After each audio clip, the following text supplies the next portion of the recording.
on the go. Ice wall. Came for my wins, I need my ends. This life is real, can't play pretend. Aim off the bench, I get it in. Came for my wins, I need my ends. This life is real, can't play pretend. Came off the bench, I get it in. I miss my baby, so I hit them on the FaceTime. I need it all for them, so no, I cannot waste time. Facing these oceans, feel the water on my waistline. We trust the process and I only know it takes time. You can get it, got no worries, I'm gon' make mine. Going global, I'ma get it out the state lines. Paying taxes at a more than what you make now. Different bracket, eating off a different plate now. For my wins, I need my ends. This life is real, can't play pretend. Came off the bench, I get it in. For my wins, I need my ends. This life is real, can't play pretend. Came off the bench, I get it in.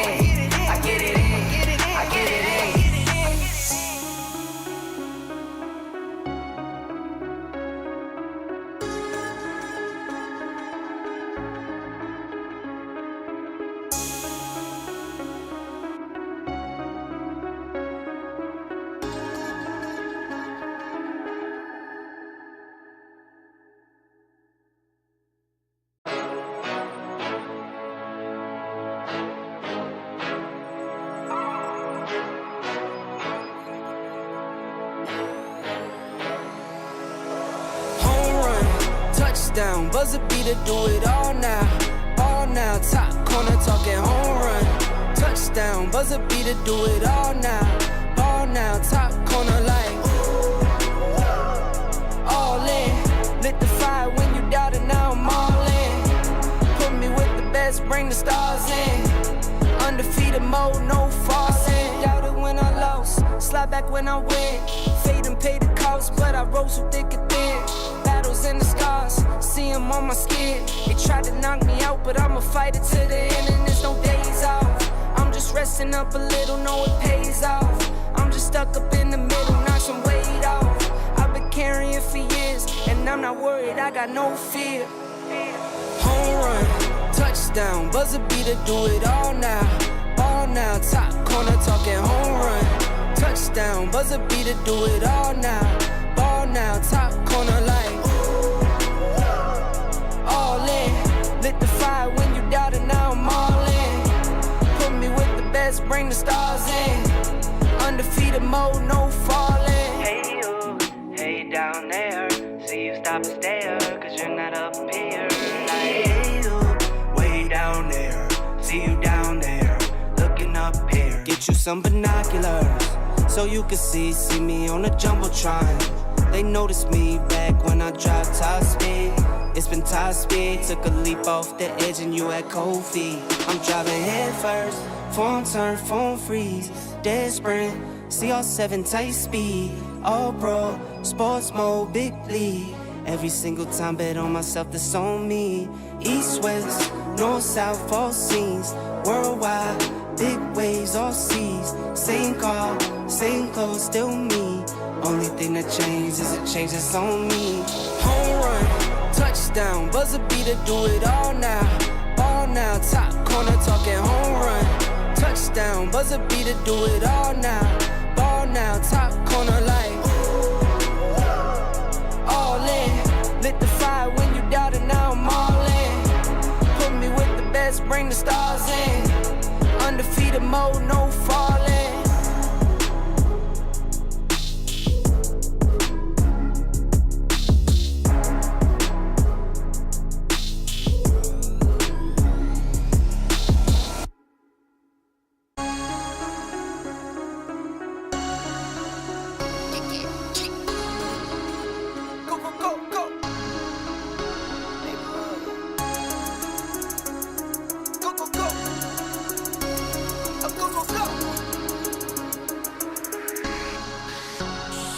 Came for my wins, I need my ends. This life is real, can't play pretend.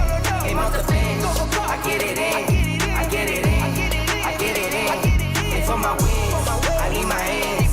This life is real, can't play pretend. Came off the bench, I get it in. I'm on my job, I get it done, but you should know that. Shine like a sun, a 101, you should know that. I get the front and in the back, you should know that. No need to stun, it's never cap, you should know that. All I know, 10 toes, never fold, bang roll, on the go, ice wall, ice wall, ice wall. Came for my wins, I need my ends. This life is real, and play pretend. Came off the bench, I get it in, I get it in, I get it in. Came for my wins, I need my ends. This life is real, and play pretend. Came off the bench, I get it in, I get it in, I get it in. I miss my baby, so I hit them on the FaceTime. I need it all for them, so no, I cannot waste time. Facing these oceans, feel the water on my waistline. We trust the process and my only know it takes time.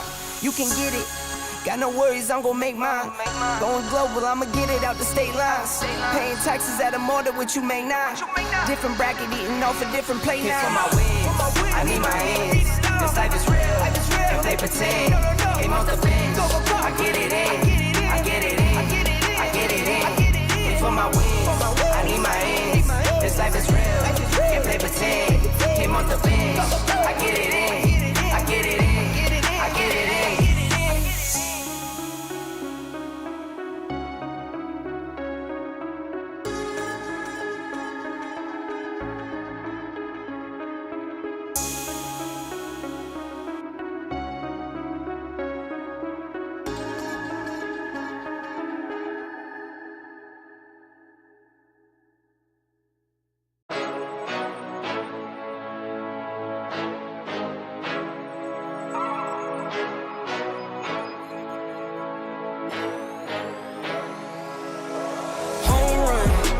Down, buzzer beater, do it all now, top corner talking home run, touchdown, buzzer beater, do it all now, top corner like, all in, lit the fire when you doubt it, now I'm all in, put me with the best, bring the stars in, undefeated mode, no falsing, doubted when I lost, slide back when I win, fade and pay the cost, but I rose so thick and thin.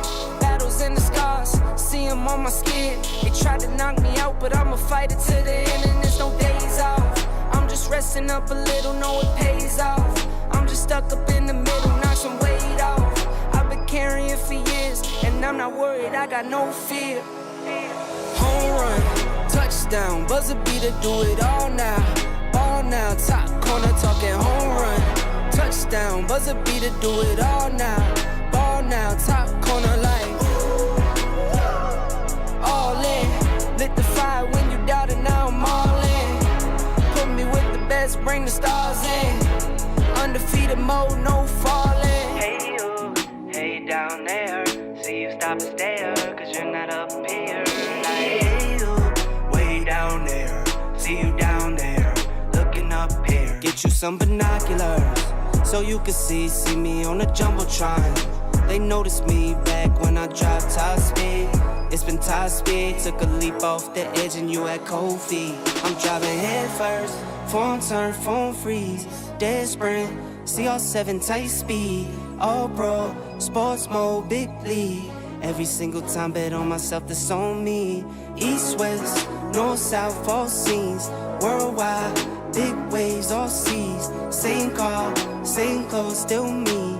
Only thing that changed is a change that's on me. Home run, touchdown, buzzer beater, do it all now, top corner talking home run, touchdown, buzzer beater, do it all now, top corner like,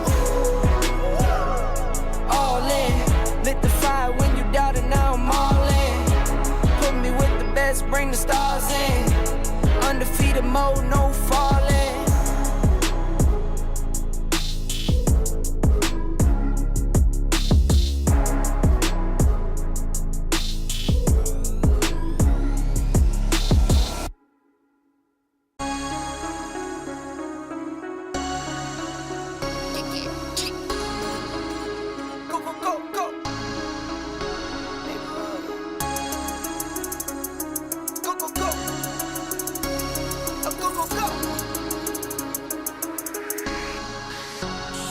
Came for my wins, I need my ends. This life is real, and play pretend. Came off the bench, I get it in, I get it in, I get it in. And for my wins, I need my hands. This life is real, can't play pretend. Came off the bench, I get it in, I get it in, I get it in. I'm on my job, I get it done, but you should know that. Shine like a sun, a 101, you should know that. I get the front and in the back, you should know that. No need to stun, it's never cap, you should know that. All I know, 10 toes, never fold, bang roll, on the go, ice wall, ice wall, ice wall. Came for my wins, I need my hands. This life is real, can't play pretend. Came off the bench, I get it in, I get it in, I get it in. Came for my wins, I need my hands. This life is real, can't play pretend. Came off the bench, I get it in, I get it in, I get it in. I miss my baby, so I hit them on the FaceTime. I need it all for them, so no, I cannot waste time. Facing these oceans, feel the water on my waistline.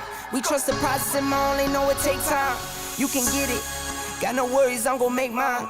Going global, I'ma get it out the state lines. Paying taxes at a more than what you make now. Different bracket, eating off a different plate now. For my wins, I need my hands. This life is real, can't play pretend. Came off the bench, I get it in, I get it in, I get it in. And for my wins, I need my hands. This life is real, can't play pretend. Came off the bench, I get it in, I get it in, I get it in.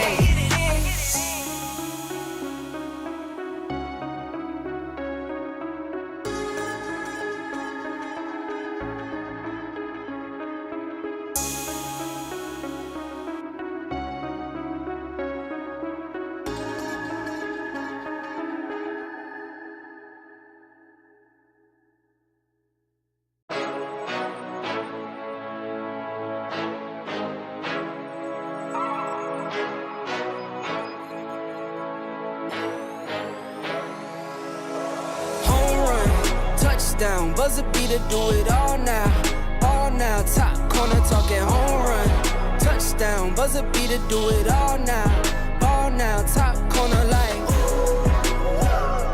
all in. Lit the fire when you doubted, now I'm all in. Put me with the best, bring the stars in. Undefeated mode, no falling. Doubted when I lost, slide back when I win. Fade and pay the cost, but I rose so thick and thin. Battles in the scars, see them on my skin. They tried to knock me out, but I'ma fight it to the end, and there's no days off. I'm just resting up a little, know it pays off. I'm just stuck up in the middle, knock some weight off. I've been carrying for years, and I'm not worried, I got no fear. Home run, touchdown, buzzer beater, do it all now, all now. Top corner talking home run, touchdown, buzzer beater, do it all now, all now. Top corner like all in. Lit the fire when you doubted, now I'm all in. Put me with the best, bring the stars in. Undefeated mode, no falling. Hey you, hey down there. See you stop and stare, cause you're not up here. Like, hey you, way down there. See you down there, looking up here. Get you some binoculars, so you can see me on the Jumbotron. They noticed me back when I dropped top speed. It's been top speed, took a leap off the edge and you had cold feet. I'm driving head first, phone turn, phone freeze. Dead sprint, CR7 tight speed. All pro, sports mode. Herkese merhaba, ben Sevgin. Fenerbahçe Esports takımında fragger olarak oynuyorum. What does it mean for the team to reach the main event stage and perform against the best of the best around the world? Yani gerçekten dünyanın en iyilerine karşı oynamak çok iyi hissettirecek. Onlardan aşağı kalır bir yanımız olduğunu düşünmüyorum. Onlara karşı yani fightlarda zorlanmayız ama yer alma konusunda biraz zorlanacağımızı düşünüyorum. Onun dışında bir sorun yok. Who is the X factor for your team whose performance you are dependent on? Bu soruya kendim demek istiyorum. Çünkü hem koaycellik yapacağım bu turnuvada hem de yani yaptığım ekstralarla iyi işler başardığımı düşünüyorum. Yani takımı ipten alabiliyorum, fazla adam vurabiliyorum, yer aldırabiliyorum. Bu yüzden bu soruya kendim diyeceğim. Which team do you think is your biggest threat in the prelims? Bu soruya Black demek istiyorum çünkü yani bizimle birlikte geldiler ve diğer takımlara göre daha fazla turnuva tecrübeleri var. O yüzden Black. Which main event team do you admire the most? DK mi desem, Regnum Karya mı desem düşünüyorum şu an yani. Biri birinci oldu, biri ikinci oldu. Bence Regnum Karya çünkü yani PUBG Mobile Global Championship'te ikinci oldu. Yani bu gayet büyük bir başarı. Sylas'ın daha önceden dünya şampiyonluğu da var. Kadro olarak da çok uzun süredir birlikte. Bu yüzden Regnum Karya. İzlediğiniz için teşekkür ederim. Bizi desteklemeye devam edin. Teşekkürler. البطولة بشكل عام فيها تيمات جدا جدا كويس وتيمات خبرات بشكل عام، بس مثل الخوف احنا ما نخاف من اي تيم وبنلعب لعبنا.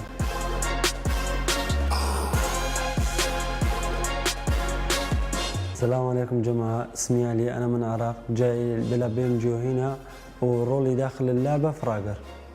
Which player do you think will have to perform the most if you guys are to lift the trophy? هذا الصراحة أصعب سؤال اللي أسمعها، يعني من تيم أنت تختار من 3 لاعبين كويس تختار لاعب واحد، هذا شيء مستحيل يعني. بس أنا أروح للهيوا كالير عشان هو ما شاء الله لاعب مرة كويس، وأشوفه بأداء حلو، وإن شاء الله أشوفها من أفضل 3 لاعبين من البطولة وأثق فيها. Talk about your recent roster additions and how they have molded into the team. التغيير الوحيد اللي صار الفريق غيرنا اي جي ال بشكل عام، يعني نص الفريق اي جي ال يقدر يغير لعبك فريق، فجبنا اي جي ال جديد وصار اداءنا مره حلو. ان شاء الله نسوي شيء اكثر من اللي سويناه. Who are your top 3 teams for 2025 PMGO main event and why? اول فريق اروح للمجموعه جالاكسي عشان كلنا نشوف اداء الرؤوف بالPMGO وبالPMGC السنه اللي فات، وأتوقع لهم يأخذون من توب 3. أول توب يختار لهم توب أول. التيم الثاني يروح لهم 4MV، هم تيم ما شاء الله على أدائهم أفضل تيم في CS حاليا، ويقدر يتنافسون على فريقات العالم. الثالث فريق أروح للريجيكت، هم أبطال السنة اللي فاتت PMGO، وأتوقع لهم أداء مرة كويس للسنة هذه بعد. Which main event team do you admire the most? الفريق اللي أفضل أنا أتابعه وأحاول أتعلم منهم هو فريق 4MV، بخصوص دوب صراحة أتابعهم كثير عشان أتعلم منهم. شكرا يا جماعة للمتابعة وللدعم، تحيات لكم، ولا تنسوا تتابعونا وأعطونا لايك.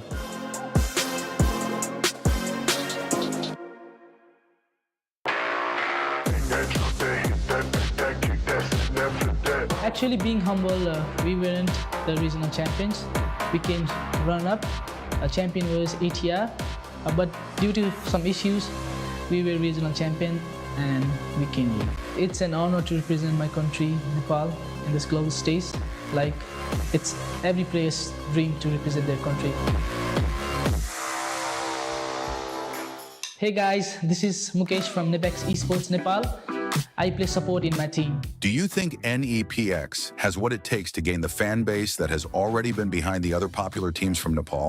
Definitely, every team got every chances to achieve more fan base, but it all takes is their gameplay. So I believe in my team, and we got gameplay to achieve more fan base and support. Every team plays to be champion at every tournament or every global stage, so it's an honor because Nepal never got #1 in global stage, but DRS Gaming came close with being runner-up.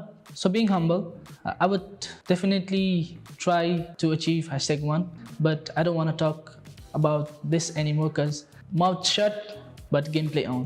One team that NEPX considers as the most formidable threat in the 2025 PMGO Prelims, and why? The team which we fear the most is the one we look in the mirror. But with respect, I want to say my TTK boys, our friends from Nepal, they've been a good team and wish to compete them in Prelims. Which invited team are you most excited to play against in the main event of 2025 PMGO, and why? I'm excited to play with every invited teams in the final, but with respect, I want to say is for MV because they got 2 PMGC finals MVP, Joel and Top, so they are actually all-star team. So it will be cherry on top if we defeat 4MB and take the trophy home. Nepali supporters र audienceहरुलाई एकदमै thankful भन्न चाहन्छु हजुरहरुको माया साथ support ले नै एकदमै motivate गरेर हामी global stage खेल्दै छौं. गेमको बारेमा म केही धेरै अहिले त्यस्तो केही भन्दिनँ तर जे देख्छ हजुरहरूले गेममै देख्नुहुन्छ थ्याङ्क यू फर सपोर्टिङ अस जय Nepal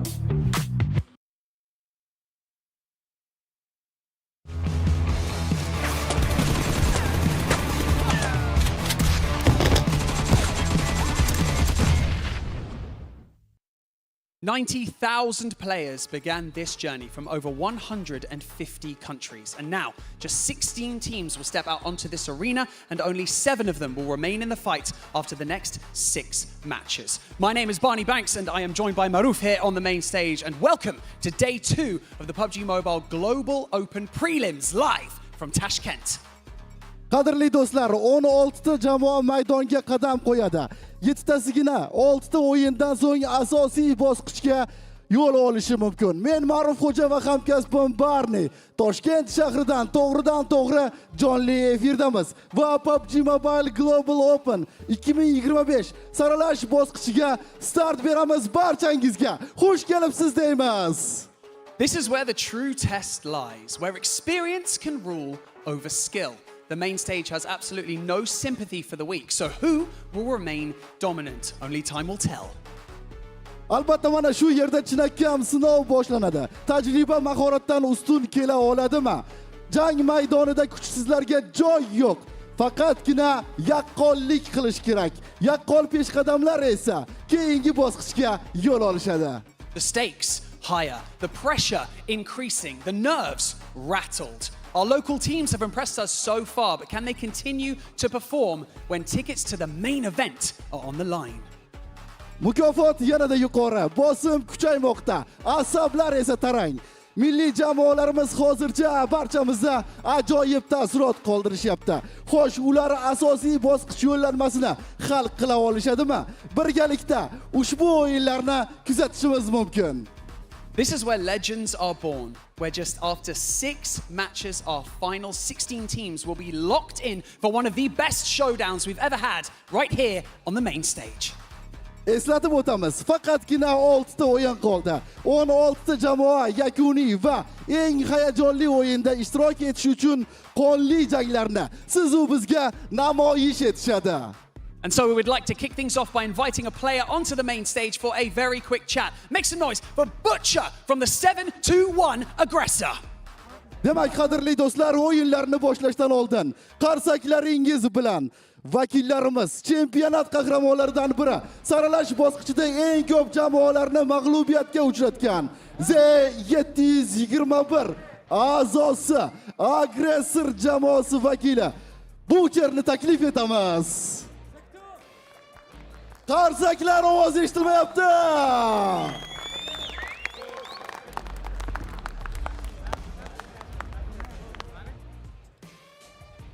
Here he comes, here he comes. Come on down.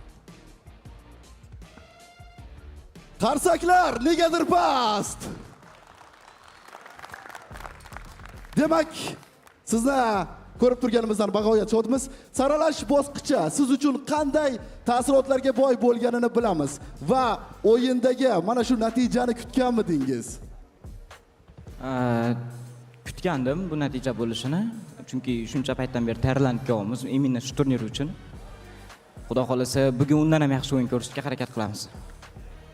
They were expecting these results because they were training for this tournament and they are willing to get a higher result in today's tournament as well.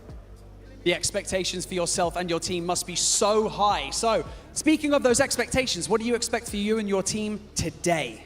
Xo'p, bugun qanday o'yin kutamiz? Siz nimalarga qodirligingizni qanday namoyish etasiz? Xudo xolasa yaxshi o'yin bo'ladi. Bugun ham kechagidan yaxshiroq o'ynashga harakat qilamiz.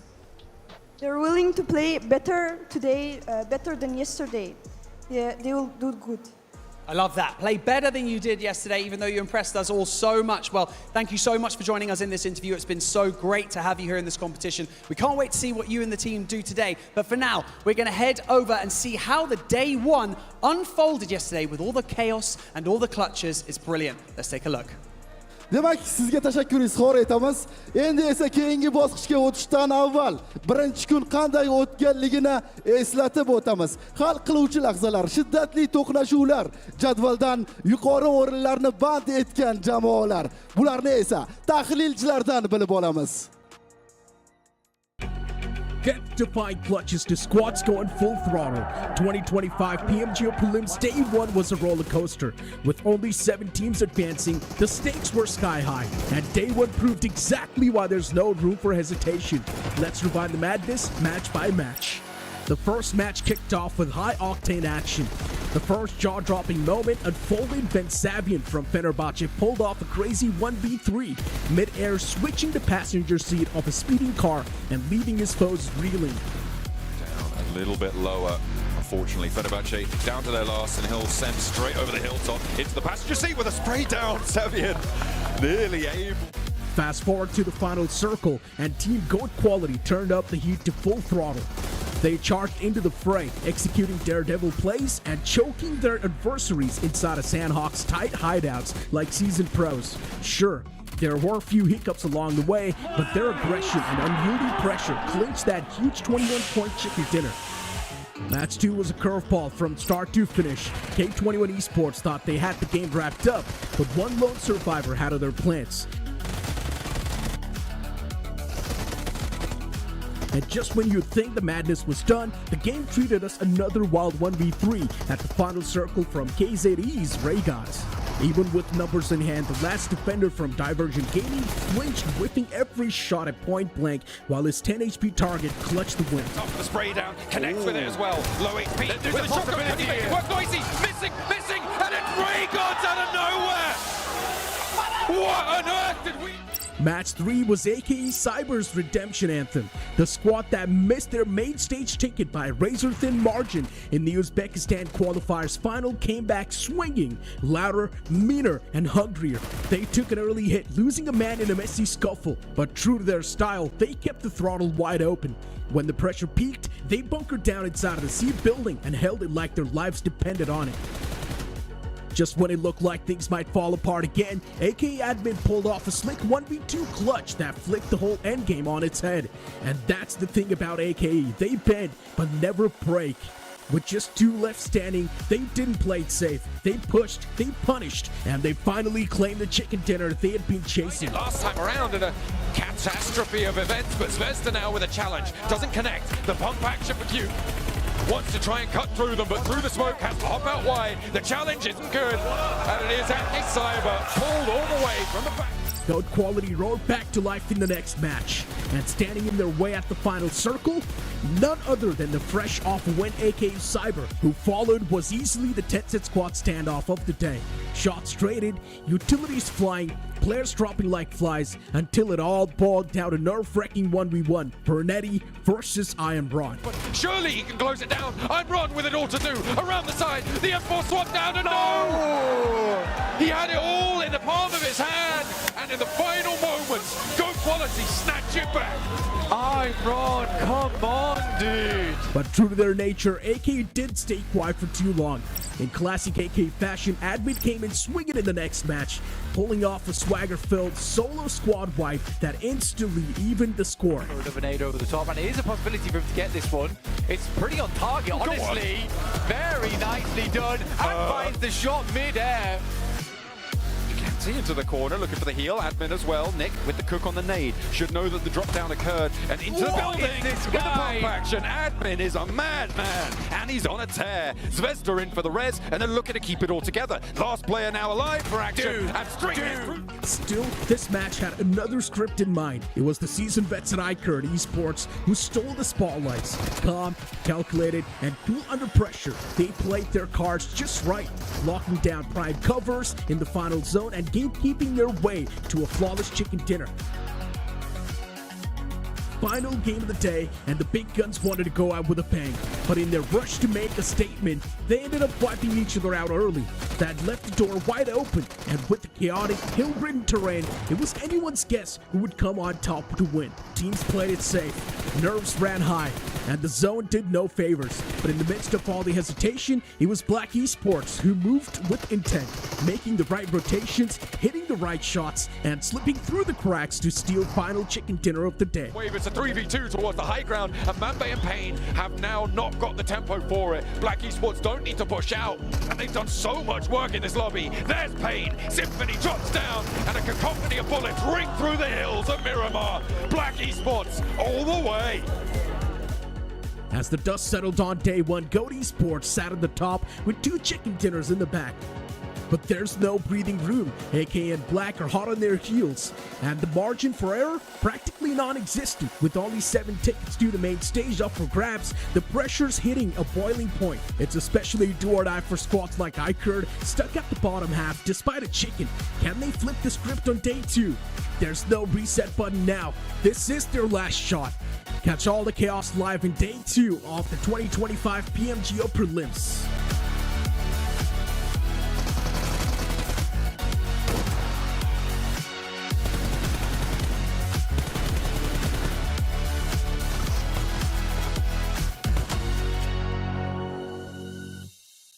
Uzbekistan teams definitely put on a show for the home crowd on day 1 of prelims. Welcome back to the 2025 PUBG Mobile Global Open Uzbekistan. It is going to be the final day for the prelims. My name is the 7WG. Alongside with me, I have Maxman, the Great.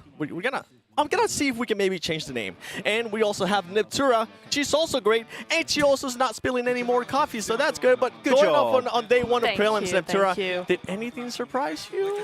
Honestly, yes. Okay. Not apart spilling from the obvious, not spilling coffee. Thank you. Yeah. No, but apart from the obvious ones, which I think you're going to talk about a little bit, Max, I'm sure later on. The big one for me, 7, is actually. Oh God, I'm blanking. Of course I am, because why? She's blanking. One night, I'm blanking. No, definitely upgrade. Yeah. There we go. Upgrade. Them not being able to perform, Yeah. right? I mean, we definitely need to see a big upgrade from them today if they want to make it into that top 7. It's looking less and less likely every match that goes on. And, you know, actually, my dad was talking about it to me this morning. Shout out to Dad. Hi, Paps. No, but he was talking about it, like, on Wednesday, they were so good. Like, with the Uzbekistan finals, it was so nice. So they that were is an doing so upgrade well. fan. Yeah. Good to know. But then today, what happened? So it was like, yeah, it's a good point. And so I'm mentioning it now. How about you, Max? For teams I'm looking to do maybe a little bit better, I mean, upgrade, of course, is one of those. I'm still looking at R8, right? That I hyped up a lot at the start of yesterday, Yeah. did not deliver. We did see a little bit of a trend upwards for R8, so they're actually living up to, you know, the word upgrade here at the end of the day. But we still need a lot more, right? Yeah. With the expectations they had going into the prelims, again, if they don't make in top 7, I'll be heavily, heavily disappointed, especially when you have fraggers like Ida, Prestige, Skaton, like all of those guys look so damn good in the day. But as of right now, 2025 is not off to an amazing start. Well, before we even go to the overall, let's just take a second here to talk about some of these teams, right? Because GOAT to Quality, being able to be in first place after those 2 wins yesterday. It wasn't back-to-back, but there were still 2. Still respect it. You gotta respect it. You gotta respect it. They almost got 3, actually. They got really close in one of the other matches. But GOAT has shown that here, them and their region is just a powerhouse that can perform just so damn well. And realistically, I think that you got maybe the top 3 teams currently, them, Akim Cyber, etc., are looking so comfortable. Yeah. Just an average day would be enough to secure a spot into the main event, because top 7, realistically, almost half the lobby is going to qualify. So for those top teams that already created the lead, they're looking pretty comfy going into this second day. I absolutely agree. It's something where that top 3, top 4, even maybe top 5 is looking that's the limit. kind of good for, you know, kind of safe. They can have maybe have a bit of one a bad buffer. game. A bit of a buffer, exactly. There's a little bit of a gap coming through. It's the teams that we're really going to be looking at today that are going to be going between kind of that 7th place. That's really where we're going to be looking at, because that's where all the closeness lies. Is that? It is! It's some RA fans in the crowd. Wow. And 3 RA fans. 3 RA fans. Let's It's go, full. baby. Stadium's full, man. The good thing, though, is that RA was one of those teams that did start very, very slow. The first 2 games that they had 0 points, but they were able to bounce back. They were in a big way as well. I mean, we talked about them throughout the day because we're like, yeah, we really want more from them. But bit by bit, I think they kind of got used to what this lobby was going to be doing. They kind of got used to like, oh, okay, that initial thing of, oh, what is this? And then they came back. And so hopefully today it's a little bit more normal for them, Max. I'm sure for RA there's a lot of mayhem happening in the background we're just not aware of. But what I can tell as a spectator of these matches, and the audience just got, wow, okay, we've got a lot of fans in the audience, is that RA, it seemed to me, at least on a game-to-game basis, their playstyle, or at least the speed at which they were executing their playstyle, was changing significantly. Yep. I feel like they had a lot of learnings from yesterday that they're going to bring into today, so hopefully they can start just a little bit harder today, 7. That's the thing, right? It comes down to that consistency. One of those teams that showed us that consistency, obviously you guys were talking about it, it is going to be GOAT quality. And you can see right now some of the teams, I mean, they're going to be getting ready. And I know there's something that you guys want to see out of these teams. Tell me what that is. I mean, there's a lot of points we really want to talk about, right? You got some teams that got a kind of a flash of the pan here, but I think that especially when you're looking at the lobby, when you look at the leaderboard, a lot of the teams here currently in Iptura are actually pretty damn close together. Yes, they are absolutely. I'm looking specifically today in this first match of the teams between 5th and 10th place, because 38 points is where the 5th place team T721 stand. In 10th place is 30 with NepX, 30 points. There's 8-point difference between all of these teams. Now, the kicker for me here, Max, is that only 2 of those teams have an equal amount of elimination and placement points. That's going to be T2K and DRG, right? Divergent. They are actually doing a fairly decent job of staying consistent on both sides of that spectrum. It's the rest of the teams that I want to see an upgrade from, to use that word again, to kind of see them step up a little bit more in terms of that placement points, because T721, 4 placement points out of 38, and that is the same sort of story for most of those teams in that list. Actually, because I have a topic too, but I kind of want to throw it back to you with a question here. When you're looking at teams that got about 50-50 split on placement points eliminations, that just shows they're consistent on both boards. Yeah. But if you're going to have one of the 2 being ahead of the other, I think eliminations would be more important. I don't know if you would agree or not. I would say so, yes, just because of that mental aspect as well. You want to keep that confidence. One of the easiest ways to do that is to frag out, and if you're already an aggressive team, you want to be able to frag out and still keep that confidence in you. Because I also feel like naturally you would have, if you get eliminations, you're going to be clearing areas in a circle, so placement points should naturally flow your direction. But actually the point I wanted to talk about here is not actually the teams that are in the middle of the pack that can catch up, it's teams that really had a flash of the in the pan situation yesterday, where they got one big banger game and then we saw nothing for the rest of the day. You have 2 teams especially that come to mind when we talk about that topic. One is going to be KZ Underage, where they got actually 12 placement points total over the 6 matches of yesterday, and they got 1 win, which means you remove that win, 2 placement points over the course of 5 matches. Fair to say, not great. Not really what you're looking for. And then you have Iker with 1 chicken dinner, 11 placement points. You remove that chicken dinner, 1 placement point. It's crazy. I have to say that even if they're able to just scrape by and get in top 7 with those kind of games, it's not going to be enough in the main event. We still need to see that consistency that we keep talking about if they want to do well at that next stage. For sure. I think for me, one team that comes to mind from you, all the teams that you guys were mentioning, trying to kill, right? This team, they were being able to do some stuff. They were being able to kind of be slow. It wasn't a consistency. You guys are talking about consistency. This team did end up getting some top 4 situations, but not a win. Yeah, no wins at all. It's something, again, that we've seen trying to expect from a lot of teams, right? We've had some big names come in and they've done similarly to Train to Kill. I mean, at least they are actually consistent in those top 4, top 3 positions. Yeah, exactly. I mean, it's far more than we've seen from certain other teams, but Train to Kill are doing some really good work. I just want to see a little bit more because we expect that little bit more. I feel bad for Train to Kill because we saw that Miramar, right? Like, they went for the mountain next to Minas Generales so early. And realistically, the reason why they lost that game is because of like minute fumbles, right? They just overpeak Goat. Goat get 1 knock, and normally he's like, okay, 1 player get knocked. That happens. Sometimes you overpeak 1 headshot. Happens to the best of us. Happens to me every day, actually. But if you do get that 1 knock, then you play it slow. You play it passive. You go for the res. You commit on getting your entire squad back up to be healthy again. And yet, a second player peaks, and then half of your forces are just gone. And that's even without saying that 1 player, Love, was over to the Eastern Mountain. He can't assist directly. So I think that it comes down to not really synergy, which I think was pretty good, is just understanding when to be aggressive and when to be passive. Do you think they're going to maintain that split today, though? That kind of big split that it's controlling, but seeing how we saw that in the Miramar, is that going to be something they might change later on? I actually hope they keep those splits, but that they regroup when they're willing to fight. Because as of right now, if you split and you don't try to regroup when a team gets close to you, not even if you want to engage, but teams are looking to aggress your location, then you're just going to crumble apart. So we need to see them be a little bit snappier for those regroups. Ventura, you were talking about earlier how everything is so close, right? I want you to give me just a quick, straight point. Yes. If you're one of those teams towards the bottom needing points, what are you going to be doing here? Are you going to be playing aggressive or passive? Aggressive. All right. Absolutely.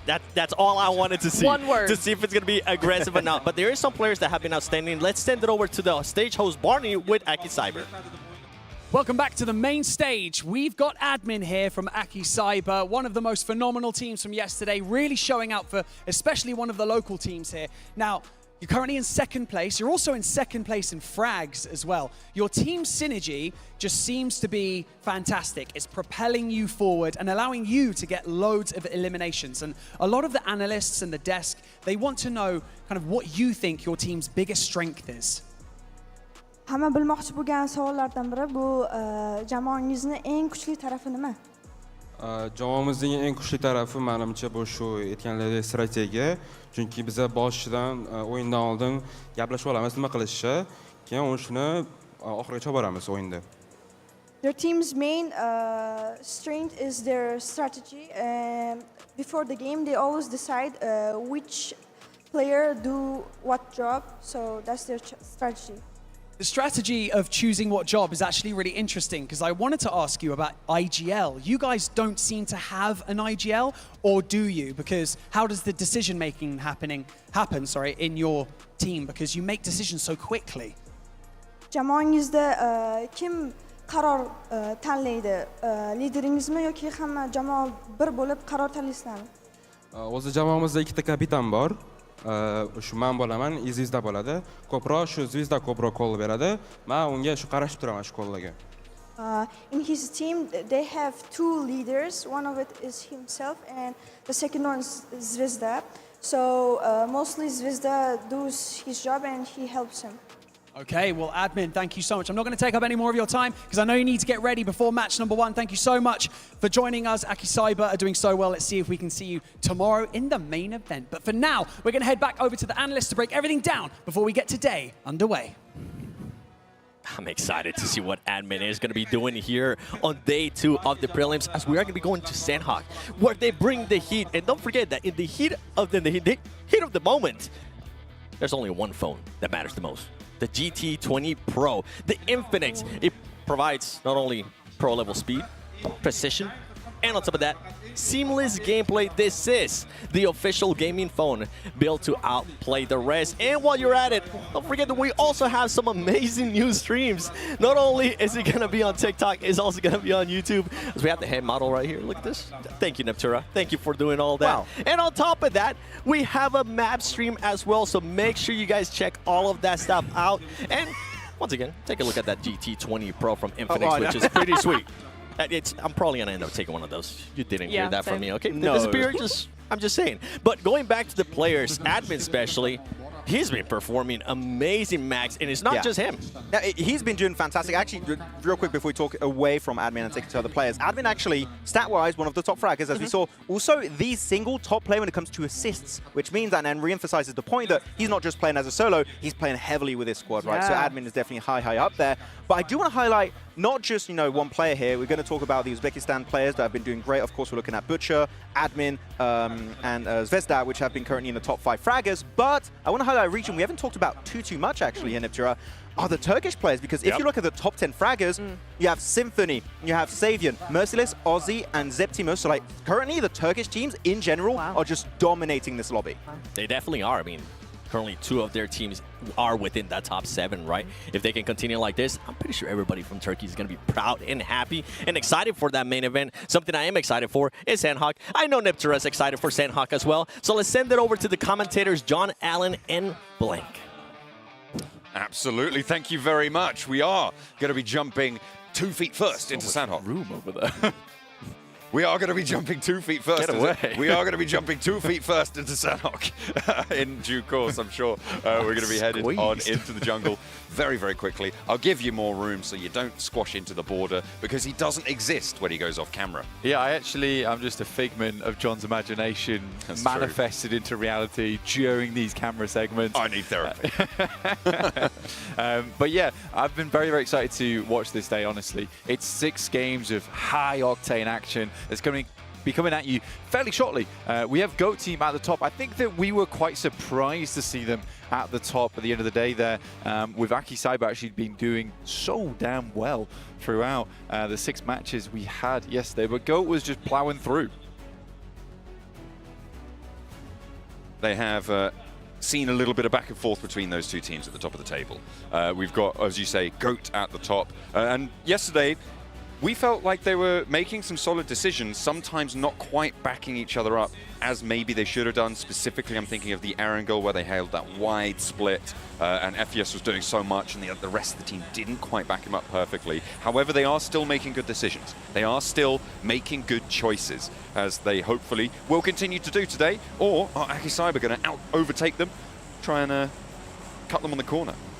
Yeah, well, right on the edge. That's right. Hit the apex. Yeah, hit the apex of that corner and all them cool racing terminologies. Yes. Yeah.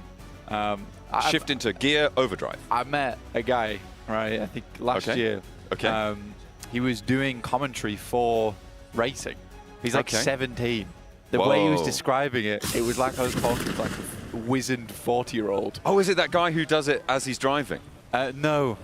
He's good as well. He was at an event. He was at an event. Very cool. Very cool guy. We've got a hot drop. Let's tune back into this. Let's race on into the action with the 721 aggressors. This hot drop happened yesterday. It was won by the 721 aggressors. R8 now trying to take this one back in control, and it looks like they're going pretty well to start off with. It's Butcher, the MVP from the previous tournament, to try and keep things together for the 721 aggressor. Mars is down, but there's no refrag, and this time around, R8. And those 3 fans over there, they're happy about that. I mean, fantastic start. Not a single player lost either. For R8, we expected a lot more out of this squad. A lot more. The fact that this goes so well today is nice. Again, I think they were expecting to deal with this here in Paris Resort. To be quite frank, I don't think a lot of teams like R8 that have a lot of experience were expecting squads to be challenging so much on their drop spots. But fantastic work to R8 there.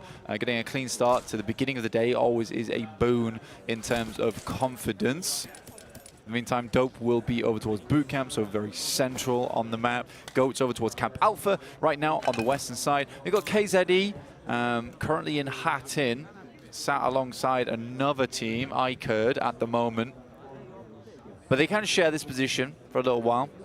Both teams probably going to have to go over towards that eastern side at some point, but ICURD does have the advantage, so they're unwilling to leave this spot.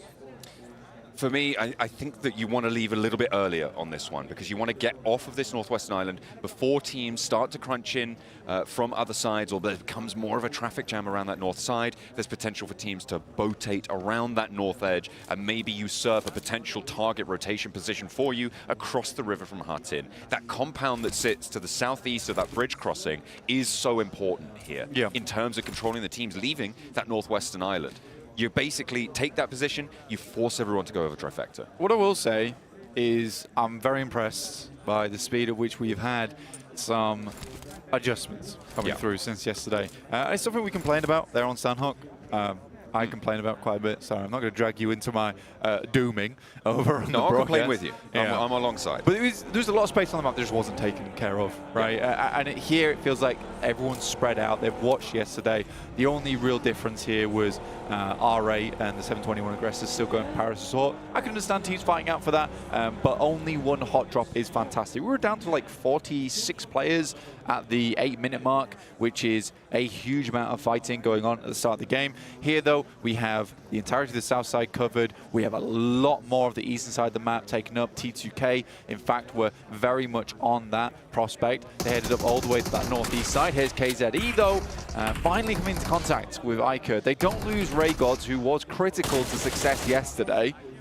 I like the little hop out wide. Instead of going back over the wall, heads out to the pillar for cover, waits for the rest of his team to give him a little bit more security. They can push him off of that corner, and they've forced them back a little bit. Ray God's nice and prescient in the moment, keeping his wherewithal, and will be alive for just a moment longer. However, as we always say in these hot drop scenarios, right, there is just this lack of meds that sits as this gloomy cloud over an engagement. You get taken low, it's unlikely you're going to get that health bar back, so you need to be quick and finding those flushes very, very quickly. Otherwise, you're going down so much faster than the other guy.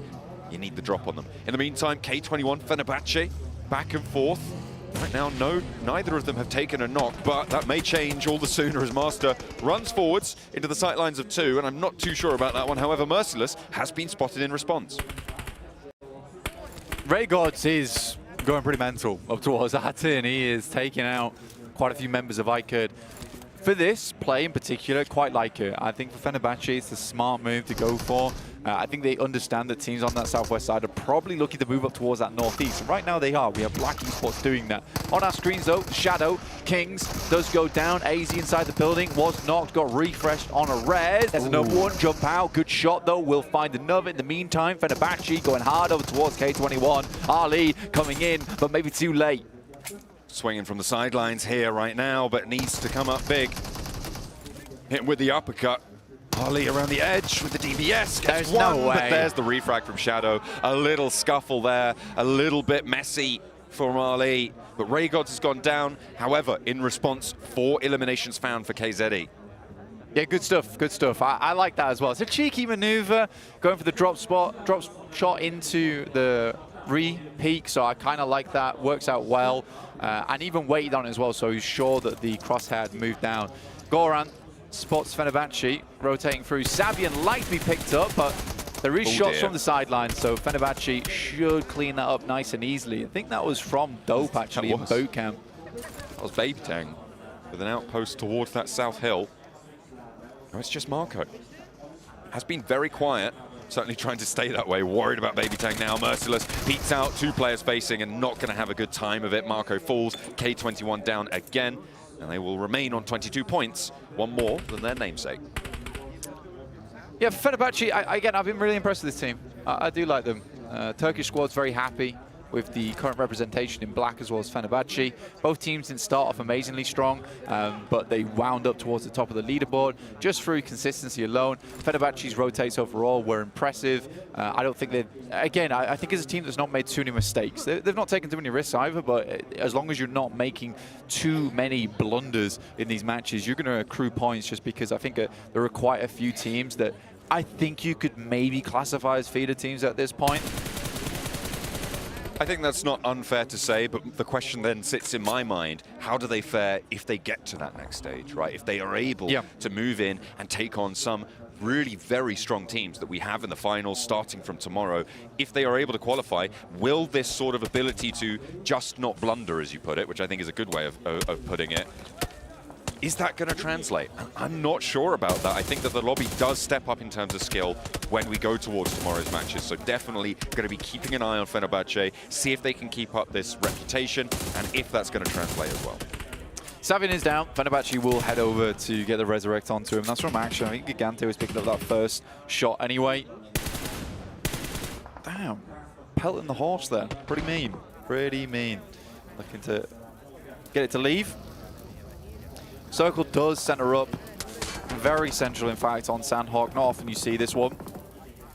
But this is awesome. Awesome to see. And if you'd like to see the map feed, as I'm talking off it right now, you can check it out, as our official map feed is now available over at PUBG Mobile Esports on YouTube. We've talked about it a lot so far, but it is a great talking point and something you should absolutely take advantage of at home. If you've got a second screen that you'd like to take advantage of yourself, be able to review some of these rotates, implement them to your own game, or even if you'd like to get over towards those PMCOs, because we had an absolute blinding turnout, and being able to study these map feeds and the rotation is going to be extremely helpful for that. Also, just helpful in general is the vertical feed, which you can find over on TikTok. In the meantime, we're going to get back straight into the game. Divergent down as Akim Cyber. It is Admin once again leading the charge for the squad. 1 player down in force, but Admin at the top of the hill, he's been spotted, and that's Nepex to start to chime in onto this engagement. Currently situated fairly central on this circle blank. This is an important engagement. R8 as well on the north edge could push in, put pressure on this duo hold now for Akim Cyber. You could see 1 player on that north side of the mini-map there, or if you've got the map feed up, then you will be able to see the entirety of R8 marauding in the hills to the north, as well as Nepex in the ridgelines to the south, going to be putting that pressure on. A little bit of a vice grip now on Akim Cyber, our lobby leaders. Yeah, again, they took a pretty prime position. I think when you look at the map here, and in terms of just their positioning right now, for Akim Cyber, it's one of those locales where I think you have to hunker down. You can't really afford to be taking fights like that. And although Admin did get some very nasty shots, which were followed up by Zvezda, yeah, this is one of those locations where I think you just got to be a little bit more quiet, and it's not where Akim Cyber's signature aggressiveness needs to come into play. R8 on their north side. And to be fair, talking about R8, this is likely something that has caught Akim Cyber off guard, because last time they didn't have to deal with them, and the 721 aggressors took more of an eastern rotation. Yeah, absolutely. And I'll tell you what, speaking of north sides, Blank, if you're watching on a horizontal perspective, you don't have to do just that. You can have things on the north side of your mainstream and your south side of your mainstream as well. On the vertical feed, that's right, you can take a look at that, which has got this mainstream in the middle of it, but also contains map feeds, it contains player cameras, it contains all these stats you could ever want, Blank, I've been told anyway. It depends how many stats you want, but I think it's got most people covered. Maybe not Max on the desk, but everybody else, very, very happy with that. So make sure you check that out on TikTok and YouTube with PUBG Mobile Esports. Get a quick replay here. This is Zvezda. Pretty damn good roll down. I think quite a few of these players over towards Divergent. It was a fairly instantaneous wipe over towards Divergent there. So Akim Cyber, again, I think that's what they should have done in the first place, is just held the compound. Although Admin's position technically was decent in terms of an outpost, it was just a little bit too far away for my liking. R8 though, on that north side, still continuing to put pressure on the rest of the lobby, and it moves out towards that eastern side, so they have even more of a strong position right now.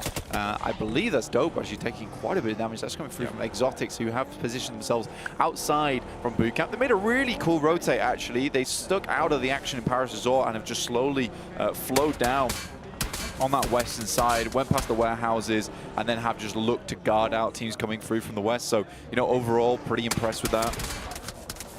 You could argue, I would say, that Dope may be a little bit slow to leave from boot camp here. You know this circle is going to be moving away from you after this one, and they haven't really made any inroads. That's what they were punished by Exotics for, right? Yeah, having a late game, a late rotate outside of boot camp.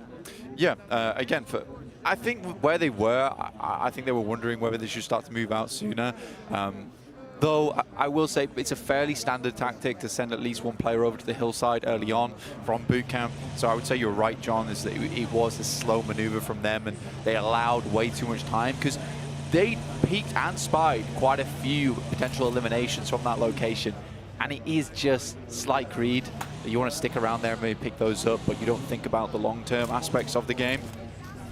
But they'll have to live with that now. Exotics, though, do get a shot at. That's by Fenerbahce coming up from their south side. And GOAT has made a massive rotate from Camp Alpha. They're currently on our screens. They're on the south side coming up through Camp Charlie. They could swing to the outer edge of Quarry and have fairly decent rotate path in. It is stage 3, though. That blue zone will start to hurt, so they don't want to spend too long picking their poison. Fenerbahce trying to push on into this corner of boot camp compound that Exotics were able to take away from Dope, who actually have rotated all the way up to the north blank and may be spotted by KZE, so that could be a scrap in the future. However, Fenerbahce really struggling to roll the boulder down the hill towards this Exotics compound. Yeah, for Exotics, again, this is typically what you'd see from a boot camp team, and I think Fenerbahce probably didn't expect this, is that you would have 2 players here. The fact that the full force squad is here without having the whole boot camp because they've already shut down Dope on that west side, yeah, Fenerbahce is just getting overrun quite significantly, so they'll have to send south, which is awkward for them. They're even splitting off here because action is waiting down on that southwest side, and I think they can be comfortable in making that assumption there is a team inside that compound. Yeah, absolutely. It's a guess you can certainly make with confidence, but Pretem gets humbled a little bit on the peak against nobody. And this could be confusing, Blank, because Exotics also have a player named Nobody. Yeah, who just took shots over towards Merciless, at least. Circle center up, so again, Akim Cyber pretty uncomfortable about this one. The fact that they held that compound at the beginning, lost 2 players on the outside edge, it feels bad. I still think they can make it fairly far into the game, but at some point they'll likely have to give up that compound on a crash. Nepex, though, controlling this eastern side. It's a nice spot to be in, but a lot of action going to be coming through fairly significantly. What? How has that happened? What have you spotted? I mean, Goat, the fact they get that western compound on Quarry is pretty miraculous. That is kind of crazy that they've been able to sneak their way in there, right? It's we saw them rotating earlier on Camp Charlie, all the way on that wide sweep, so maybe we'll have to get a review on that one. See just how they were able to get on through, but it is kind of crazy that they're here, and in one of the strongest spots too. Yeah, it's, again, I was talking about that rotate earlier down from that south side. There's just really no cover. No one was holding even the high ground on the eastern side of Quarry, which I think would have been a fairly decent spot, even for a team like Upgrade to pick up. And I'm not sure why they didn't, because there's always the opportunity to move across. Typically, this compound is always taken as well. It's always taken. And getting through Quarry is not easy a lot of times. So the fact that it's so free, good scouting, honestly, on the side of Go. And I bet they were surprised able to get that. Because I think in most other scenarios, at a high-tier game, that would not have been open. So Go is just laughing their heads off right now, being able to pick that up. That is quite unfortunate for Upgrade, as Buzz has been knocked a desperate crawl back towards Ramses. May be possible, but Buzz is already very, very low. No, there's the flush. And you know what, Blank? Do you think Black Esports are going to win this one? I don't know. I mean, stranger things have happened. You never so know. I can't be certain anymore. And I think that is, it's a good point to bring up, honestly, coming through from yesterday, is that some of these teams have wild swings in terms of performance, right? The variation is quite a bit. Yesterday we saw Black Esports just roll over the competition on our final Miramar with little to no combat back against them. You know, there wasn't too much defense against it. So there's certainly a possibility here. With Goat, though, taking that western compound in Quarry, they have a much stronger chance, though. I like where Nepex is playing. It's a very, very standard position to hold on that ridge over towards that eastern side. We do have a shift coming fairly shortly into Stage 5 as Exotics continues to get bombarded here. Ooh, nearly able to catch the spray there from Nyx. Not quite able to fully flush out Exotics, so at least one player still left to stand in their way. R8 as well, off and to the north, who have been shifting into gear, I think it's safe to say, this match. Up to 6 elims, a convincing win on that fight in Paradise Resort, a clean win as well, as Prestige picks them up a 7th point on the game. They are now actually on the bubble in 9th place. Very close. 7 elim game is really nice. And like I said, you know, getting a strong start to your day on Sanhok can be a massive boon for you. This was good coming through from T2K, and something realistically Nepex should have been massively prepared for. You should have understood that team was coming through from that compound on the northeast, so the fact that there isn't presence there is kind of frustrating for me looking at that team. Now it's the opportunity for T2K to kind of pull through, right? That's what they need to do now. It's a good nade over the top over towards Rex, which gives them some breathing room to work with, as a heal likely has to go through. At this point, I'm wanting T2K to move further up. Rain to kill, taking a little bit of damage on their approach. Got to worry about Akim Cyber as well across that ridge line. Can't move too far north, otherwise you do open up that third-party potential. So it looks like Train to Kill are going to have to take a little bit of a front-to-back fight here against the east point of Nepex's hold. The benefit that they have is that Nepex want to maintain as much ground as they can. That Molotov is beautiful over towards Igneous, burns him down, and Rex is going to be happy with that one. An opener here on the defense, trying to flow around the edge of the rock. Can they find an opener for rules in response? I don't think they can. They're not giving any information. Sure, they've lost domain, but they still have 2 strong players on this east side. Rex on a sliver HP there. In the meantime, R8 still going strong. Action slowly losing players. Goat getting decimated. Is that Upgrade just rocking up towards position? But Black Esports is not far behind. Instantly looking to capitalize on that third party. But yeah, for T2K, the biggest mistake here is as soon as you get that big amount of damage from that first nade over towards Rex, who is first point of call, you have to move further up here. You can't afford to mess around, especially the fact that they knew they had that initial knock too. Finally, they will take Rex out of the picture. Rules does need to get picked back up again. You'd hope someone gets over to him shortly. It's difficult though, because you know that Mukesh is right there. There's the damage that might allow them. No, they're going to allow the flush to go through. They don't have time to negotiate with that one. They know that there's players too close by. They can't risk investing that time. Train to Kill are just losing players. They are starting to be bled out now as NepEx have them in a chokehold. Yeah, it's a messy fight. Again, I think that maybe there's a lack of confidence here because in my eyes, this needs to be just a hard crash in, right? You drop smokes, you take out the front line. Maybe they were worried about the watchtower, but I think it would have been unlikely for a player to be up in that position at that point in time because it's so easily nadeable. In the meantime, Circle moves down towards the south side and Black Esports. It feels, again, like teams have rolled out the red carpet for this team. Goat secured the position, Upgrade removed Goat, and then Upgrade offered the position through to Black Esports. You know what? You'll take it. You'll take it. Turkish team very happy about that one. Don goes down for Akim Cyber. R8 taking control of this northern side flank. They've been sweeping through this game, and as I said earlier, they've shifted into gear. They are in overdrive right now. They lose one. Finally, their first player falls, but they've got 13 points. They're up in 5th now. Yeah, it's a fantastic result for RA. They have been doing some fantastic clearing, I would say, on this western side. A lot of teams, again, just didn't, there wasn't enough precedent, I would say, on position. So the fact that RA is able to do this is somewhat helped along by the fact that teams are out of position, and RA has had the easiest time coming in from that north side, specifically because Akim Cyber was already cut down to size, so there was no strong team on that northern edge alongside with RA. But yeah, for Black Esports, you know what I will say that their positioning, their movement, it has been very clean. And again, if teams are going to give them opportunities, Black Esports is reacting in the correct manner. Definitely are. Right now, they're currently a little bit stalled on this headland. It's a difficult position to leave. You don't have any cover really out to your southwest side. R8 are going to start to put control on. They're going to have to fight NepEx. The idea here, hold them out, force NepEx to take unfavorable peaks towards them. We'll see if they are able to do it. Mukesh and Precious both dropping down. Immediately, Zeptimus goes for one, is good for it, and finds the second as well. That's exactly what you need to do for Black Esports, but now attention turns to the circle shift and R8.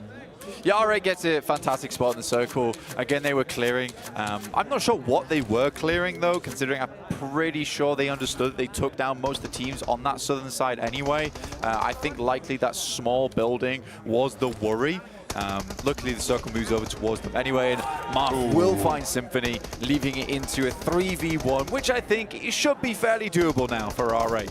Zeptimus with the spray towards Marth, does connect for the first, but Marth sidesteps the rest. Zeptimus taking damage all the while through the smoke. The low ground rotate, and R8 close it down. The clear play style working out well, and today is a revitalized start for the R8.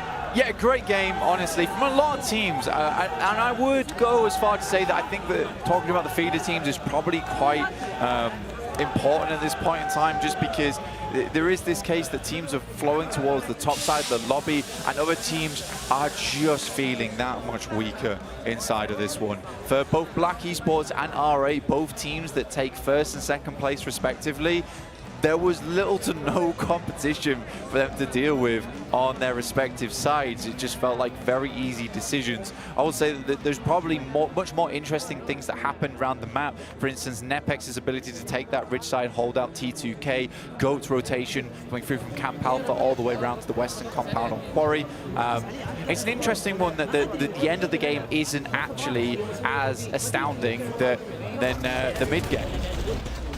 It is quite interesting there. I mean, this little instance there, I think, was one of my favorite parts of the closing moments. Black Esports knew what they were doing there. They forced those unfavorable peaks, and they do execute. That's the thing, and it's as you highlighted during the match, it is a team that does take opportunity well.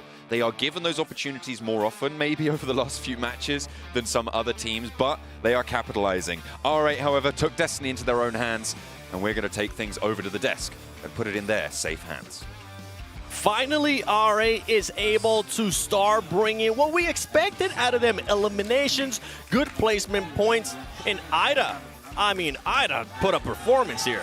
He absolutely did. It's what we've been waiting to see from him for a while, for a hot minute now, and 6 elims is going to be about what we expected from him at last. I think we're not hyping this up enough. Let's go! Finally, this is what we expected from you. I mean, there you go, MVP up there. The man woke up today at 4 AM and put his head in a bowl of cold water and just like, I'm up, I'm ready, okay? We're ready for the daily routine. And really, they had a lot.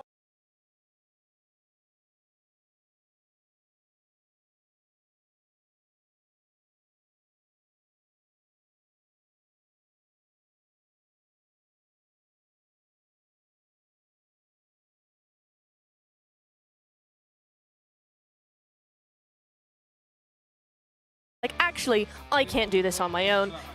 Got ready for his team, waited for his team, and actually pushed forward. Usually, we're against hot drops. But the way yesterday, Marth, as we're seeing the top players here, Marth was able to get 4 eliminations.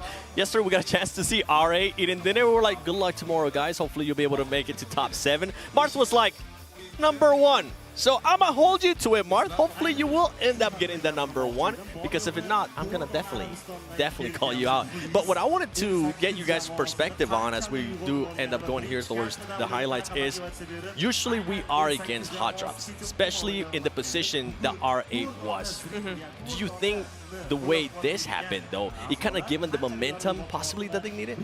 I could see that that would be the tactic, because you are looking at a team that needed to kickstart something, and if they are a naturally aggressive team, that's where they feel more comfortable in that fight, is exactly where you're, Actually, you do see here, Marth, the moment he gets knocked, Prestige trying to come in as a backup, but he does have the M16 you were talking about there, Niptura. And actually, instead of just over-peeking and going for the push to hopefully keep Marth alive, he waits a little bit longer on the sidelines, waiting for his teammates to join up on him, and then they just swarm that final player to get the 1v3. So, like, again, those maybe 2-3 extra seconds of him waiting were just enough to overwhelm the opponent, would get the win on that fight, and then just take all of the loot of Paradise Resort. Is indeed, yeah, it's looking good. And as we continue into these highlights here, you've seen a lot of fights, a lot of early wipes coming through there, right? NetBack's really putting on the heat there. All right, of course, gonna be seeing them. Ooh, onto Action. I really want to see more from Action, but I just don't know if now at this point the other teams are gonna let them. That was a nice, really nice attempt there, but then Black Esports, and I do want to talk about Black Esports just very quickly, Max, because Black Esports, again, weaseling their way into those final zones and timing it really well. They actually third-partied Upgrade to clear them and took a large portion of that final zone for themselves. I mean, R8 being able to close it out in Sanhok with those 25 points. Black Esports, this is a team that you've been wanting to talk about too, Max. Them being able to put up those 12 points is massive for Black Esports. Black Esports, again, as you said here, Niptura, able to weasel their way into the circle. But actually, they were playing 4D chess this game, it felt like, because, we're just going to push away Upgrade. Upgrade's not going to really be able to crash our compound, forcing then Upgrade into a secondary option, which is to crash GOAT. And then you talked about it, right? The third-party situation happens where, okay, that fight happened just as we planned. We not only get a great fight with a lot of eliminations, we also get a strong foothold in the circle at that point. Of course, then they don't have enough players to take the win, but that transition was just S-tier gameplay. And am I seeing that right? Action in the top, in the front page what? with 8 points total? That was nice to see. As we go here towards the second page, Ikerd not being able to follow up those performances that we saw yesterday. It seems like they ended up getting a win, and after that we saw absolutely nothing. Zero, zilch. So yeah, it would be nice to see some more coming in there. You know what else would be nice to see some more from? Those early birds that went to the lobby way too soon. K21 and T721. Where are they? We need them to come back and bring it to a better place. This is what I've been wanting to see. Aki, 67 points, okay? But oh my goodness, Max, look at the jump up that R8 was able to do. They started off the day in 11th place. 11th place to 4th place. I mean, this is just an amazing game, but I do want to bring up a question, right? Which is, if the hot drop did not go their way, it would still be down there, maybe even lower. So they put everything in like the basket of, we're going to have to win that hot drop.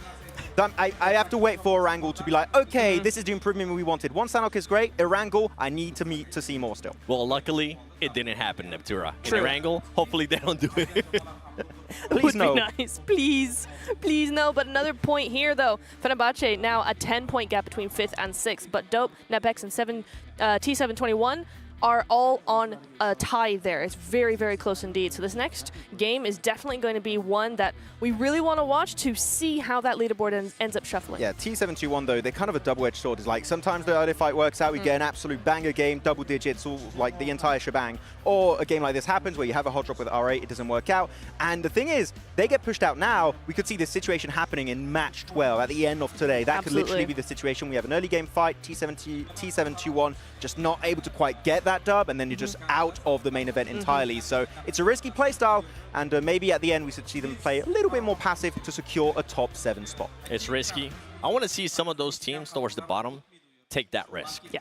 Especially because they need to. Like right? R8. I feel like R8 definitely took that risk. Luckily for them, he ended up working out. But for Action, saw them being able to be on the leaderboard right there. It was there. Do you take even a bigger risk, or do you try to mimic a little bit more of what you did on Sanhok, even though obviously I would try and mimic. I don't think I would go for a full hot drop just yet. I would let one Erangel go through before trying anything too crazy. I just completely forget about the hot drop for like what happened here going into Erangel. I love the way they were playing edge mid-game, Niptura. We were talking about it a little bit. They were actually pincered between two teams, and the way they were playing is not, oh, we're going to fully push this team and create space. No, we have this allocated amount of space on the edge of the circle. If teams encroach on that space, we're just going to send it on that specific player to keep that space under our control. That alone kept them alive into the late game and made that transition possible, and then they just got eliminations. And we actually saw, even off the back of that, right, we had half the end circle terrain that had rocks, other half that had nothing, and those rocks we saw were pretty much the game-winning spot for R8. Yeah, it really, really was. Very nicely done indeed. The crazy part is that we had over 90,000 players sign up for PMGO. 150 were able to make it through. I mean, we're getting here to find out closer and closer to who is going to be the one, and I can't wait until we get to Sunday. But until then, I mean, we got to continue on with this matches here. We're starting to see some performances starting to improve out of these teams as we are going to be going into Erangel. There was some teams that did end up performing quite well yesterday in Erangel. Hopefully we end up seeing those performances too. I think one team that you want to look at is which one?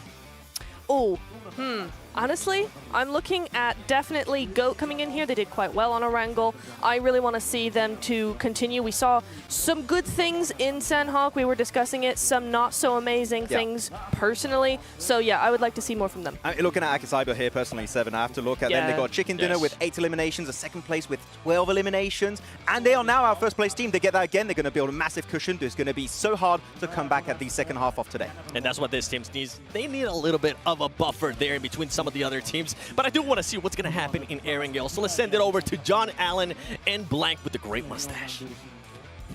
Absolutely. It's lovely to see it. You get it every single time at the start of the matches. It's a little something to look forward to. It is. A You know peek at the what? caterpillar. I'm gonna get rid of it tonight. Are you? Yeah. Oh.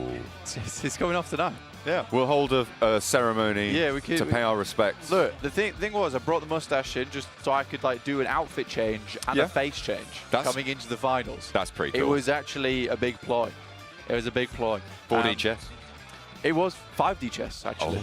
I was playing checkers whilst they were playing Battleship.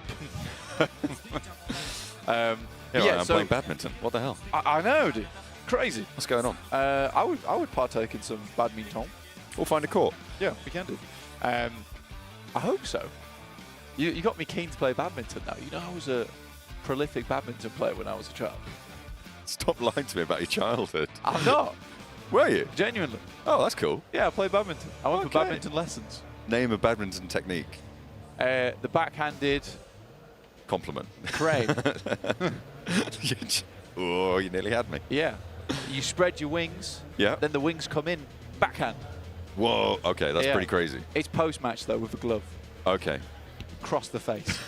Just to let them know that you won. Yeah. Be like, this is how you know I won. Whoosh, whoosh, bash. Yeah. Like that. Exactly. Excellent.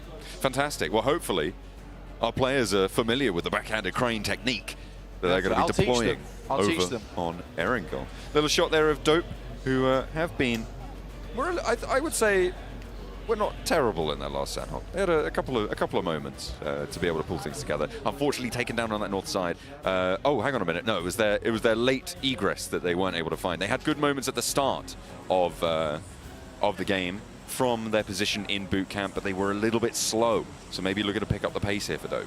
Yeah, I think that Erangel, it's a great opportunity to talk about, actually, and I think the Desi actually touched on it a little bit, but it's the sluggish nature of our teams here in the prelims, because there is a lot of times where teams will get to around about stage 3, stage 4, and you know they've made the initial rotate, and we always talk about is that the initial rotate is very important, but not as important as the micro adjustments that come after that.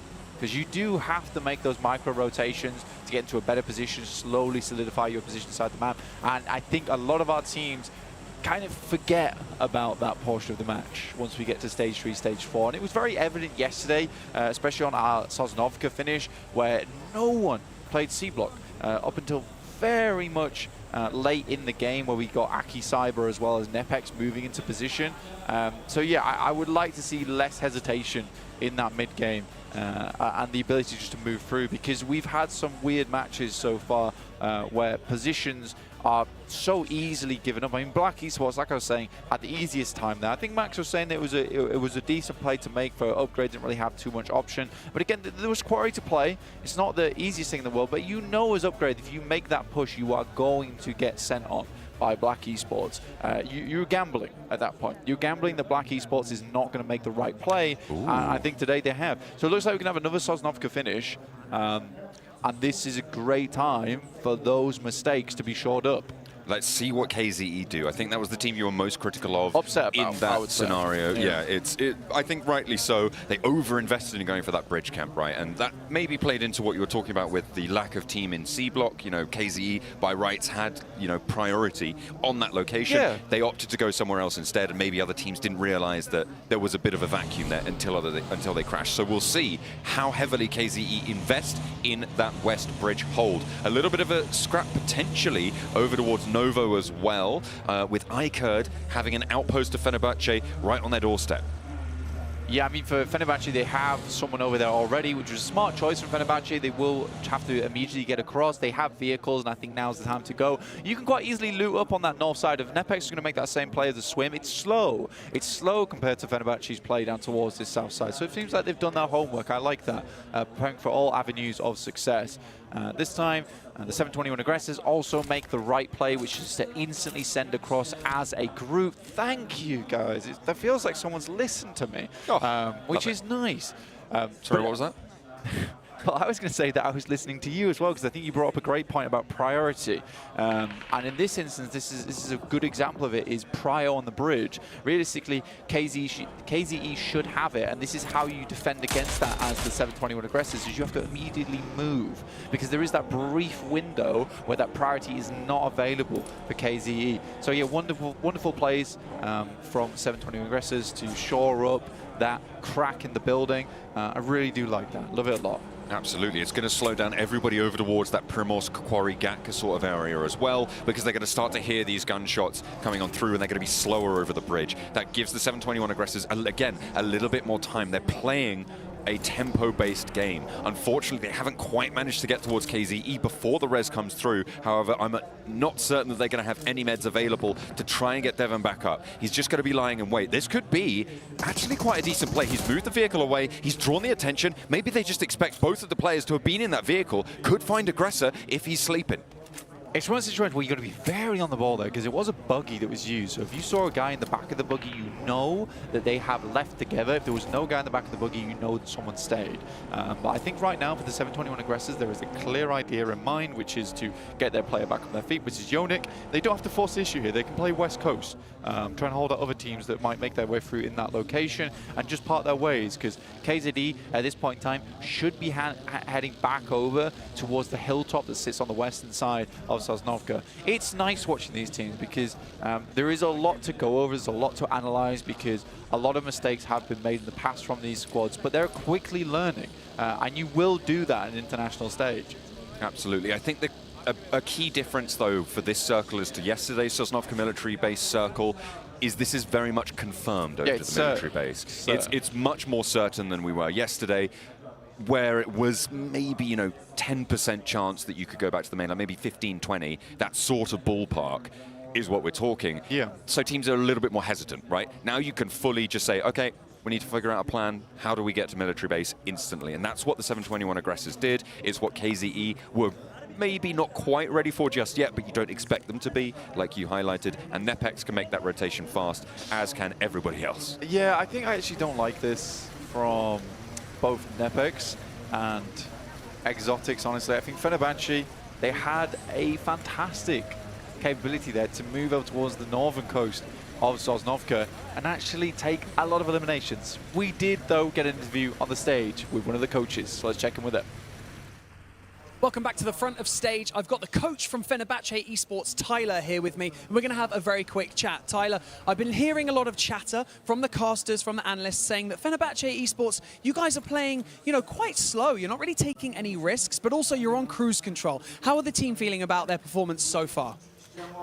Duyduklarıma göre analizcilerden şu ana kadar Fenerbahçe çok temiz, çok kontrollü, çok risksiz bir oyun oynuyor şu ana kadar. Oyuncular ve sen bununla ilgili ne düşünüyorsunuz? Nasıl hissediyorsunuz? Yani biraz daha biz bu zamana kadar gelene kadar çok fazla çalıştık ve oyuncularıma belirli verdiğim taktiklerde 4 kalmamız gerektiği hakkında konuşuyordum hep. Ve bunu hep yerine getirdiler. Şu an birkaç sıkıntı yaşıyoruz ama onun dışında stabil bir puan çekebiliyoruz. Biraz daha yani tecrübeye yaklaşabiliyoruz buradaki. O yüzden oyuncularımdan da şu an çok memnunum. Hiçbir sıkıntı yaşamıyoruz ve daha dikkatli bir şekilde oynamaya devam edeceğiz. Our main thing is staying as 4 at the end of the game. So we are playing like this. That's why we are playing safe. So we studied so hard. We did everything to manage everything. Now we have some issues, but we believe that we can fix them. So we are here and we are on the way. It's okay. Well, you guys are looking really impressive so far anyway. You're kind of still in that top 7 right now. Obviously, the day as it progresses, we'll see if you guys are still there. But we wish you guys the best of luck. Thank you so much for joining me in this interview. And for now, let's get back into the action. Thank you very much, Barney. An enlightening interview there with the coach of Fenerbahce. Actually, very enlightening interview. And it kind of answers the question, right, of why they didn't make that play in the first place. Because I think there was a fantastic opportunity for them to take that northern side. But if they're prioritizing having 4 players at the end of the game, which is a very, very good idea, and I do like the teams that do this because they're typically a team that plays for wins, which they haven't really got yet, to be honest with you. But if they ever get there, they should have it in the bag. But if they do that and they don't, they're quite risk averse, then they're not likely to go for that one up towards Nepex. And Exotics likely going to make their way across as well. But if you're shooting fish in a barrel, John, swimming in through the water on a very slow rotate, that's, to me, 3 eliminations, right? That could have been 6 to 7 eliminations onto Exotics as well as Nepex if they were lucky. If they weren't lucky, it's at least 3. Right, so I think for Fenerbahce, they missed a beat there, and they've kind of locked themselves down towards the southern coast. So this is where if I was talking to Tyler right there, I would be saying, I think that's okay, but your team is fairly competent. I think you can take a couple of risks here and there. Ooh, nobody. He's on X Games mode there.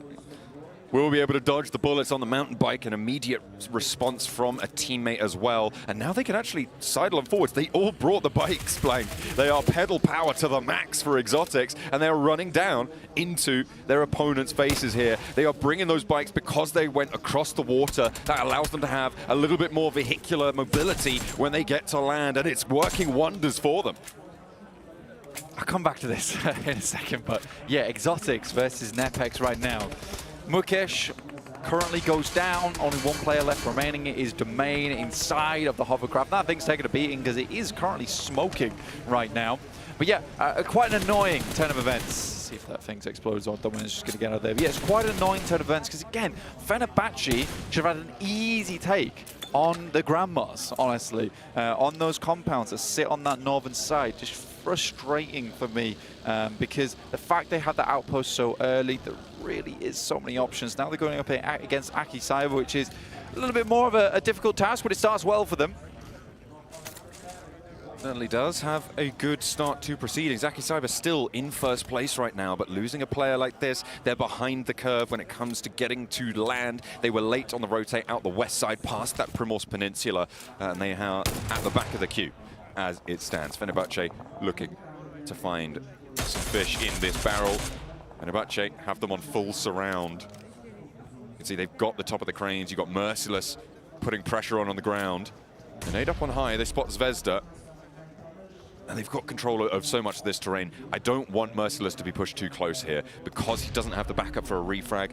If Akim Cyber smell blood in the water, they are so happy to descend on it. Yeah, and it looks like currently their teammate Admin does bleed out there to Simple. In the water. So very unfortunate stuff. I mean, Akim Cyber do make their way in, but like you say, they're fully surrounded. Circle shift on that northern side. Again, we talked about it before. I'm not going to bang on too much about Fenerbahce making a little bit of a mishap there by not moving far enough over towards that western side instead of trying to take up the southern side of the map. There's K21 going down to Ikurd. This is always going to happen eventually. K21 didn't really have too many other options moving down that way, and a lot of times they do try and pick up the outside edge. Zvezda finding one onto Savian though, instantly picked up. This is what I'm talking about. You give them an open side and they are going to slam straight on into it. Zvezda sideswipes onto Simple, and now he can push in. The reses have come through in the meantime, and they're playing as three. Fenerbahce had this on full surround. It was on lockdown, but now the key inserted, and they are turning, twisting the knife into Fenerbahce. Two players remain in their way. Zone 2, blank the blue zone, will tick, but not super hard just yet. Zvezda's been on point today. I mean, Admin been a little less impactful, but Zvezda's certainly picked up the slack, which is what you want to see on a team like this, right? You don't want to have just one hyper carry. You need to have a couple more. Circle, in the meantime, did shift over towards that northwest side, and KZE did go for that high ground on the western side. Don goes for something a little bit dangerous. Gets forced out of situation, though, but no meds is not great. Zvezda launching a nade forwards, trying to keep his teammates safe for this res. Stage 3 it is resable. Don needs to be careful, though. I think he might not have enough time to get the heal off before the blue zone takes him away. We'll have to wait and see. Force is still down. Don did get that first aid, so prioritizing his own health over the down player. I mean, it's the right play to make. Difficult sometimes to go for it, though. Nobody with just the bandages ticking up. And Force now, again, looking for that res, and a little bit more damage over towards nobody. I think he's late on that, you know. He might be. Oh, he's got the bandies. It's stage 3. But just one nade could do the trick, even if it's just tickle damage. That looks decent, but not quite on the money. Zvezda leading the charge now. A jump shot around the edge, but immediately a gut shot with the SK-12 and a second as well. Both players going down. It's Force in a 1v1 against Merciless. Around the edge, has to go for the weapon swap. And Merciless is there looking for this res. They'll be able to find it, but they are going to be so thin on the ground when it comes to time, when it comes to meds, when it comes to armor. I respect the maneuver coming through from Akim Cyber, though. They're consistently aggressive there, and it almost put Merciless on the back foot. I think if he continued with that push, maybe it was a different story. But yeah, for Fenerbahce, I don't think they go too much further in this game. And again, this is the last time I'll say it, they had north side coast priority, and they opt to go south in favor of more of a safe play, and it is just a mistake. It is just a mistake at the end of the day for them.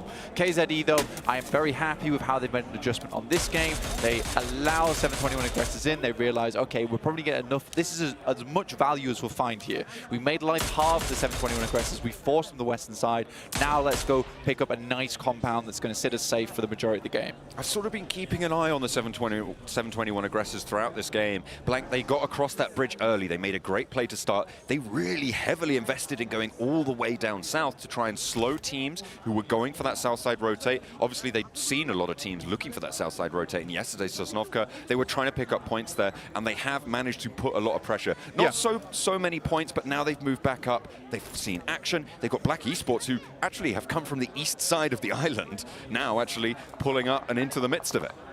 Okay, I'll give them this. I will give them this. The fact that they're taking down Divergent, they've got 3 players. I mean, they've extracted enough value out of this game. I think they could have got a lot more, but you've got to respect the fact that they picked up 3 eliminations on Divergent as they passed through. So, marvelous job from Fenerbahce, despite everything.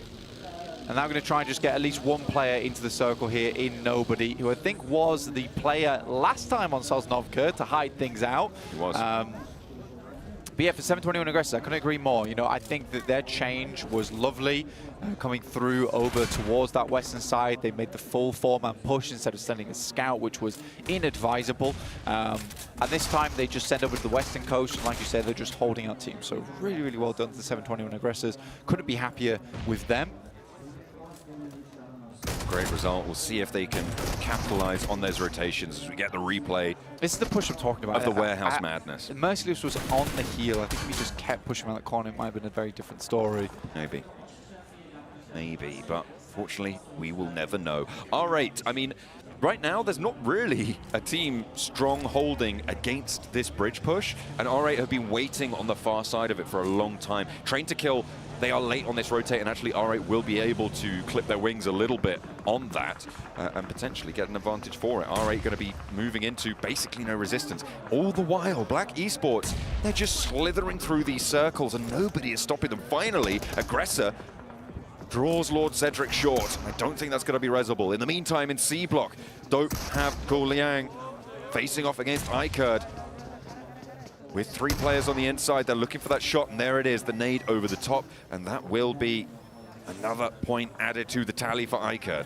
Yeah, I mean, for Black Esports, the reality that the matter is that they're a team that way too much relies on third parties. Right, I think there is a lot of third parties going on, and as long as they can kind of sit on the edge, they're likely to find something at some point.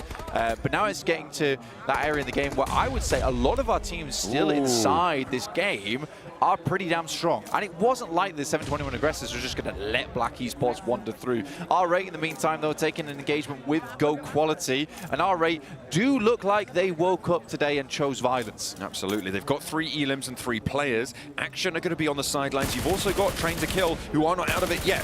A wide sweep for Prestige there, and not going to go down.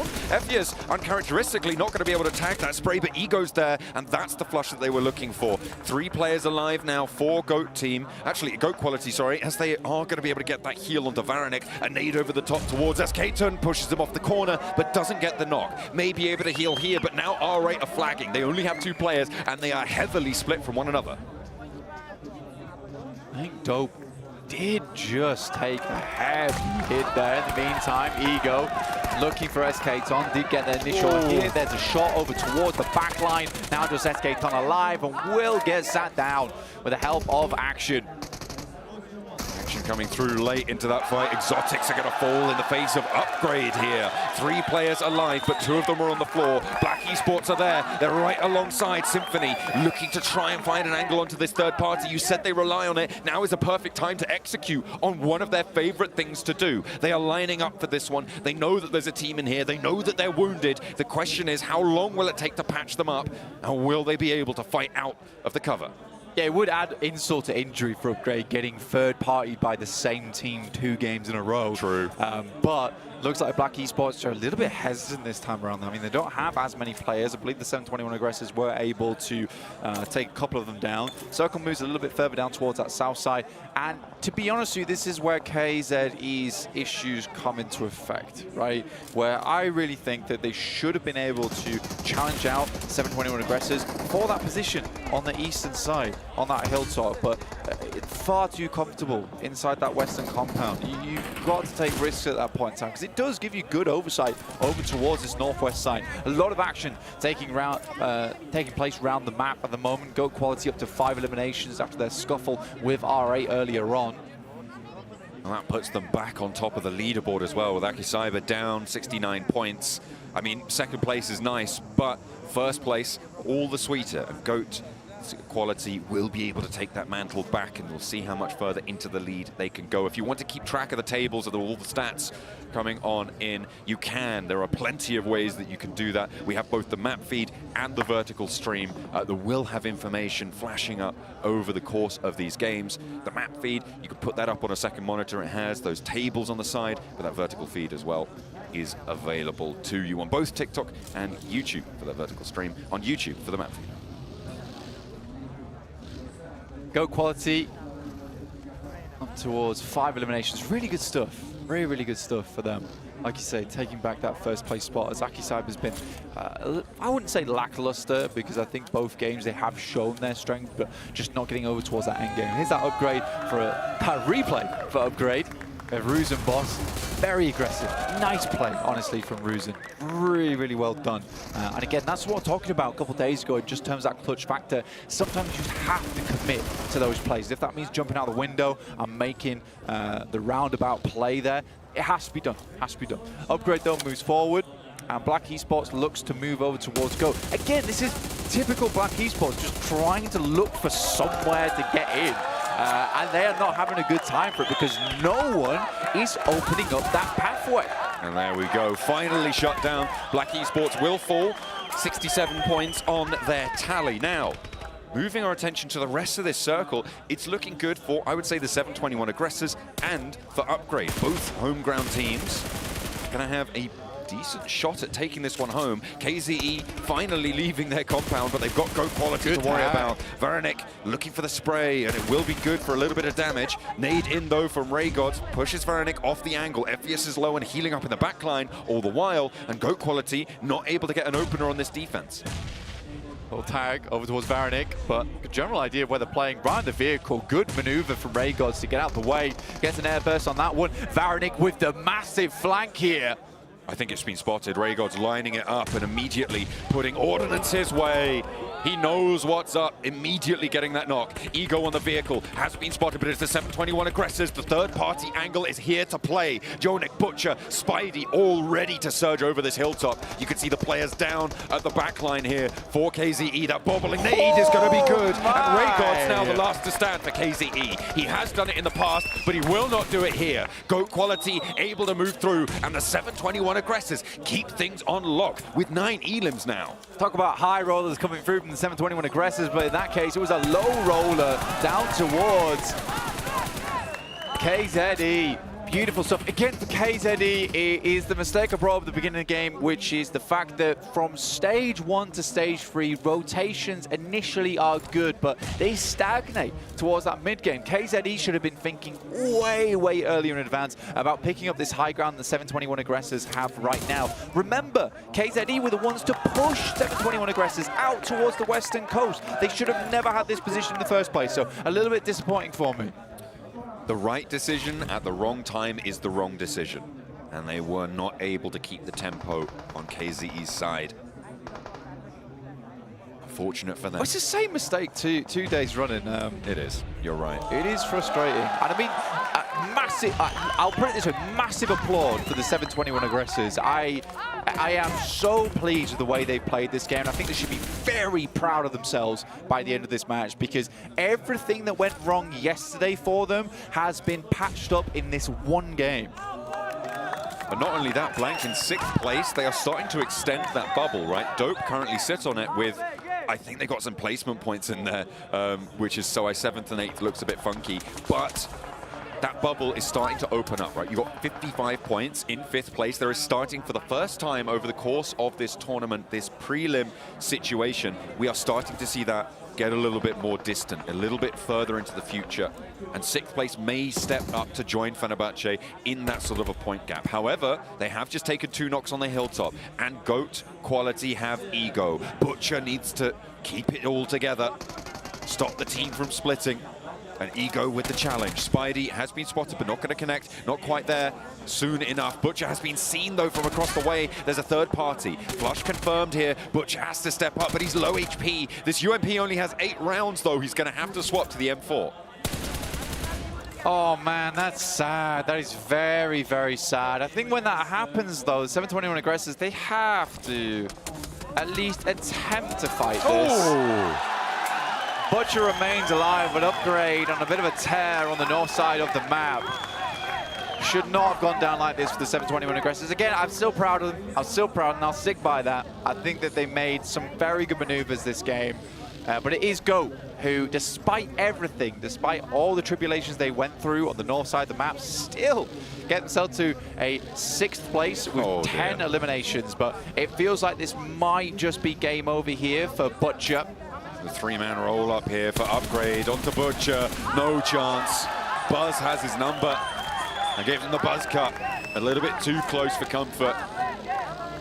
Will take down the 721 Aggressors after a string of solid plays. They end 5th with a decent count on eliminations. Yeah, there should really be absolutely no way that Upgrade loses this game because they have full control of the field area. They have all the best hard cover. Now at this point, I would probably be getting Ruzen moving over towards our eastern side with Ramses as well as their teammate just moving further over towards these crates. You know what? They could even just play the loot crates in front of this position. That would not be a bad idea whatsoever. Domain with the nade over towards Love, not going to actually loose it this time around. Knows where Igneous is, waiting for the lineup. The spray from Domain, tags on. Ooh, I thought it was going to miss there, but does manage to get it done in the end. That is position unveiled. However, there's one player closer to getting a second place for Nepex. I find it hilarious that for Nepex and T2K, they are consistently battling off against one another. There it is. And a 1-2 punch to finish the game for Upgrade. And this was a game that was necessary for them, and I'll give them a grade for that match. It was S tier. Beautiful stuff from the Uzbekistan team here, hailing from inside the stadium. Beautiful stuff. The crowd absolutely loves it. And rightly so. Upgrade finding a chicken dinner here, able to keep things under control. It wasn't just, they weren't the only Uzbekistan team that did well this match though. We've sung the praises of the 721 aggressors so much during the course of that, and I think rightly so. So both of those two teams coming in from the region, from the previous qualifier that we saw but 2 days ago, they've had that strength to move on forward. So I'm happy to see them carry that forwards. Upgrade though, lead the charge in that first place. Yeah, again, I think that was a game where multiple things went wrong, and specifically for teams that have made those same mistakes before. The 721 aggressors though, I think they did a fantastic job of readjusting to that scenario. But you can see here that 721 aggressors were the ones to take down KZE. There was an absolute opportunity for the 721 aggressors to push down towards GO and finish them off. The fact that they let them wander up over towards them is a bit of a misplay in my mind. But I think the 721 aggressors were a little bit too preoccupied with trying to hold that western hilltop. But by that point in the game, it's a little late to be worrying about a high ground position. You're thinking that most teams in Airstrip are pretty weakened at that point. I think you can afford to give up the high ground in that instance. And most importantly, some solid hand claps at the end of that match as well. We've seen a couple of fumbles from the players so far, but Upgrade, they keep it cool, calm, collected. Palm to palm every single time. These guys are lockstep, certainly were in that last match. Very happy to see that one. We're going to be heading back over to the desk to break down the game and tell us just how fantastic Upgrade are. Upgrade making the home crowd roar. This is what they've been expecting out of this team. Them being able to get a good amount of eliminations now. Back-to-back 4 or more eliminations and closing it out with the win. Yeah, very, very nice indeed. Again, we might understate it just a little bit like we did with R8. This is huge for Upgrade. This is a massive, massive upgrade for them. You can tell just by the crowd, the way that they are cheering, they know what's at stake here, and they know how big of a win that really was for them. We already had some massive games from Akim Cyber from the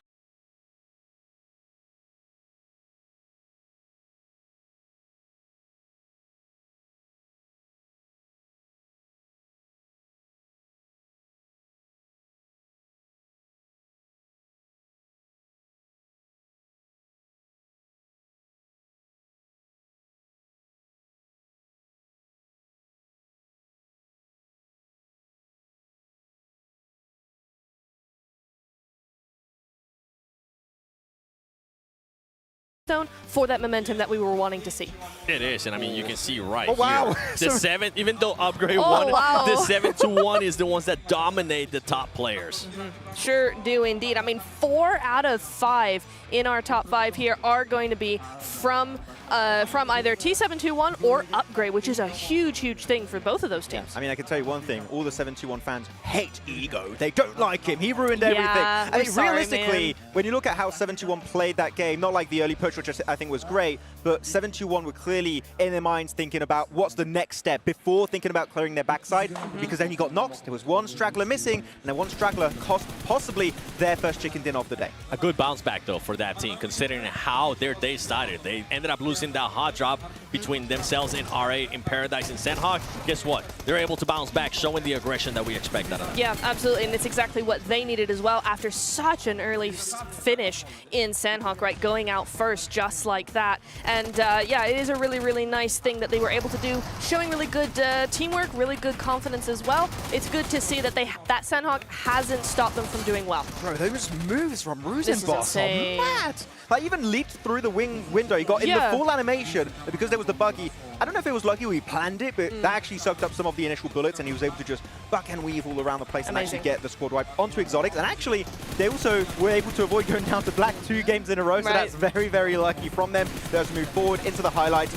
This fight was actually very important, but Go, I would have to say, sure, maybe not able to quite win the game, but a lot of very smart moves in the mid stage of this match. Yeah, I'm really, really starting to like their strategy, how they're playing, how they're moving. It's very classic them. They come in, sweep the outside, gain a whole section of the zone for themselves, and then just wait, and it's really, really nice. The one thing I had wanted to see if they made it to main stage was more confidence, and in this game, I'm definitely seeing it.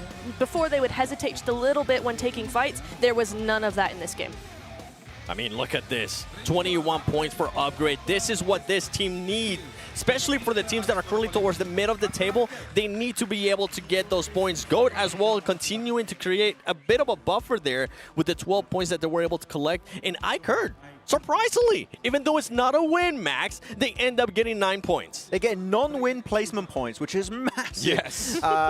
Realistically, for Ikerd, I'm really happy with how they played this game. We're not really getting too involved, playing it pretty silent, pretty slow, but which is fine. Being a silent team is okay, especially because they were in C block. There was no real exit point for them. Just let's try and get as many placement points as possible, even though we know we can't get that chicken dinner. Absolutely. Another thing I want to bring up is NetBex were in there with 7 points on that board for that game. Remember, they were in contender for that top 7 spot. So this game is, while not really a placement point material, is enough to just keep them going. Actually, I want to echo your point with another team, which is DRG. That's two bad games. I was going to say good games. 2 bad games. They just got back to back, and they were in 7th place at the start of the day, so they're going to be slipping pretty damn low. And you can see that because they're nowhere to be seen right now within the first page. Look at the buffer. I mean, currently first place, 2nd place, and 3rd place are creating with all the other teams. All Uzbekistan teams are in the top 7 currently. They are all up there. They might be joining Helion Esports actually for the next stage. This is actually quite... Oh, actually, am I missing one? You're missing one. You're missing DRG.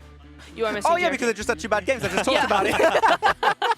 Yes, you are going to be then having T721, Upgrade, and Akim Cyber. Really good stuff. But Go, you talked about their confidence here already, Neptura. They were almost maybe overconfident from time to time because like they were just pushing everyone, especially Verenik, who was like, I'm pushing solo, and it did not quite work out. Yes. Sorry, what was that whole Huh? 13th place DRG after they started the day off in top 7? Yeah. That just goes to show you how close the leaderboard still is, right, those 7? I mean, for 2 bad games that aren't even all that bad, and they're still dropping so low because these other teams are starting to step up. This is where DRG really cannot afford any more mistakes. I feel bad for one team. I mean, I feel bad like for how they are on the rankings, which is Exotics. I feel like whenever we see them in a fight currently, they're just getting bullied. Like, we need to see the fragging power step up significantly because right now we're not seeing much from them. Well, we want to do a bit of a comparison here because we want to see how Upgrade performed yesterday to today. And you can see it's massive. It's a massive upgrade for this team. Day 1 is going to be on your left-hand side. Day 2 today is going to be on your right-hand side. Illims are up. They absolutely are, and by quite a bit. I mean, you're now averaging 4 more. I mean, yeah, it's only 2 other games, right? It's 2 versus 6, but still, it's quite a big difference. And even in the average survival, they're just surviving a little bit more as well, which means they're trying to keep both consistent. Exactly, for the placement points. They only had 5 placement points throughout all of their 6 matches of yesterday, and now the survival time, because it increases, they're getting so much more placement points, and of course, like, we knew they could get the Illims, but when you get placement points on top of Illims, you're going to be getting so much damn high in the leaderboards. Again, they're in top 7, so can they maintain it by the end of this second day of the prelims? That's the main thing, right? They've been able to do it twice. Can they actually continue on with that consistency that we expect out of them? By the way, don't forget, BYD is the #1 NEV producer in the world. As part of the PUBG Mobile Global Open, BYD is proud to be the event sponsor. Learn more about BYD models or flexible financing options at the booth during the event, or visit bydauto.com. Sadly, we didn't get a chance to ride on one today, but I'm still hoping that we'll get a chance to ride on another one. It's actually interesting, Seven. We left the venue yesterday. We were in the parking. There was a BYD car right there. And Yes. Seven was like, "Is that a BYD?" Yeah. Oh my god! Oh, that looks so cool. Wow, there he goes. Yeah. I mean, they are really pretty It really cool, stood out. It was like, actually, actually, wait, oh, it is BYD. Yeah. Any other teams that you guys are looking to see a little bit more consistency out of? I really want to see just more from R8. Honestly, we saw so much coming in, just a little bit more. KZ Underage. I feel like they had a good opportunity this game. They got too passive. We need to see them being more confident in this game. Yeah. Okay. I got to throw one in there. Why not? Akim. I feel like I want to see a little bit more out of them today. But you know what? We'll find out what they're going to be doing for the rest of the day after we come back from this break.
Maxed out gear, tactics, wealth. I've got it all. I'm always so glorious in battle. Not even a speck of dust gets on me. A small boss is nothing.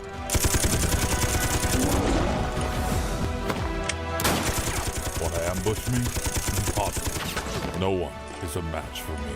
This game is simple. Follow me, I'll make you rich.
Starting to get hot and hotter here, as in the heat of the battle, only the fastest and most powerful survive. The Infinix GT20 Pro delivers not only pro-level speed, precision, and smooth gameplay, giving the ultimate edge to players around the world. This is the official gaming phone built to outplay the rest. And what are these two doing over here? Oh, that's right. They're currently looking at nothing else but the vertical stream. Sorry. I'm so sorry. If you guys haven't checked it out, make sure you check it out. It's on TikTok and it's also on YouTube under PUBG Mobile Esports. I've checked it out. And while you're at it, remember, if you want to be a little bit more analytical, if you want to be able to see those rotations before we call them out during our segments, check out the map stream as well, because that one definitely comes in handy. All right, guys, I know you like looking at what happened. 10 more minutes, please. Give me this back. You just want to look at yourself again, Max. How did you know? I just... It's hard to miss this beautiful forehead of mine. Well, let's take a look at the schedule, because this is going to be the final day for prelims. We're going to be finding out which teams are going to be moving on towards main event. The last two Erangel so far. I remember asking you before we went into the first Erangel, which team do you guys want to see perform well today? One that performed well yesterday was GOAT. Is there any other that come to mind? T2K. Ooh, So, like, we had two teams that we wanted to see step up significantly already today with RA and the now upgrade Chicken Dinner. We need T2K, and I'd be pretty happy with a lot of our teams that we currently have in the top 7. So T2K, it is your time to shine. Absolutely. Well, we'll have to wait and see if T2K is going to perform, or if Max is going to be cursing them, as we're going to be jumping into the second Erangel with John Allen and Blank. Thank you very much, guys. We are, of course, going into our next Erangel. It is all to play for, and it is going to be wonderful to watch. And I'll tell you what else is wonderful, Blank. It's our world of wonders that you guys can take part in. Of course, you could be making your own maps, or you can be visiting the PMGO venue. So even if you didn't have a ticket this time around, you can get here in-game, take a look around the venue, and experience the highs and lows that PMGO has to offer. So you can use that code that you saw on the screen. It flashed up, flash, it's gone. And you can make your own maps as well on World of Wonders, so make sure you're being as creative as you can. The secret's in the name, guys. It is a world of wonders out there. So make sure you check that one out, because we know we have some very creative and amazing community members in PUBG Mobile. In the meantime, we'll be getting into our third match of the day, the second to the last Erangel of the prelims. Like, we are getting towards the end of it here. Already 8 matches down into the 9th now, and the playing path is coming through from the north side down towards the south around Novorobnoye, so from Severny. Overall, should be a good one. I think that there are teams that definitely stand up. You got 2 more Erangels left. They're your bread and butter maps, right? These are the ones that count the most, where you get the most amount of fair points coming through. So you got to make the most of them. We already had a Sosnovka finish, which did throw things into a little bit of the mix, right? You know, shook things up a little bit. But teams that we expected to do well did. And teams that maybe didn't do so well yesterday that we thought could make some adjustments, that happened too, which was nice to see. Absolutely. We'll see if they can carry that forwards going into this next match. You can see teams out early, trained to kill, who Max didn't even talk about once. Don't even say he did it, because he didn't. Over in Severny, they're out early. They can get on the road nice and quickly and head on into wherever the circle decides to go. We'll be looking out for hot drops along the way as well. I'm gonna have to wait and see. T2K starting up towards Severny right now. And at the moment, we're going to be having most teams getting spread across the map quite easily. This time around, that's quite easy to get over towards Lipovka. I think the majority of our playing paths have been over towards that western side. So this time around, you know, K21 can get themselves nice and set up early. Fenerbahce over towards Milta. This is a team that sent fairly early over towards Sosnovka. I think you can be fairly certain it's probably not going to be in Sosnovka again as we head up towards that northeast side of the map, which gives Upgrade a likely advantage starting over in Yasnaya. But already it's Black Esports coming up against GOAT Quality, which isn't great news for one of our top placing squads. For two of our top placing squads, in fact, both of them towards the top of the tables. And right now, Black Esports do have a small advantage here. No meds for Zeptimus, but he has got the backup coming through in the wings. Unfortunately, there's a drop shot. Fortunately, he's got it handled. Ego goes down and steps inside, unfortunately. Greeted with a hailstorm of bullets, and Ephius again keeps it together. However, there are two more players now from Black Esports clambering on into the garage. Lord Cedric and Ozzy moving on forwards, and he's lining them up. He steps out, and what on earth have they allowed him to do there? Stays on the ground floor, and Ephius absolutely runs them through. Very, very well set up play there coming through from Ego, of all people, who's on the floor, sets himself up right behind the door so he can give immediate callback over towards Ephius of when those players are running towards him. So as soon as that door opens, he is ready to go. Even so, the aim was crystal clear and on point there. So very, very nice stuff. And Black Esports will only have Symphony left behind over towards Box Compound to deal with things going forward. So very, very well done to GOAT to get themselves into a much better position.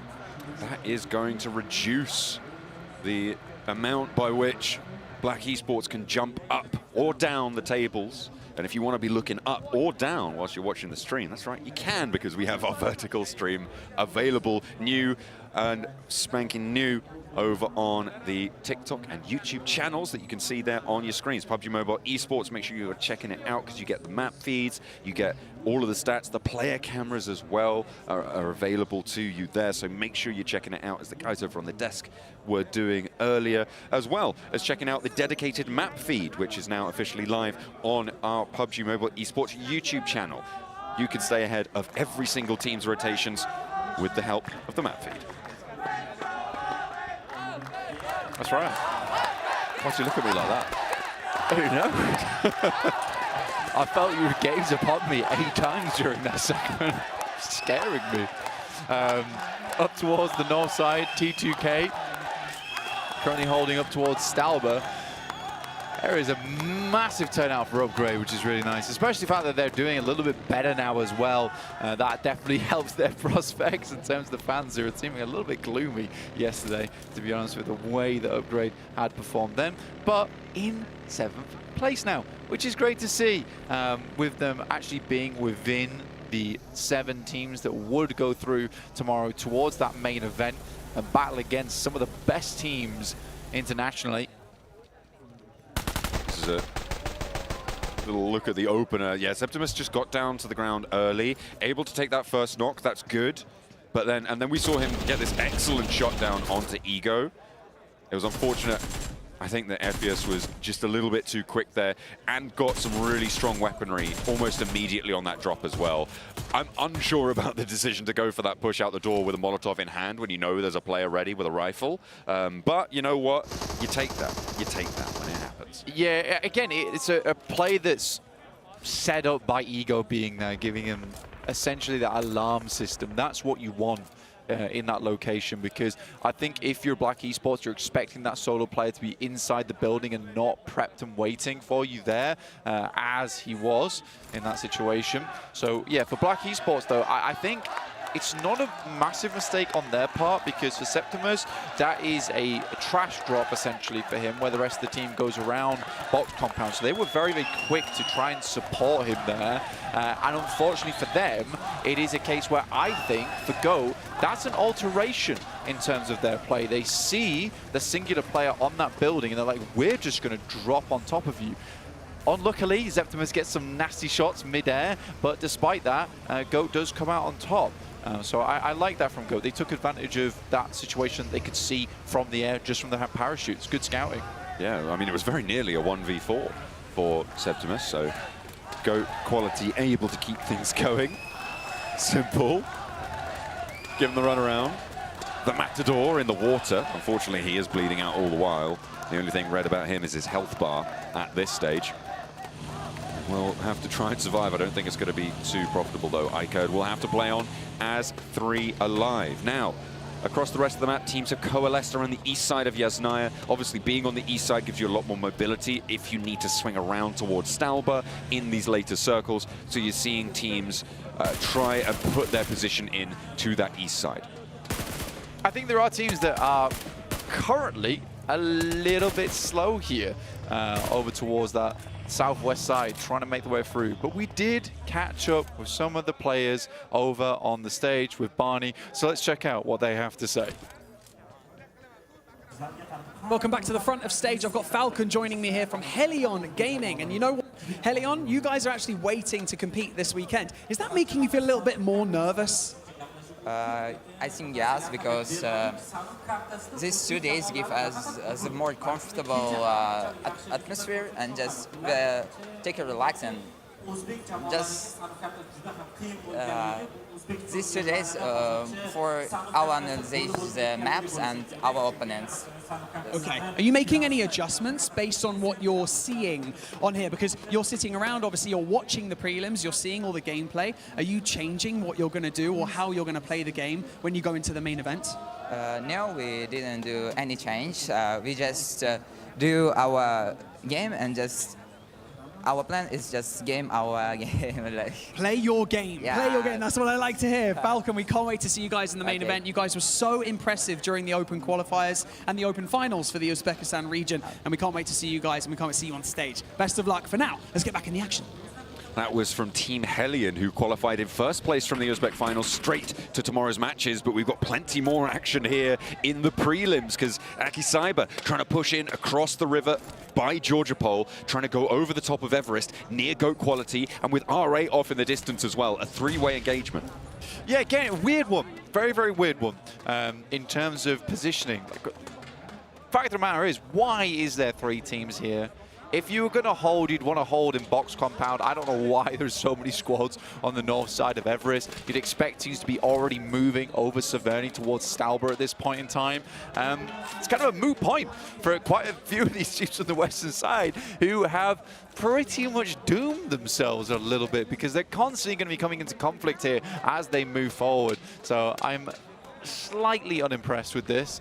And again, it's stagnation. I think that's always been the name of the game here so far, at least in the prelims, is that there's a lot of teams that are just taking way too long to move on in. On the other side of things, teams that are inside the circle, over towards that eastern side of the map, you have K21, who moved up from Lipovka. We said they had a very easy start to their match. They're sitting pretty over towards this location. And Upgrade, they can slowly coalesce over towards that western side.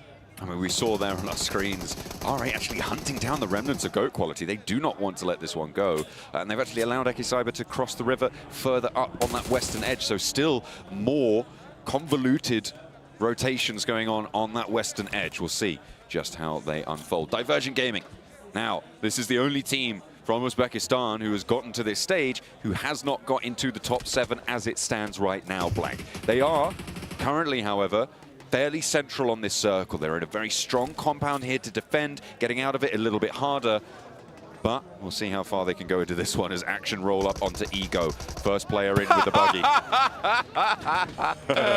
Oh, dear me. Oh, goodness. Like a mosquito. Annoying, but not deadly. I'm going to get you, I'm going to... Oh, I'm under a buggy now. Flatten the poor man. Oh, dear. Oh. They call that the front axle ego check. Yeah, that was an unfortunate moment. But these things happen. For Go, again, like I am a little bit concerned with the way R8 reacted to that. They had the opportunity to move over that northern side. I don't think they had to chase down Go at all. I think in that moment, in their heads, the important part is getting into the circle and not trying to look for Go. And like you said, it did allow Akim Cyber to push over the top of them. So they are first to face inside the circle, at least.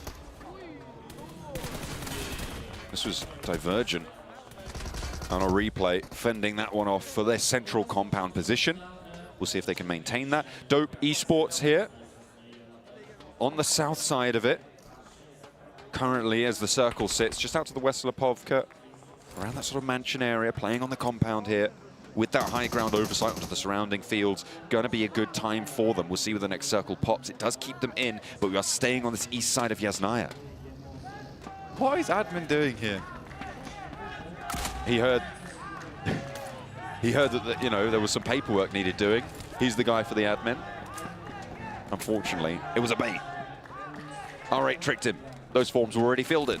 Yeah. I mean, praising Akim Cyber for moving forward, but then leaving a player in gas station. Somewhat wonky's happened there. Not entirely sure what. So now R8 does have a significant advantage over a team that's already passed them. It should be on the outer edge of the circle. This one does pass back a little bit over back to that western edge, which is good to see for a lot of our teams. There's more position to play on as we zero in a little bit.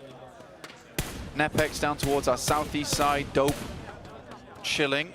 A lot of field over towards the western edge. There is still a portion of Yasnaya in, so there is an ability to take residence in some of these buildings, which should give you a little bit of cover. In the meantime, Don taken down by T2K. Train to kill on this north side. And like I said, we're slowly faltering, and today hasn't been the greatest for them. I think it's safe to say, Blaine. They haven't had a good start into today. Fortunately, they did have that buffer from yesterday's games, but it's not as strong as we would like from them right now. They're on 69 points. They're fairly ahead of the bubble by 19 as it stands. So they're looking pretty good with 4 matches left to play, including this one, but it's definitely not fully safe. Yeah, there's a lot of folds, I'd say, from Akim Cyber today. I mean, clearly one of them is just admin sitting inside gas station getting taken out. That one was very weird. Black Esports similarly down to 1 player now, R8 with the 4. I mean, they have made some wild maneuvers over on the western side of the map, yet they get in as a 4-man, so it's looking pretty decent. Upgrade, very much central right now, looking really good going forward. Very strong position they're holding as well. Be beneficial for them throughout the entirety of the game. I'm glad that Fenerbahce does take this 2-2 split, though. This indicates a little bit more of a risk take from them, which I like to see. They started in Milta, so they've had to push far up here. And again, you want them to be taking these central positions. If you can, and it's located near you, there's no reason not to go for something like this. Zvezda tries to descend from the Stalber Hill, where he was sequestered for a while, but he's been through hell and he will not come back from that one. Escaton with the pickup and the flush there. And that's another point added to R8's tally. They're now not alone on the north side of the Yasnaya fields, because there's Upgrade chiming in from across the way, but that should be Reservoir. Again, very weird game for Akim Cyber. Like I said, it just does feel like a series of folds from this team. Like, they had an excellent opportunity, an excellent chance to make something happen. Yet here, it all goes wrong fairly quickly. T2K moving across over towards R8. You can see that on your screens right now, looking to get a bit of a high ground positioning against them. The circle moving further towards the west does throw a massive bone over towards R8. Ooh, okay. A chance here to take control of the north side of this one, but they have to fend off Train to Kill. with the top 3 teams going fairly low on this game as well. Blank, this is a big opportunity for R8 to actually pick up a lot of placements here. They are currently 19 points behind the first place team, and that is doable with a commanding position over the Yasnaya fields, right? You can pick up that sort of a scoreline, unless you get taken down here and now by Train to Kill. Force taking a shot over towards ID7, and he will bleed out. Oh dear. They're taken down, good stuff. 721 aggressors is over towards our eastern side. Nepex is out on the other side of this ridge. 721 aggressors realizing they're going to need to move in very quickly. Fenerbahce might want to think about regrouping down towards that south side, or even moving a little bit further off towards that west and sequester themselves within those fields. Oh dear. That was the slowest roll-up I think I've ever seen in terms of the time he had to respond to it. Just nothing he could do about it. A threatening imposition by the 721 aggressors. They're trying to refrag and they get the first. Yonik next for the challenge and happens on the shots needed to shut down the aggression. Will move in to look for the res. Hits the deck after the flush is confirmed, but 2 players are now down. Unfortunately though for the Train to Kill squad, they have been swept aside and eliminated in 14th place. Well handled by the 721 aggressors, but they're diminished in numbers and there are so many teams surrounding them. Yeah, 721 aggressors kind of struggling a little bit there. T2K, again, very lackluster play in my opinion. Very, very lackluster. They had the advantage on this one, and again, it's just a series of roll-ups, a series of 1v1s. It is not up to snuff, I would say, here at the prelims. 721 aggressors though getting torn to pieces by R8, who have just come through and they've found the weakened team. R8's been having what I would consider quite an easy game, to be honest. Spidey still with a little life in him. And the 721 aggressors looking for the res. R8 stumble a little bit, and now Ikerd can join the fight from this eastern side. That makes R8's life a lot harder. The 721 aggressors can try and just keep their head down and stay alive in this scenario. R8. Prestige has to drop the smokes, gets into the buggy. They need to start moving quickly back over towards his friends, down towards that south side near SK Ton. Here's Nepex coming with Fenerbahce. They did regroup as requested. Nade around the back, big damage over towards Savian, and Simple's already fairly low. Nobody's going for one hell of an approach onto them. Not sure what he was thinking. And Domain's lighting it up from the sideline. Savian, the savior here for Simple. And Domain just about avoiding with that central stanchion. The pump action not good for it. And the rest of the team running on in. He was so committed to getting that flush, but Blank, 7 or 8 pixels got in his way. What could you do? Yeah, were they just going to let him keep shooting? Was that the plan there? Very odd, to say the least. Dope currently 2 players down. Action on one side, Exotics looking to pincer from the other. Action moves up, Nyx. That entire team just got pulled apart on top of Dope as well. That is a lot of players going down in quick succession. KZE having a big impact there. On the middle of the circle as well. They'll have that oversight, that chance to just spike out from their current position. KZE, 4 players, dead center on the circle. Blank. Now, we're back on the southeast side with Exotics playing as 2 versus Nepex playing as 4. There's the knock from Upgrade. Again, in the center of that circle. You've got to look at Divergent as well on this southeast side. Another roadblock for these teams on the south. All right, still looking down. You got Rex here on your screens looking over towards Exotics. Nepex, sorry. Taking a couple of shots themselves to try and move through. R8 trying to get ahead of the curve here, but 721 aggressors will make that instantaneous push. They don't have information on Force though, and this could go poorly. Luckily, Spidey does hear that player just in time. He's got that 6th sense, does our Spidey. Has an inkling has a tingle that there's a player on the inside and we'll be able to find it. Unfortunately for Aggressor though, not so lucky. R8 playing on as 3 now from the northern side, have to put more pressure on here. The blue zone is crunching them in. Spidey still on the inside now, Jonik off on the off angle, quite far away, not really going to be able to help too much until they go for that roll up. In the meantime, southeast side, it's Nepex on the crash towards Divergent. Divergent needing a good game here and now, and Domain goes down first. A good start to the hold, Noisy and Lonely on the face. Will find a second onto Rex, and now it's just Mukesh for Nepex. The rest of the team surging on in, and Divergent clamped down on the compound. No casualties to be seen. Divergent hold them out for Prelims. Good stuff. Divergent, this is the resurgence that they need in these matches, but it's Upgrade. Their fellow Uzbeks up towards that north side who could put it all to bed. Dynamo spray down towards Buzz, but not going to connect there. Too low profile on the lay down in the smoke.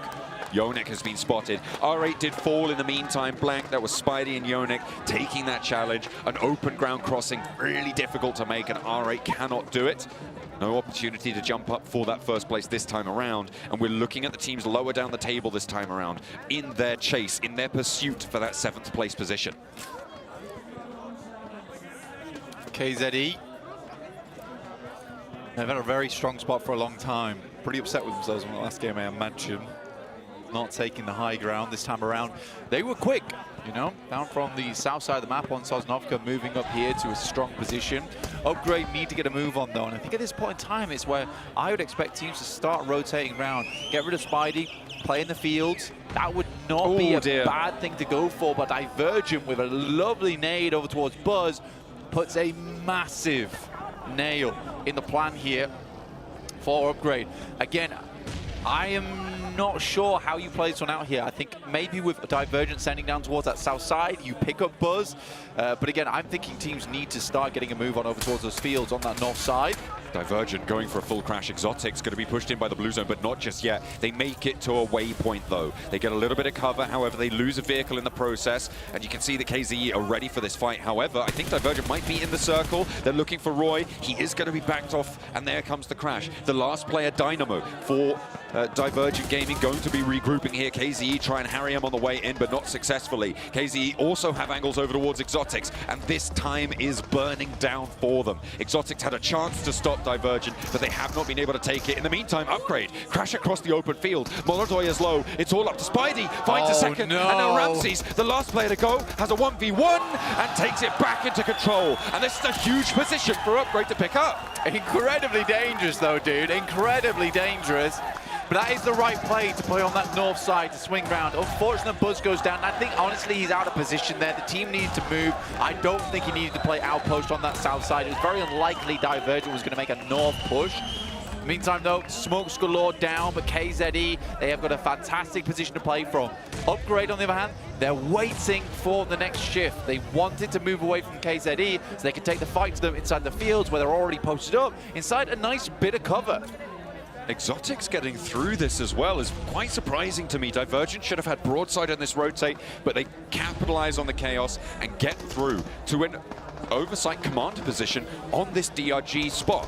KZE has been seen, and that's Upgrade. Huge. Taking down Ray Gods. That leaves them as 2 on the inside. Devon on the out. They have 3 players now to stand. And DRG bearing down upon them. A huge threat. That's a really nice pickoff coming through from Upgrade. Over towards Ray Gods as well, who arguably is the best player there on KZE. Exotics just slipping by, like you say, purely because Divergent massively locked down this location. They've got no sightlines to work with. Kings attempt to take shots over towards Upgrade, who can just rain the next in now. There's no reason for them to peek out too much, considering they've already got that initial knock. They just need to wait for KZE to have to move their way. Arguably, the circle could move down towards the south, though, which puts Upgrade in a slightly difficult position. I mean, look at this, though. Is this difficult? I don't think so. This is the high ground. This is the rooftop scout. Oversight. All the control you could want over all the maneuvers in the game. Might be able to thread the needle to Roy. I don't think he's been able to spot it there, just behind the angle. They don't need to leave yet either. The circle keeps them in. Upgrade hanging on, and it's kind of 50-50 here.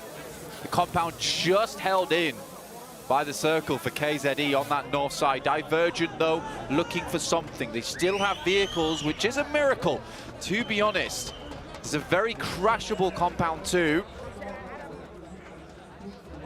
Posting up on that east side, you can see they have a player there specifically for that scenario because it's the one area of the building where there aren't really the windows available to get the shots out. But Devon playing here is very important, and he has to play here for that reason. The need to stop anyone pushing too close by. That was Pretam bleeding out. That goes over to Upgrade again. KZE now with Divergent bearing down upon them. This is the go signal. Nade not quite connecting on the first wave, but the second is there. And David, devastation over towards Divergent.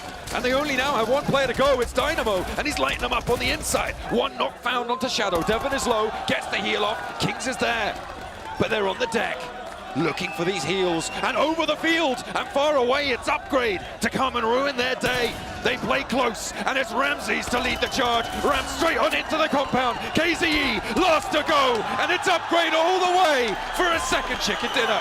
The second one in a row. Upgrade sending down through the field. They spot their opportunity, and they are sharp with it. You've got to give it to Devon, though. Fantastic hold on that side. He knew the plan, the Divergent coming up with, but Upgrade had been waiting in the wings. Several fantastic rotations to awesome aim to that end game. Beautiful stuff from Upgrade. What a shutdown on that game. They took dynamic options in that late game situation. Blank, whilst that fight on the south side was happening, they routed the north side hold. They had oversight on everything they needed to, and that crash across the field, perfectly timed. Honestly, Ruzen was cruising that game all the way through. Very, very well done to that squad. You love to see it as well here in Uzbekistan. The Uzbek team just having an absolute blinder of a day today, a much needed day. And this could mean that by the end of it, we have 4 Uzbekistan teams going through to the main event out of 4. A 100% qualification rate. Let's take a look at this lineup. Devan, absolute domination on that sideline. What a spray down. This pick from Dynamo, though, or maybe it came through from Upgrade, I'm not entirely sure, was able to get that opener. And this is when Upgrade knew they had this fight. They were able to make it work. It was fantastic, phenomenal crossing. And Ruzen was cruising to the bruising of everyone in the way. Let's go! Great! Back to back. You could have seen, there's a reason why they didn't have this flag with them, because they let us borrow it. So congratulations, Upgrade. That is back-to-back chicken dinners for this team, a team that definitely... Oh, you can give it back. Dang. Damn it. But okay, seriously, last year of Japan, year of South Korea, stepping up big time after really never doing anything in global events. Is this the start of the year of Uzbekistan? Chances are that it's definitely happening today, and that might be able to start and continue for the rest of the year. Yeah, that's right. I mean, look at the stats here from this team. Really good stats.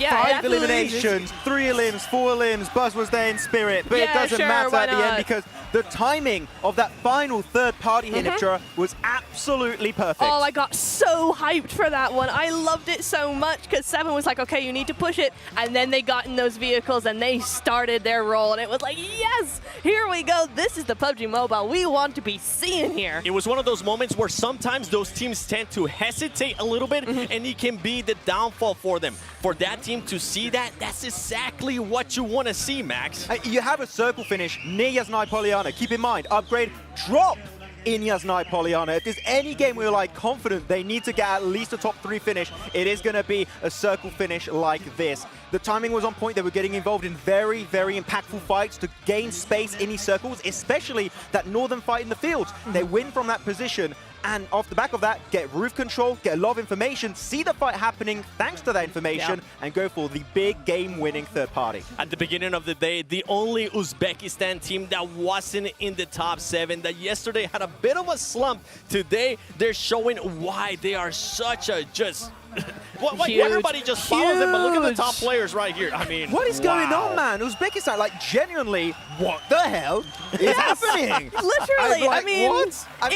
If you're Helion genuinely in the right now, Neptune, they're like, Literally. maybe this training of the prelims is gonna come and bite us where I'm thinking. Yeah, exactly, absolutely. I mean, not only do we have already one pretty darn good team going to that main event, now we have so many more. Possibly, maybe. We're not done yet. We still have a few more games, but still, it is getting more and more obvious that these teams are not going to go away quietly. There's a lot to unpack in this game, to be completely honest. But yeah, Yasnai very early on. Actually, this one, I'm really happy to have the replay. Black Esports versus Go and FEs. What an absolute legend in this one. Not only getting the first, the second, the third elimination while he's on fire from that Molotov, by the way, he just starts hitting the sprint uphill, okay? And he's able to get to his two teammates to almost bled out, gets the double res back to a four-man squad. Like, that is what you call MVP potential. Absolutely. These legends. But ultimately, it didn't end up working out for them. They did end up getting eliminated. I know. So sad. But you know what? You win some, you lose some. That's for sure. Dope as well. Somebody that I really, really want to see step up a little bit more. They ended yesterday in 6th place. And as you see here, didn't go all that well. They've been a little bit slow for my liking in the first 3 games here. We're approaching that halfway point now. I would love to see them do a little bit more. Yeah, T71 actually, they got 9 eliminations in this game, and they were just blasting, but unfortunately they encountered RA at some point. They just kind of slowed down the entire pace of their very own approach of this late game match. Very unfortunate, but look at this play. So it's not even a bad play from DRG, because if you're going to crash anywhere, this entry point is actually good because you've got some good hiding spots. But Devon, with the spray on the UMP and then the nade follow-up, is just gets the 3 eliminations pretty much instantly. Absolutely. I was going to say, can we hear some claps in the chat for Devon there, because he got a triple whammy with that nade. I mean, it was pretty awesome. And unfortunately for him, right, that just opened the gates for Upgrade to come swarming through, but it was a fantastic play nonetheless. He really knew exactly where to put it and how to time it. Upgrade being able to secure those 22 points. KCE as well underage, Max. 15 points for this team. Yeah, KZ underage. I mean, I think that they were a little bit sad after that previous game over on Erangel. Like, okay, we need to start being willing to hold down our strong foothold positions in the circle, which here, Devon, I mean, okay, I have to talk about Devon again. I'm sorry, guys. I'm talking about Devon a lot. But he had the perfect angle because actually, looking back, I think that Devon knew exactly what was the weak point of their compound. If they're going to crash anywhere, it's going to be here. I hear the car coming, pre-cook the nade, chuck it on over in the corner, and then UMP into a nade knock, into another UMP knock. The timing of that from Devon alone was just so impactful in that fight. It absolutely was. It was, but also Go and Ake here getting 3 and 2 points total for this game gives it a huge opportunity for other teams to catch up, and exactly this. Upgrade going into 2nd place only by 1 point, but that is all you need. It's just such a great return. That's what can happen in just 3 matches, Max. That's insane. Yeah, generally, after yesterday, I was like, there's no way we're going to see one of the other Uzbekistan teams take over Akim Cyber after what they did yesterday. And we were proven wrong by some of these squads, especially Upgrade. That after the Uzbekistan finals, I was like, oh, they're one of the top teams alongside Helion. Yeah. And they had a little bit of a slow start yesterday, but it happens to the best of us. They came back swinging today, back-to-back wins on clearly here Niptura, the most important battleground of them all, because you have 3 per day on that map. And yeah, so far this is definitely the day of comebacks we've been witnessing. It absolutely is. I was going to say, I want to see a little bit more there out of Ake, but one team that you were wondering what was going to happen with them, it was going to be NepX. Yes. I mean, that push that they did 1 by 1. I know. I was really disappointed with that because NepX, they have been getting a really good trajectory. Unfortunately, here you see them in 9th place. They have dropped down. They were in, although actually they've gone up. They were in 10th place there, but with 30 points. So I really like what we've seen from them so far. They've done a little bit by little bit, right? In the first 2 games, they had 15 points compared to 30 in the first 6 games of yesterday. So they're outperforming themselves, but that 1 by 1 kind of negates all that, because I'm like, what are you doing? We love the first fight versus Fenerbahce. They played it extremely well. Actually, Fenerbahce wasting so many shots in that, like, one metal beam in the building is quite unfortunate. But then they send it. The push itself was good. Makes a lot of sense. You're not in circle. They have a spot in circle. You commit to the crash. As a full team, the kind of lead up to that is a 10 out of 10. And then when they start going upstairs, which you know is the weakness of a full squad, because you're just asking to get shotgun to the face, and the one by one you talked about here, Neptura, just make the entire game plan crumble. Max sure really wanted to see was this defense right here from DRG. Yeah, DRG, as they do approach then this little rich position to the east of Yasnaya, which is a very solid spot to hold on to, they are instantly weakened because a lot of teams are aware that that spot is going to be strong, taking shots. You can even see the off angle of Devon, actually, of KZ Underage over to the northeastern side of currently your screen. Northeast side of your screen, yeah, like top left, top right of the screen. And a lot of utility instantly comes out from DRG to keep themselves alive, go for the revive on their knocked teammate, and then you're just able to get back to a kind of calm state and then start putting your focus on getting information and thinking what our next move in this match might just be. I'll have to say, though, I got to go back to the winners, the back-to-back winners here on Erangel. Upgrade, the decision-making that we saw there in Neptura, I feel like we definitely got to give them a little bit more props because teams tend to hesitate with that. So much. In that split second where we're like, please start pushing now. They actually got into their vehicles. It's like they were listening to us. Obviously, they weren't, but it's like they were listening to us. They went for it. They absolutely went for it, and they started that control really, really early as well, Seven, right? They came right in onto that north side. They tried to control as much of that area as possible. They're sending one, they're sending two players out just bit by bit, incrementally, third-partying where they need to, crashing where they need to, eventually getting that entire north side to themselves. And then again, that perfect timing coming through. At that point, it's almost easy because you've already got that momentum of a great game. Now it's just that final push, and it's so, so nice to see them do that right timing exactly when they needed to, and they had that gun skill to back it up. Yeah, can we agree we do call this the day of comebacks because it feels like that's kind of the big storyline we've been witnessing. Still waiting for T2K. Okay, I know the fans of TGK don't like it when I say their name in chat. So a few angry people in the chat. Sorry, I have to talk about them. It is my job after all. But that's the only team I'm really looking at currently. But so many step-ups, not only in just them getting points, the way they get points. The rotations are quicker, they're way snappier, they're willing to be more aggressive. I think you were talking about GOAT, you want to see them being willing to take fights. They've been doing that so far. Upgrade, going for these like splits are very interesting, that you mentioned also earlier. So far, the step up in gameplay is massive, which Seven is very important as you head into the main event. This training is going to give them a chance to compete against the best teams in the world of PUBG Mobile Esports. Whoa. Let's bring it down a notch here, okay? We still have 3 more matches left. Anything can happen here. We just saw what a team was able to do in 3 matches, and with 3 matches left, I don't know what's going to happen. I honestly don't. By the way, for everybody currently watching, make sure you guys check out the Player Worldwide are truly checking in with the World of Wonder maps and enter the map ID 12123503. Immerse yourself in full panoramic experience of the PMGO Uzbekistan offline tournament without leaving your home. Stay your virtual venue tour now. I want to start it, actually. Have you been able to do it yet, Max? There was one for PMWC, which I did go into, and I was like, I went there. That's so cool. I was there. I was in that exact spot. That was my chair.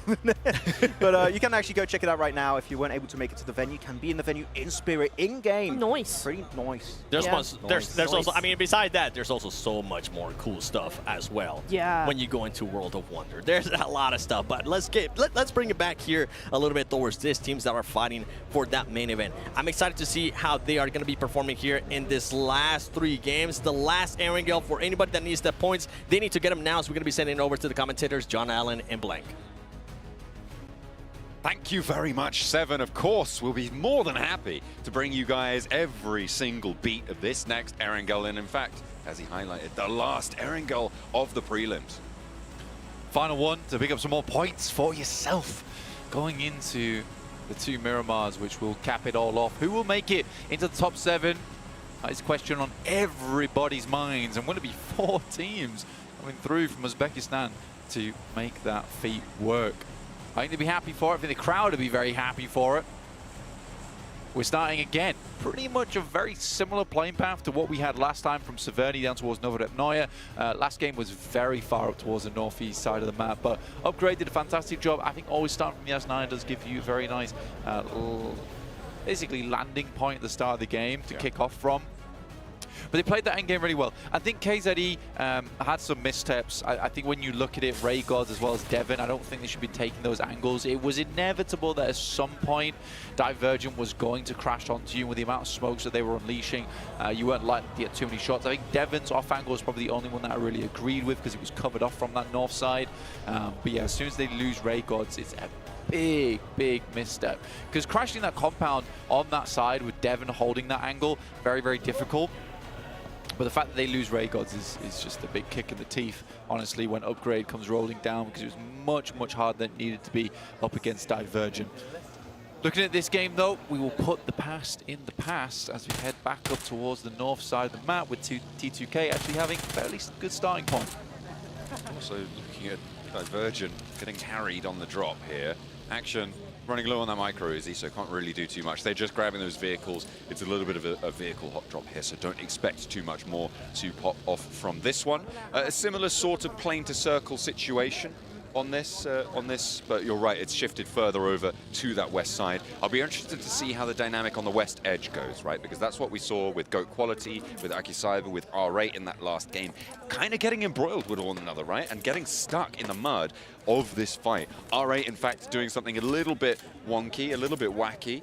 Did pan out for them in the end, but moving down to try and find the remnants of GOAT Quality, maybe not the best idea, but again, it did kind of work out towards the end. I mean, Akim Cyber just fumbles the push into the circle. I mean, if they'd stuck with it, they would have held that fielded area and possibly even won the game from that location if they hadn't left admin behind, if they hadn't had a case where the players going into the circle all just split off. I think it was a case where you just needed to find somewhere and sit in it. I think that north side of the field would have been the place that I would have chosen personally. Instead, they drop off into a three-man split, which I just don't think was ideal.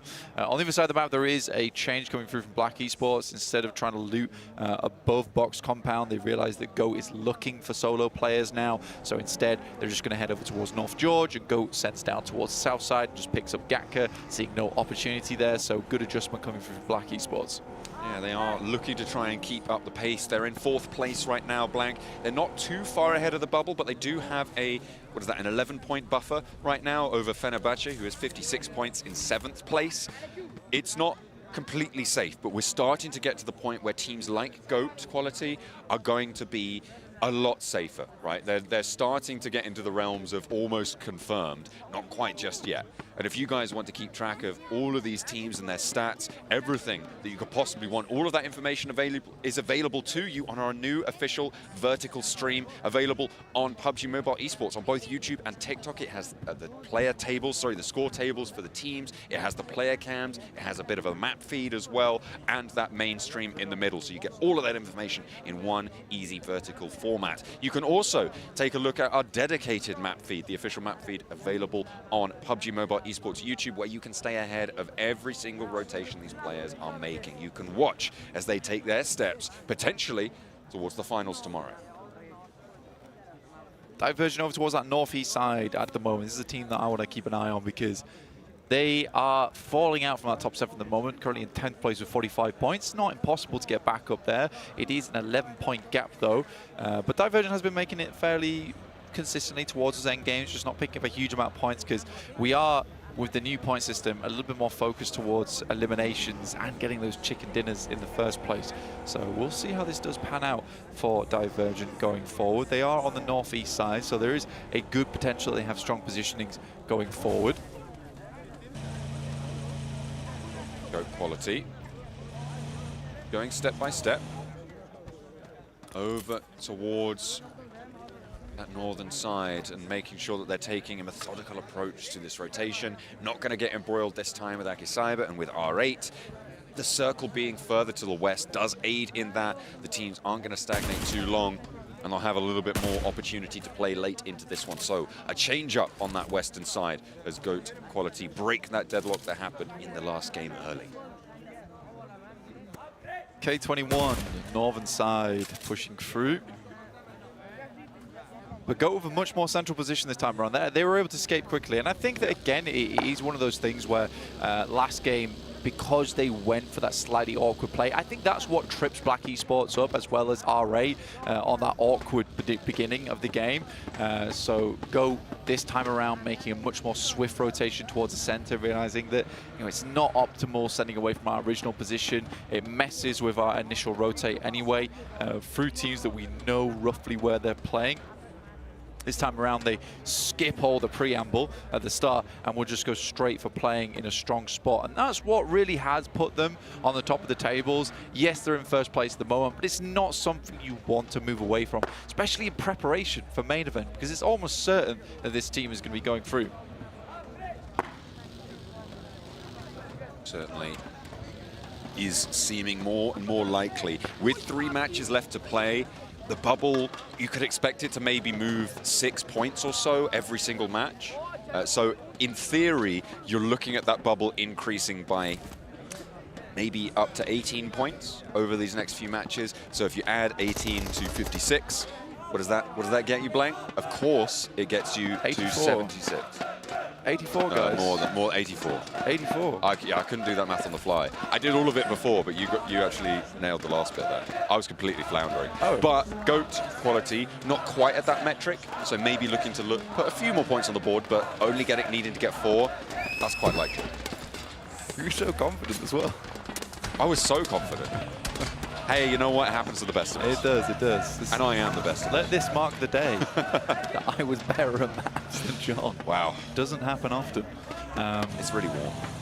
That's fair enough. It is very hot.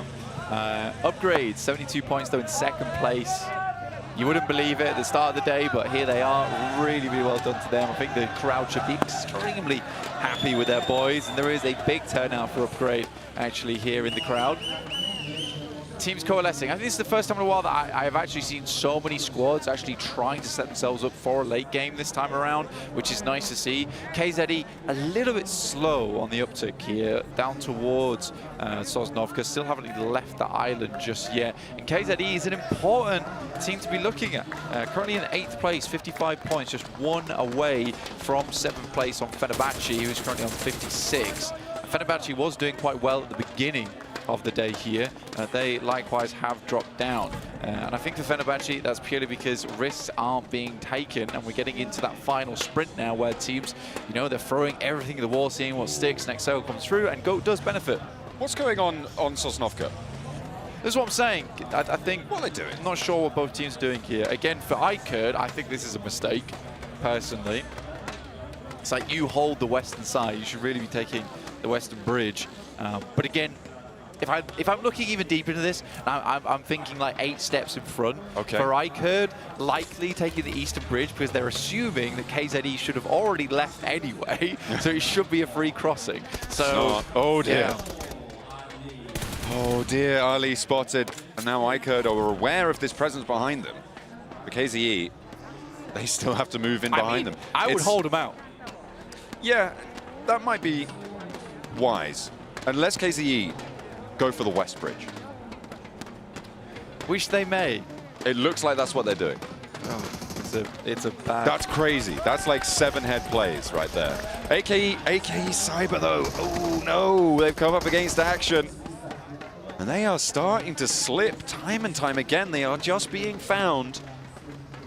Unforced errors for Akim Cyber. Was there an argument between the team last night? Like, gone from one of the most disciplined, synergistic teams in the lobby to floundering at this point in time. It's something that even on the stage we praised them for earlier on.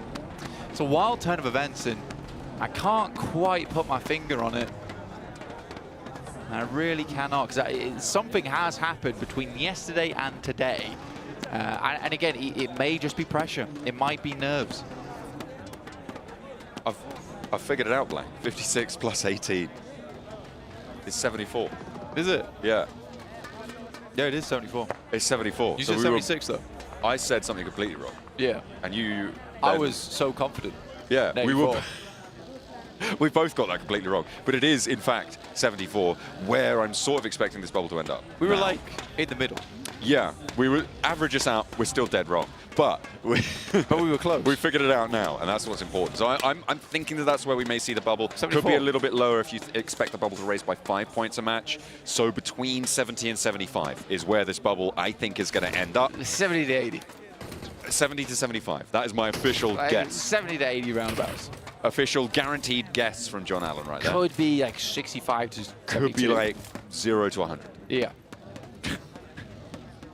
On a real one. -5 to 107. 77. About 70 I'm calling 75. 76 though. Okay, you think it's going to be 76 on the bubble? You think Yeah. there's going to be 20 points earned by Fenerbahce in the next 3 matches? Doesn't necessarily have to be Fenerbahce. That is true, but a Fenerbahce-like team needs to earn that many. Yeah, exactly. Upgrade on the prowl. that's They already nasty. have Molodoi across, but yeah, this is not an enjoyable circle. I mean, it's less bad than if it was head further over towards that western side and on that middle island, which would have been very awkward play around. All right, they'll love their position in Rozhok on that northern side, playing on the bank. Does give you a lot of cover as well from those southern teams and gives you that opportunity to move across later on, should you need to. Black Esports make their way over towards the edge side on the northwest, as you can see on your screens. But we have crammed a lot in here in terms of squads, and I really do like that. It's taken, what's that? 9 games to figure out, but we're here now. Absolutely. A lot of these teams are on the south side, though, Blank. It is so much more dangerous there right now. We've got 4 or 5 teams on the north side. You've got Upgrade, you've got GOAT Quality, Train to Kill. You've also got Divergent as well up there, as well as Black Esports. These teams are in fairly secure locations. You imagine Train to Kill, they're going to be fairly easily pushing down south. In the meantime, everybody on this south side is going to be fighting. And in the Rozhok Hills, Fenerbahce hold an outpost. However, in the main town itself, Akim Cyber, with 2 players remaining, have one of them knocked. Akim Cyber, again, it's just, I don't know, man. Someone's off with this team. I'll put my finger on it, that's all. All right, loser player, or at least he's knocked for the moment. Action and the 721 aggressors currently in Sunken, with KZE making their way up just now. Taking a while to get here, but finally made it in. And Fenerbahce on a split between School and overseeing Rozhok. Divergent though, and Upgrade. Ooh, a little bit of action against 2 of the teams. One team desperately wanting to stay in that top 7, the other trying to breach in. Upgrade already in that bubble bracket. Divergent not so lucky. Noisy is down, but you can't really step out to go for this res just yet. You need a little bit more assurance, a little bit more security. Upgrade have got another player coming on through as well. You can see Ruzen's regrouping from that northeast side. Going to be moving towards the rest of the team rather than holding an off angle though, because Train to Kill are waiting in the wings just beyond that Blank on the north edge. Buzz is a backstop for Upgrade towards the river, and they're not pulling the trigger on going for this crash just yet. Not just yet at all. Action. And the 721 aggressors putting up against one another. Good molly from Yonik. Will find the flush, so Action in a rough position now. Luckily, they are on the northern side, so the 721 aggressors will have to push through from them if they want to head north. Next circle in 8 seconds. We'll see where it falls, north or south of the river. We're a dead split even, and that's what we get. Rozhok and Rozhok Hill remain in, as well as those positions on the northern bank. This is a really nasty circle. It's a situation where you've just got to choose one and fight for a position on the north or the south.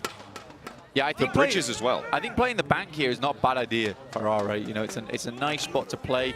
GOAT is very happy about this, and I'm very pleased with the way their rotation has panned out. I think that it's a nice adjustment from their last game where they got too caught up in the action on the western side this time around. They decided, you know what, let's skip all of that. Let's just head to the center circle nice and early. Upgrade, making their way in, over towards gas station. We've got one player on the front, it's Molodoi. Nade doesn't do anything, which means he can get further into the building. That will cramp them. Molotov into the door frame, allows him around the edge now. And Divergent Gaming, they're all in the same position. Another player on in, and the nades at their feet start to chip away at their health bars. A spray down into the corner, nice. And looking for the flush, not going to find it. And now Ruza with a nade onto the inside, but he gets caught in the crossfire. Is traded off, however, and Molodoi on a low HP position. Can't really continue this one just yet. Maybe Divergent can find something. The answer, is it sending more in? No, I don't think it is. Blank, they're starting to fall. It's all up to Buzz, and he's low, he's going down, and he's fallen. Divergent hold the gas station. good stuff from Divergent, immediately dropping the smoke cover. Very necessary there. Honestly, upgrades, assault onto that building was really nice. Using the Molotov to cramp them into a corner. Just unfortunate that Molodoi only had the one nade in the pocket. I think if he had a second one, it was a different story. Ruzen attempted to go in with the nade in hand, maybe looking to give his life, but take many more. But you got to leave now fast from this location. Divergent don't have time to be dilly-dallying here. K21 are going to make it hard for them, as well as the off angle from Goat Quality, who branch out, look for a peek and a third-party angle. Noisy down again. You just got to send away, but even that is going to be nigh on impossible. They will be taken down. They hold out upgrade, but they fall in turn. Goats currently sitting on that north side. Divergent out, unfortunately. 3 eliminations found, but that's about it. T2K taking down Black Esports, who have kind of struggled this game, I would say. Again, it's been a similar situation where teams are just not allowing squads to third party as much. They're realizing they were giving far too much away, and now Black Esports is suffering because of it. Train to kill now, Daniel to dispatch. Finding the shutdown. His teammate Pretam is far off on the south side. Not going to have an impact on this fight. And now Love has the third story high ground. Lord Cedric trying to find an answer through the window there, but not going to be able to find anything, unfortunately. Igneous with a rock of his own lobs it in through the window, but they've descended to the low ground of the garage. First time in a while we see T2K at a 4-man. That might change very quickly, though. I'm not going to lie. Maybe I cursed them in that moment. So one player goes down on T2K on 3. Black Esports doing not a terrible job holding them off. They do have a 3-story, though, which is going to be good in terms of being able to rotate and providing cover, as well as information to the players underneath. Circle will close very shortly. Shots around the side. Loved. Again, you're peaking as a soul, though. It's just a 1v2. You have other players there. You need to communicate that stuff. And Zeptimus even gets the heal off. Rules, a nade goes way long there, and Lord Cedric has got that auto shot. He's lining it up. Oh, beautiful ping through the smoke. Able to get the shutdown and stay alive, stay up and kicking. Lord Cedric has the backup now, and there's no nades left up on the high ground. Sure, you've got the third party, but now, sorry, the third story, but it's just going to be isolatory right now. Not going to have any teammates to play around. I mean, AJ, technically, I would say, even with all the big names on this team have been called out, I think he's been playing the best on the squad. Pretty pleased with him. Now, Goat has moved across. They've heard the commotion happening over towards that western side, and Effie sets himself up. This guy loves playing flanks. He's a fiend for it, honestly. I think they're aware. Oh, look at that. A send out in the vehicle coming through from the last player from Trained to Kill, and actually in hot pursuit of Pretam, the last player for Exotics. This north side has fairly resolved itself, and Black Esports as a duo may have Goat Quality to contend with on this north side, but potentially could share it. The circle still splits this river, splits the difference as it forces the teams on the south side even closer to one another. We haven't really been tuned into this because everybody has just been slowly compressing themselves inside of Rozhok. Now is when that pressure is fit to burst. Yeah, I think if you're Goat, though, you definitely want to clear out all the teams on this northern side. It gives you so much advantageous positioning if you can get rid of everyone and be the sole controller of the north side, especially if this shifts over towards the north as well. You're looking extremely good for yourself, which is why Black Esports is giving so much room to go at the moment. They realize that they are the landlord and they are just the tenants on this north side. R8 taking shots outwards, keeping teams at bay. Again, I said I love this position earlier on. It's always strong to work with. Nepex takes the high ground, but R8 much more comfortable with a position that allows them to rotate more evenly and have a stronger presence over the circle. Right now, Blank, I think that a team that is maybe in a sleeper very strong position is Dope. They have the option to go to that bank on the east side and maybe contest for the bridge position, which I think is going to be one of the most prolific positions in these final circles. A lot of cover afforded to you. It seems a little bit difficult at some points, but I think Dope with 4 players, if they get control of that bridge, could do a lot in this match. Yeah, it's one of those positions you kind of want to go to if it's your last resort, right? It can help you live things out. I don't think it's the position that gives you the winning play, though. but it certainly could be an option for Dope in the future. Yeah, I think the team that I'm most surprised about is KZE on this south side. I mean, I think that they had a series of blunders at the beginning of the game. Getting this far in is nice. With the challenge over towards Ego, but not going to be able to do anything. Lord Cedric already fallen. And GOAT quality dispatch the remnants of Black Esports. They sit now on 69 with 2 matches of theirs left to play.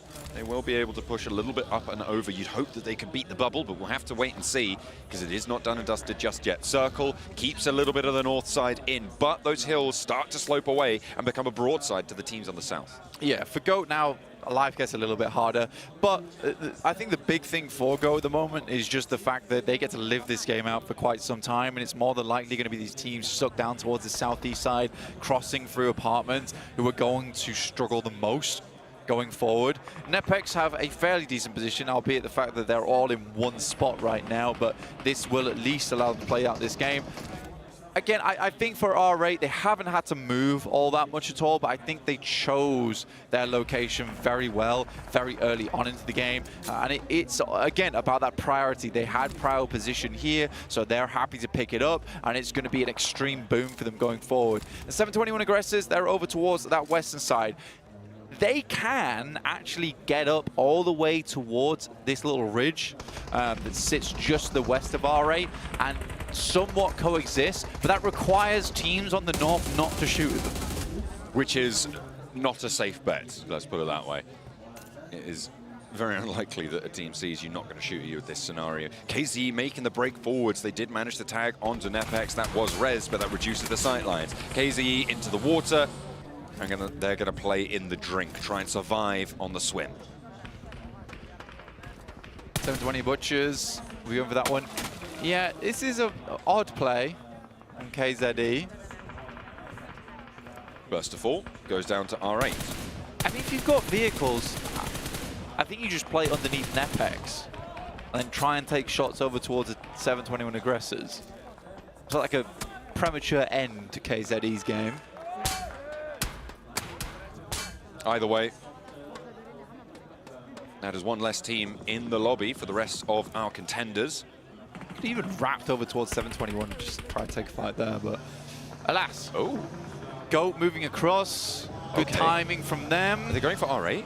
No, they won't go for R8 yet, but they can play on this bank side. They're going to send up SK Tom. Oh no, spotted on the backlines by K21 under the bridge. I mean, fair enough. It's very difficult to get across there with 0 casualties. I think that they consider that a win, getting up with 3. Now, R8 does have to be pretty quick with this one, or at least get another knock going through, because it's only SK Ton inside the warehouse. Ego and Twix both now playing off one another. DBS and SK12 onto SK Ton, who reverses quickly, slamming that US into the back pedal and immediately regroups. Smart and very well timed there. Does go down, but that may be Resable, and Domain falls in response. Playing the high ground well. R8 trade it off, but will go use that time to move forwards and put pressure onto R8. It's got to be one of the funniest plays I've seen today from SK Tom.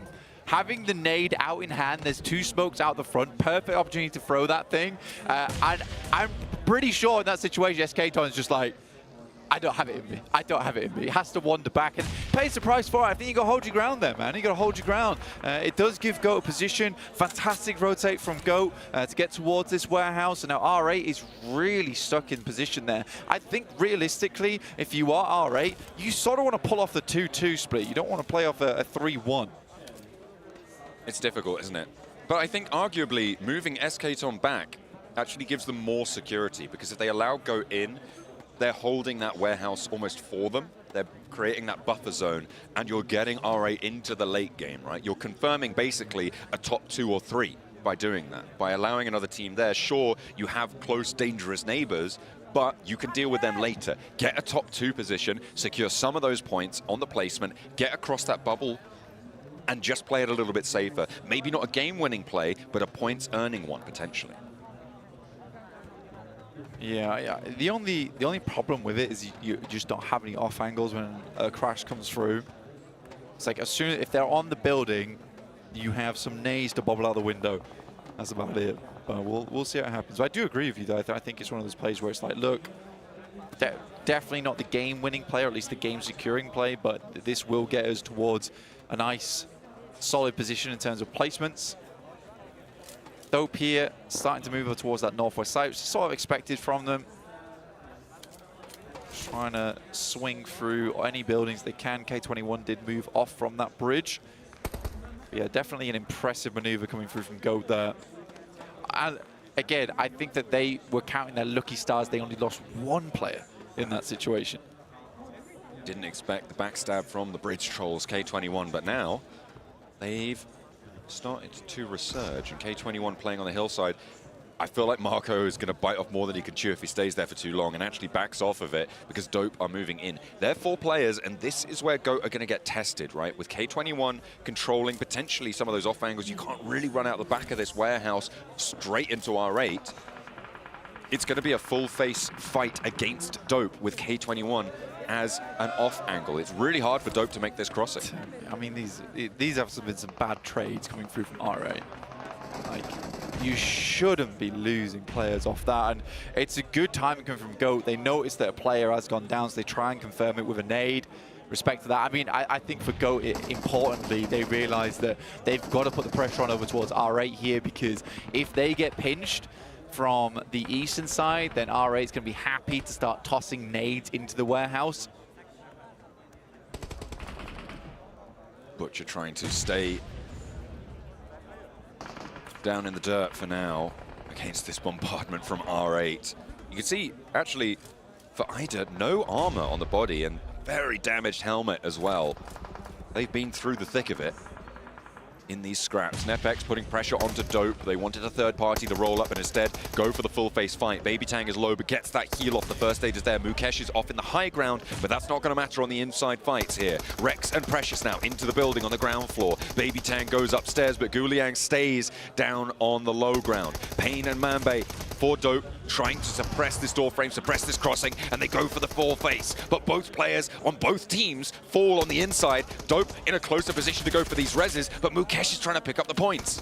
I think if you're Goat here, you have to get involved, like a little bit, because you know that if they hit the eastern side of this warehouse, life's going to get very difficult. So Goat needs to have some kind of an impact on this fight, which it looks like that they're trying to set themselves up for, even if it's just a quick peek at the start here. I mean, Nepex as well as Dope are effectively taking each other out.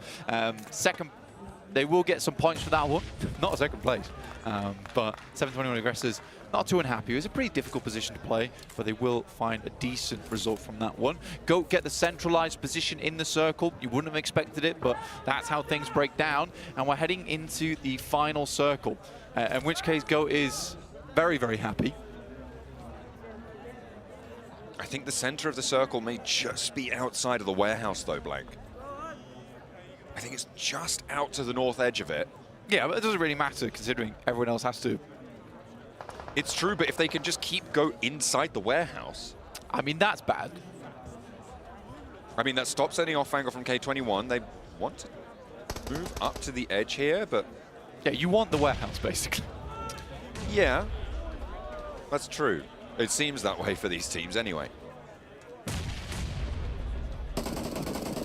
Prestige down first to a spray. That's K21.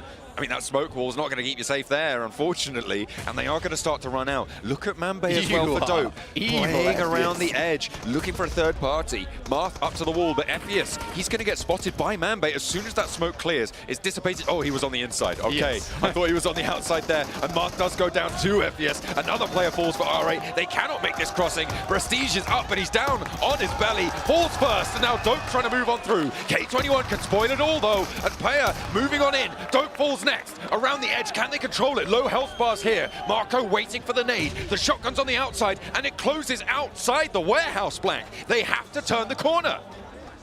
Coming down the hill there, realistically, their biggest advantage is having 3 players, and it should be a split decision here. That's a good molly to move out front side. Marco loses the cover of the smoke. I think meds are absolutely limited here for Go. But this is the smart play, is allowing the circle to push Paya out of position, drop the smokes outside, and then push wide.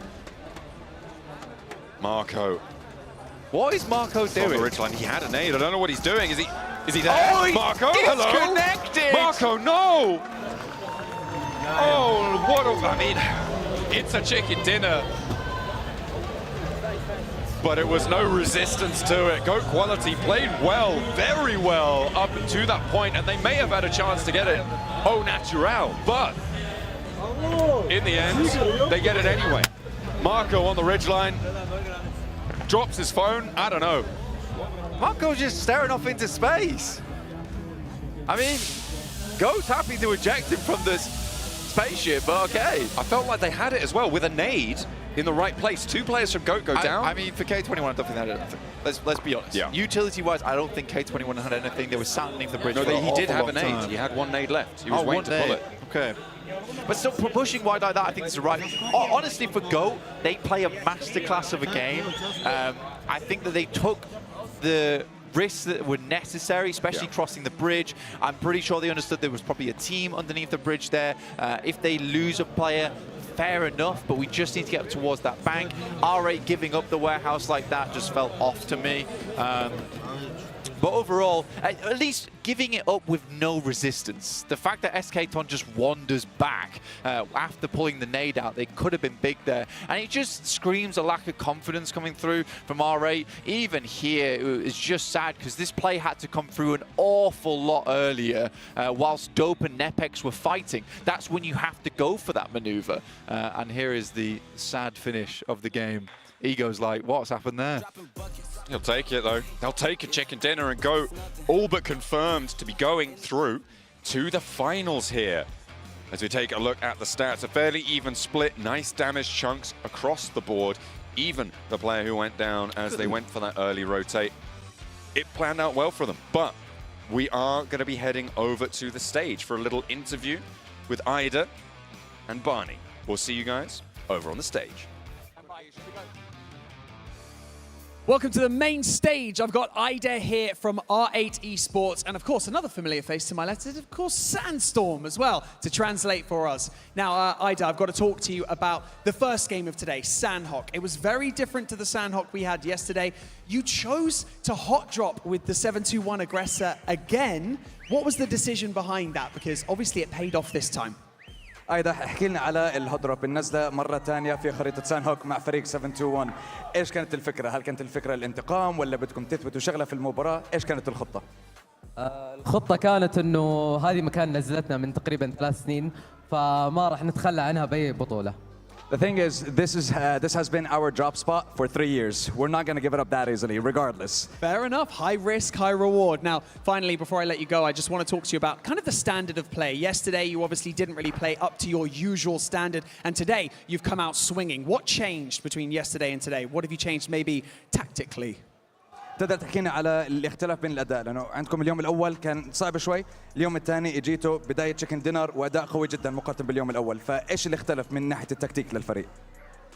تقريبا اغلب التيمات ما لعبنا معهم كثير وتقريبا اول مره نلعب معهم، اغلب الفرق كانت اوزبكيه فما كنا نلعب معهم كثير. امس كانت بس دراسه واليوم الحلول تكون.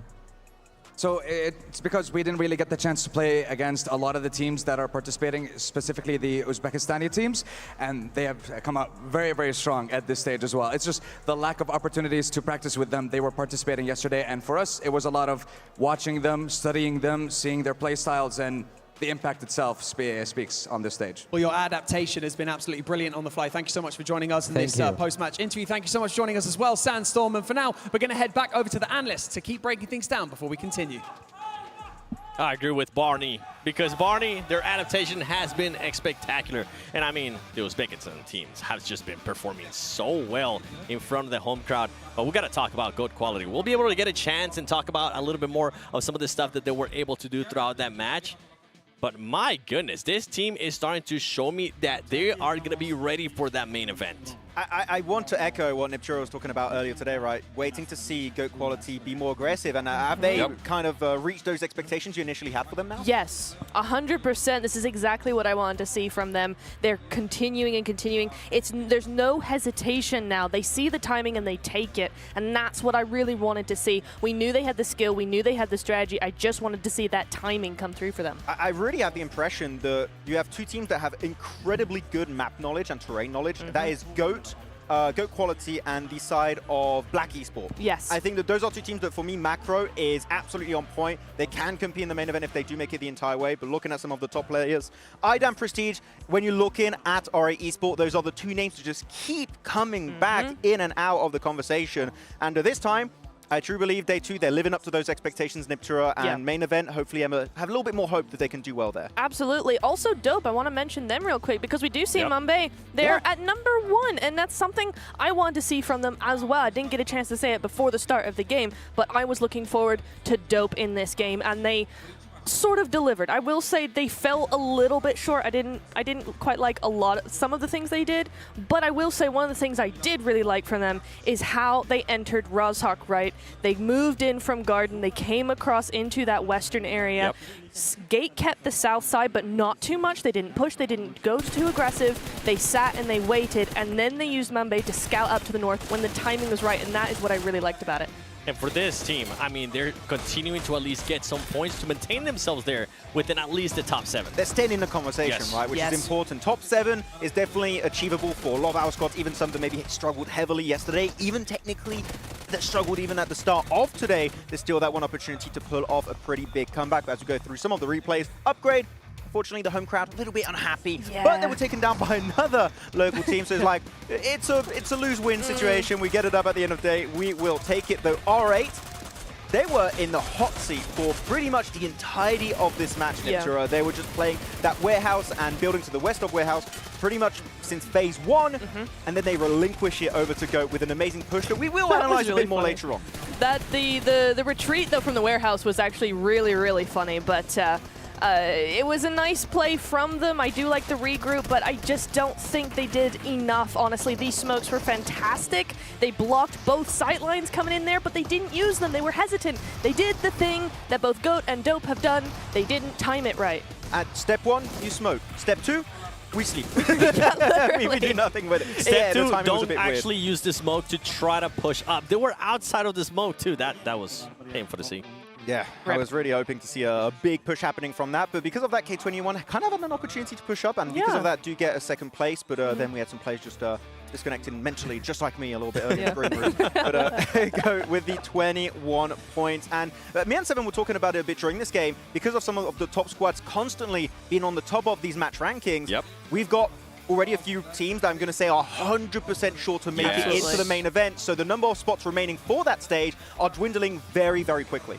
They absolutely are. I also want to say, again, not to talk about them too much, but NepX, 10 points. They're stepping it up. Not in the massive way that we've seen from some of these other teams, like Upgrade, for instance, but they're being very, very consistent. It's 7, it's 10 points every single game so far. So I do want to see how those Miramars go for them, because it could actually give them a run for their money. Upgrade not being able to follow up those back-to-back wins there out of them. And to be fair, I don't think we were going to end up getting that turkey that you've been wanting to see, Nipchura. The back-to-back 3 wins in a row there for Upgrade. This crowd would have went absolutely nuts. Oh yeah, I would have loved to see that, honestly. Because I missed recording it this time, the last time. I would have loved if they got another win to actually be ready to record that, because they are awesome in those stands. It's so much fun to listen to. It's really funny. Every time the R8 fans are like start to chant, they're just like, we can chant, but louder we can than chant you. louder. They've actually started sitting up behind the R8 fans to drown them out completely. It's very funny. I like it. I like the banter. You know what? As long as they keep it friendly, I'm all for it. One thing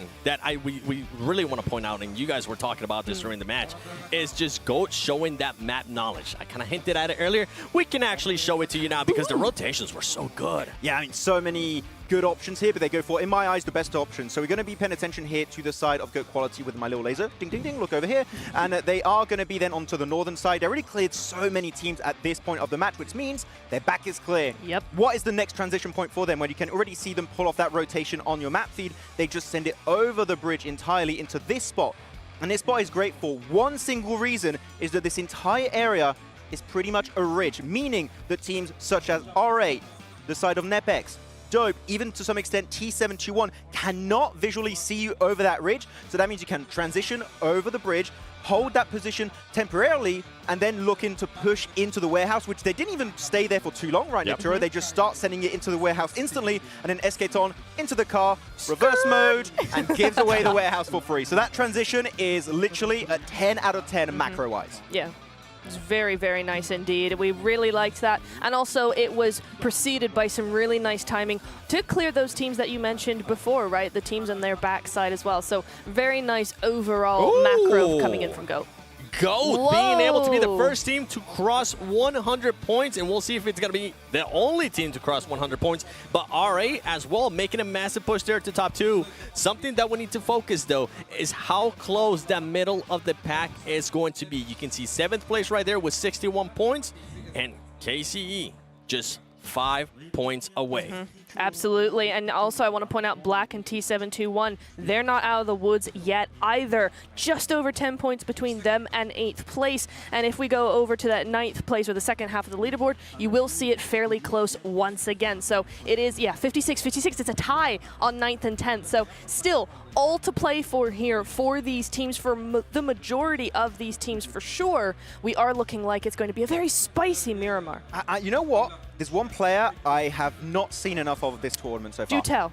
That is going to be Savian. I do not know where he has been currently for Fenerbahce. I've been having high expectations for him and his team, and as of right now, they're just not aggressive. A lot of times when we see them involved in a fight, they're the team getting breached, not the team breaching actively, which means that they're in good positions. That's a great thing to see, that like they're always in the circle and kind of in the conversation. But when it comes to fights, they just crumble so quickly. I need to see Fenerbahce do a last-ditch effort in these matches to actually get in top 7. Something to keep an eye on is between 7th place and 14th place, the difference is just 23 points. One match can change that all. That's what I'm saying. And we do have 2 matches left. If for some reason one of these teams towards the middle of the pack, if they end up getting a win here, they could set themselves up to possibly secure that top 7. They absolutely could. It is all to play for. I mean, it's going to be even as easy as somebody having a little bit of a rougher game and, you know, the team right behind them ready to get that full win in. Yeah, I mean, anything can happen here. A win, just even some good points, and maybe possibly a win at the end. Who knows what's going to happen? But just remember, the BYD is the #1 NEV producer in the world. As part of the PUBG Mobile Global Open, BYD is proud to be the event sponsor. Learn more about BYD models or flexible financing options at the booth during the event, or visit bydauto.com. Because I love that car. But you know what? Sorry, BYD. I need to move on to this one because it's just so close between these teams, man. Like, the fact that just one team could end up getting a win and just set themselves up to maybe have a much more relaxed end of the day here and secure themselves a spot to main event, that would be massive. I mean, one game could just change the entire dynamic of this leaderboard. You could have even 2 teams push up in the top 7 in the last game. So we're now going to be heading into Miramar too, right? So the whole background is going to be, that we just had on Erangel, is going to be completely shifted onto that new map. So we had some teams do really well. Black Esports in particular, are they going to maintain their spot on Miramar? We'll have to wait and see. We'll see if they're going to be performing. Miramar is coming. We'll find out after this break. Stay tuned.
Maxed out gear.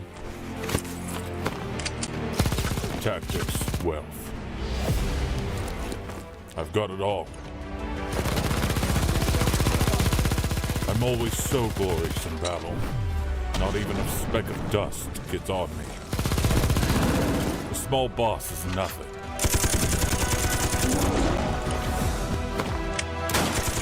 Want to ambush me? Impossible. No one is a match for me. This game is simple. Follow me, I'll make you rich.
It's about to get a lot more intense as we're going to be going into the last two matches. In the heat of the battle, though, the Infinix GT20 Pro is able to provide pro-level speed, precision, and ultimately the seamless gameplay, being able to give the ultimate edge to players. This is the official gaming phone built to outplay the... Wait a second. Hang on. You guys don't have the We phones? don't have it. No. Wait. Huh. Hey. Okay. All right. Seems like they want to take the device. Give those back right away. All right. Perhaps Just one. you could. Thank you. I appreciate it. And don't forget the vertical stream. got a third one. Give me that one. yeah. too, I'm just John. watching the vertical stream. Yeah. Let me have it. Respect Yeah, that, there though. Yeah, you that's guys my can thing. have it back. Yeah, don't forget to check out the vertical stream on TikTok and on YouTube as well. Yeah. Thanks. I can't believe you You guys got a were longer trying to reach steal now, expected for a man of your stature. Yeah. Thanks. I never thought you'd get it back from me. I really hard That to like 7 guy stretch got out there. burned. I even did the little step too. Just hold it up here. But Can't get it. luckily for you guys, it's not time yet. All right. I know. We do have to go. I know. Towards the schedule because there is 2 matches left. Miramar and Miramar. And you guys were saying there is one team that was able to perform really well yesterday. Which one? Black. It was none other Okay, than Black. There you go. I was Yeah. like, where are we going from that one? I was still on Infinix for a second. No, Black Esport clearly showing that when it comes to map knowledge, I talked about them and Goat, how they're able to always find himself a good entry point.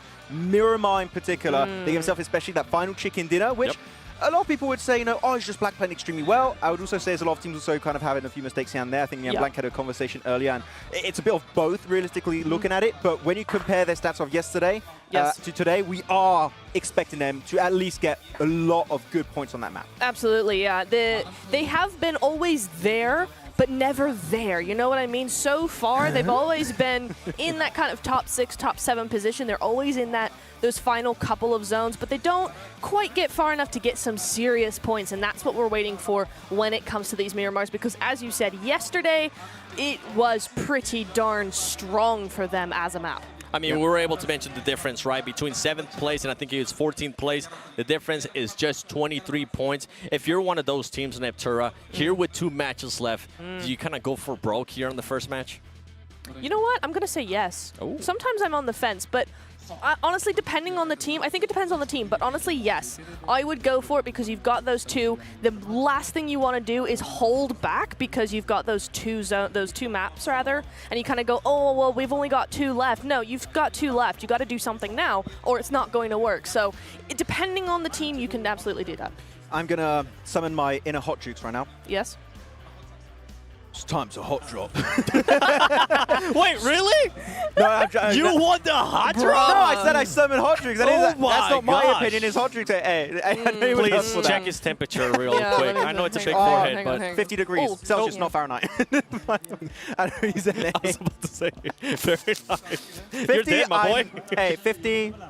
I'm burnt to a crisp, bro. It's not a good time. But realistically, hot drops could be happening. I wouldn't recommend it this game, personally. I think it's something that could be like a big focus in the 6th and final game of today. But you actually, because you've been a coach analyst, knowing PMGC, has hot drops been always a thing you have on your mind going in the final matches of these kind of stages? I mean, it's always something that my team didn't really want to do.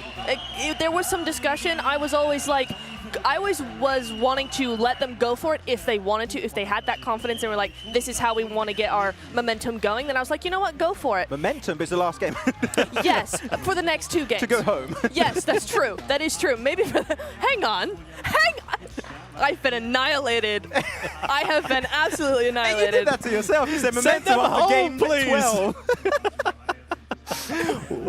One thing though that we need to keep a close eye on is gonna be those teams that are towards the bottom that are gonna be going home. Like Action, this team, I mean, even if it will be insane. Okay, nothing's impossible, but it will be insane. But for that team, the other teams that are trying to get those points, they need to be careful because we always talk about that spoiler role that some of those teams are able to play that already secure on the plane ticket home, not on the plane ticket to the main event.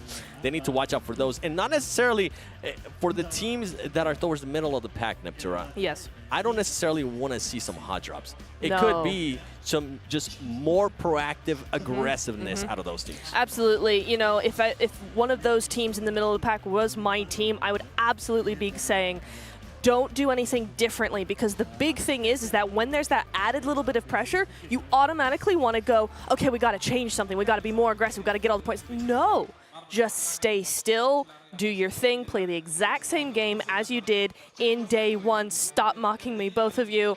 Just keep it We're chill. on camera, we don't exist. Yeah, I don't Yeah, know. but I can see No. you. Peripheral is a thing. No. Slow down, slow down. Go hot drop. No hot dropping. Stop yourself. Where is he? Where is he? Huh? How about you, Max? I know what you kind of said while you were channeling your inner hot jukes, you were talking about those hot drops. But one thing that we sometimes mention is teams maybe trying to set up a trap for another team, right? Yes. Catching them on their rotation. Yeah, actually, if you know where teams drop and you know where phase one is going to be, which you know pretty much instantly, you can just put yourself in between their drop and the edge of the circle if you know where they're going to come. Even just getting rid of cars is something that can be oddly satisfying and impactful, so that's something to be a little bit careful about. Well, we're going to give them a little bit more time before we jump into this Miramar. So we're going to jump into a break, and when we come back, we'll be going to Miramar.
and welcome back to the first Miramar of today and the second to last match of the prelims here at the PMGO, live from Tashkent in Uzbekistan.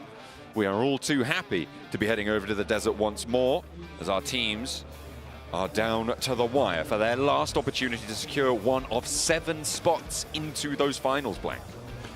1 of 7, not a lot, but many teams have made it to the top here, and I would say probably the deserving teams from the scores that we have accrued over the past 2 days here in Uzbekistan. Obviously, so far we've had some very, very fantastic teams. We've had some awesome rotates, some awesome plays. We went last game with GOAT being able to take the warehouse away from RA, and RA not being able to secure that late game. Very, very interesting how that broke down. Maxman did a lovely illustration. Honestly, showing us how that all worked out in the end, and the sidelines available. The loveliest illustration. But the second to last Miramar now, match 11 from Partona up towards El Azhar. This really does cut out a large chunk of the map up towards the northwest, and I'm sort of expecting a northwest circle. If the playing path's going to be this cruel, it tends to match up with how the circle's feeling. Guaranteed 100% Partona circle. Every time, all the time. It's a feeling. No other options available. It's a feeling from John Allen. That's a certified John Allen feeling, unless I'm wrong, in which case, didn't even say it. What are you talking about? You're crazy. You're trying to gaslight me on your circle positions. I'm pre-gaslighting. Oh, that's crazy. Absolutely. It looks like KZE think that Partona is going to be pretty helpful for them as Divan moves on out all the way to the coast. Maybe looking for a vehicle there. Just getting some of that loot on board, and the rest of the team on that south coast as well. Not really too much problem for them to be able to loot through there.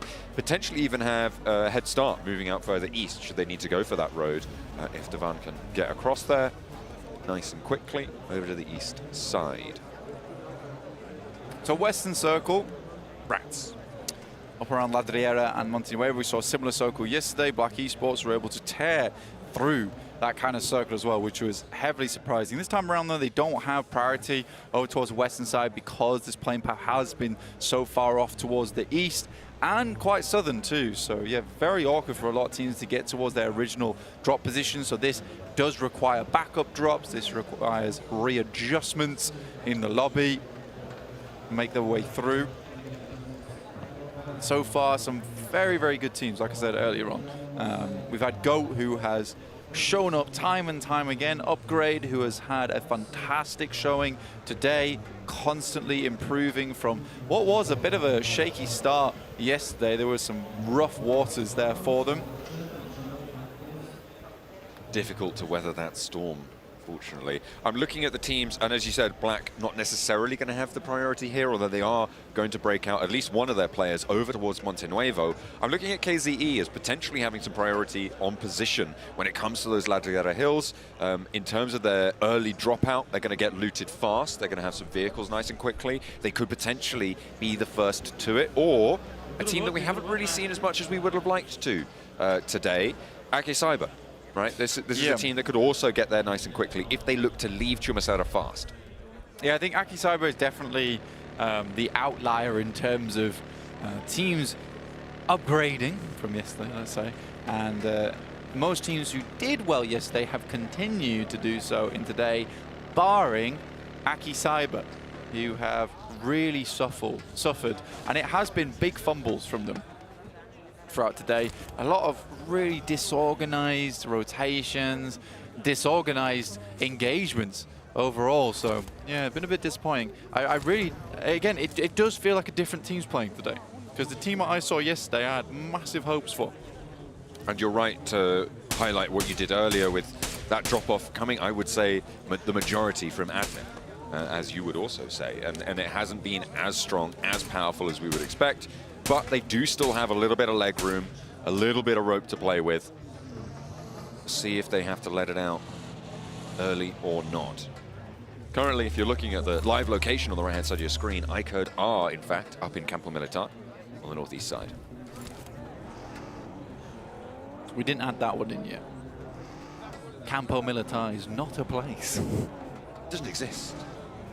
You can see that Go is our first team to break triple digits. That's right. In the prelims, 101 points. Very nice. And realistically, they can chill out. Like, I don't there's see no them, way they don't qualify. I don't see them losing first place either. So a good chunk of change, because you've got to remember, there is money also on the line, as well as that qualification spot to the main event. Looking at that 7th place right now, which is where the bubble sits for that qualification spot.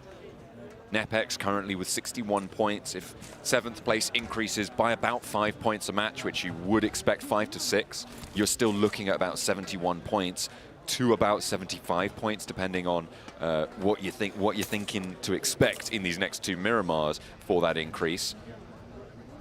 And in general, that is going to be where the bubble sits. So teams like RA are just a bit out of reach of dropping down now. Teams like Upgrade and Akim Cyber not quite fully out of the woods on it. And Black Esports, the Aggressor 71 and Nepex all needing to keep up pace in order to stop themselves from dropping out of these top 7.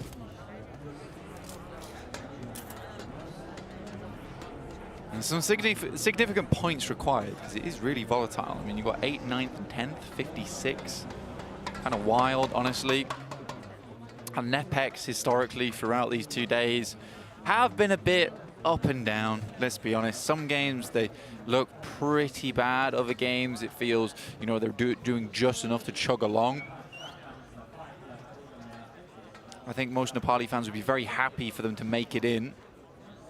But honestly, for me, there needs to be a bit more from their side. Because again, for the 721, Black Esports, Akim Cyber, Upgrade, RA, as well as Go, there's all been those moments of, yeah, wow, that is a good moment for them. That was a great game. That was a great rotation, an awesome engagement. Every single one of those teams have had that, barring Nepex. So it is just this 7th place that is sort of a juggle. We're on board with Imran from Akim Cyber. Who? I'm debating whether it's I'm Ron, which I like, or Imran. Ah, okay.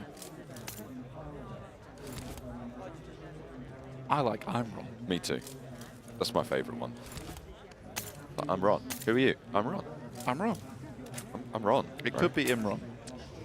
Could very well be. Easily. But I've committed to I'm Ron. Yeah, me too. At this point. And if I'm wrong, who cares? Probably the player. Could be the player. Could be the move. Dope Esports on board with them right now. Again, 10th place right now, and they are not out of the realms of possibility of jumping up to that 7th place spot. They are 5 points behind. You can see that 3-way tiebreaker right now from 8th place down to 10th. So they do have a hope of keeping NA's dreams alive. Yeah, for Dope, I've actually been fairly impressed with them. There has been some good maneuvers, some slightly worse maneuvers, but overall, like, they have some good fraggers on board. I think Mambe's definitely been impressive. Baby Tang has been getting some insane long shots in game. I think that their decision-making and planning needs work. I think that's where they're struggling the most, is that the macro play is not great. Mechanically, I think that, you know, they're competent. They are competent, definitely. But macro-wise, I wish the planning was slightly better. Yeah, it's been great to learn about some of these players as well. I mean, we learned about Baby Tang earlier. If you guys were watching the interview with him, he's a full-time police officer in Canada, and has to balance that with attempting to become a professional PUBG Mobile player, and you can see, you know, this is the sort of opportunity that is brought by the PUBG Mobile Global Open, and why I think it's so valuable when you see these stories of people who aren't full-time committed to it, because, you know, at a certain point, you know, you can't quite be, not until you reach that sort of massive big time. It's really cool to hear that sort of story, right? To be able to balance that sort of lifestyle and maybe bring a bit of experience from the police force in Canada over to PUBG Mobile. I wonder if there's some transferable skills there. Yeah, discipline, I'd imagine, for one. But over towards that western side of the map, we did get our circle shift. Pretty rough circle, honestly, to the south side Montenuevo, and we have seen this one before as well. Goat made a nice rotate over the north side of the map. I think they were fairly certain the western side should be clear there, and it is in this instance. So they'll get a lot of value out of this position, get themselves all the way up towards the western ridge side with little to no other teams really challenging them. Right now it's R8 who will be moving down towards that location, and R8, I think that they've done fairly good today, but they would like to confirm this. 76 points, I mean, not out of the woods yet, but very likely to stay in that top 7. Have you got a feeling about who's going to win this game, Blake? Are you feeling anyone right now? No, Stage 2, very early. No, not yet. No inclinations, okay. Yeah, not yet. Okay, that's fair. Like I said, pretty early. It Pretty is. early Stage 2. We'll revisit the inclination talk at about Stage 5, I reckon. Talking about winning potential, but for now it is just a case of getting into a viable position for these next few circles. It looks like, as you said before, R8 down that western side. Go Quality taking high ground over Montenuevo. Yeah, it gives themselves more room to move, right? And I think that's what you want a lot of times. You want a little bit more space to work with.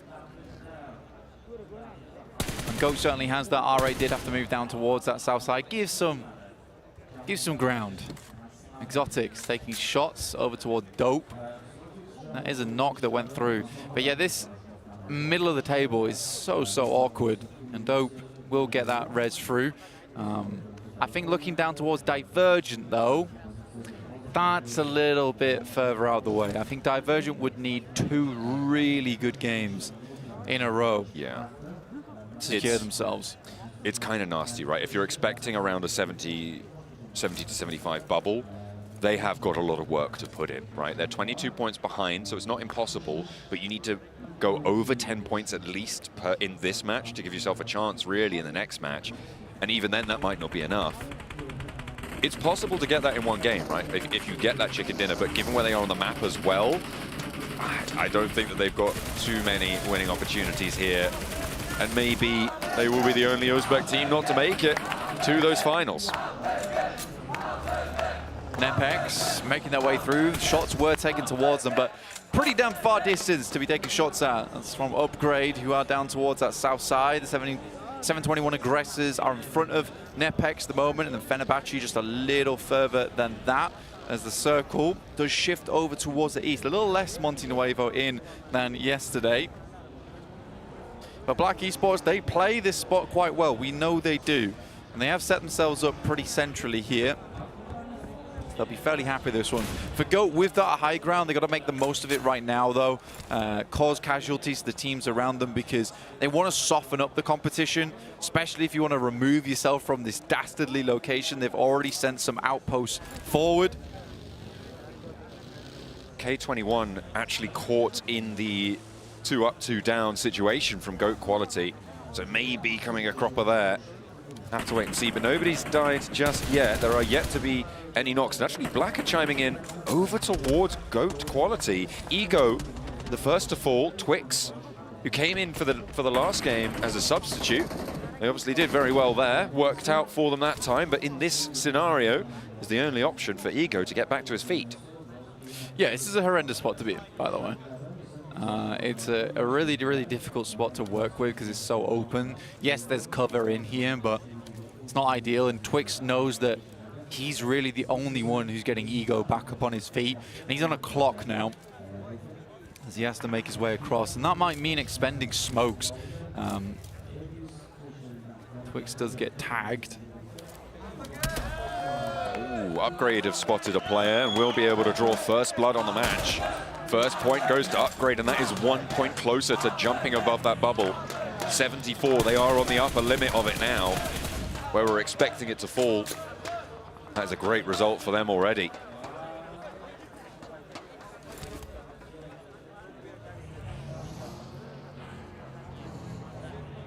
Upgrade. The team of the moment here in Tashkent. That is far more than 4 players on the minimap. Who's that next door? It's KZE. Similar color, different team. Certainly plenty of threat to be found from them. We've seen that, and they're in 8th place right now. Definitely in with a chance of jumping up. Trying to get rebuffed, and now we're seeing Divergent trying to move on through. They lost one already. Merciless is there. Onto Lonely with a big nade. A nice arm from the back lines as well from Nobody to follow it up to a second. Simple Domak in the vehicle, and they're going to face off against the last player, and Divergent may just have had their day ruined. With one more match to play, they sit destitute, far behind the bubble.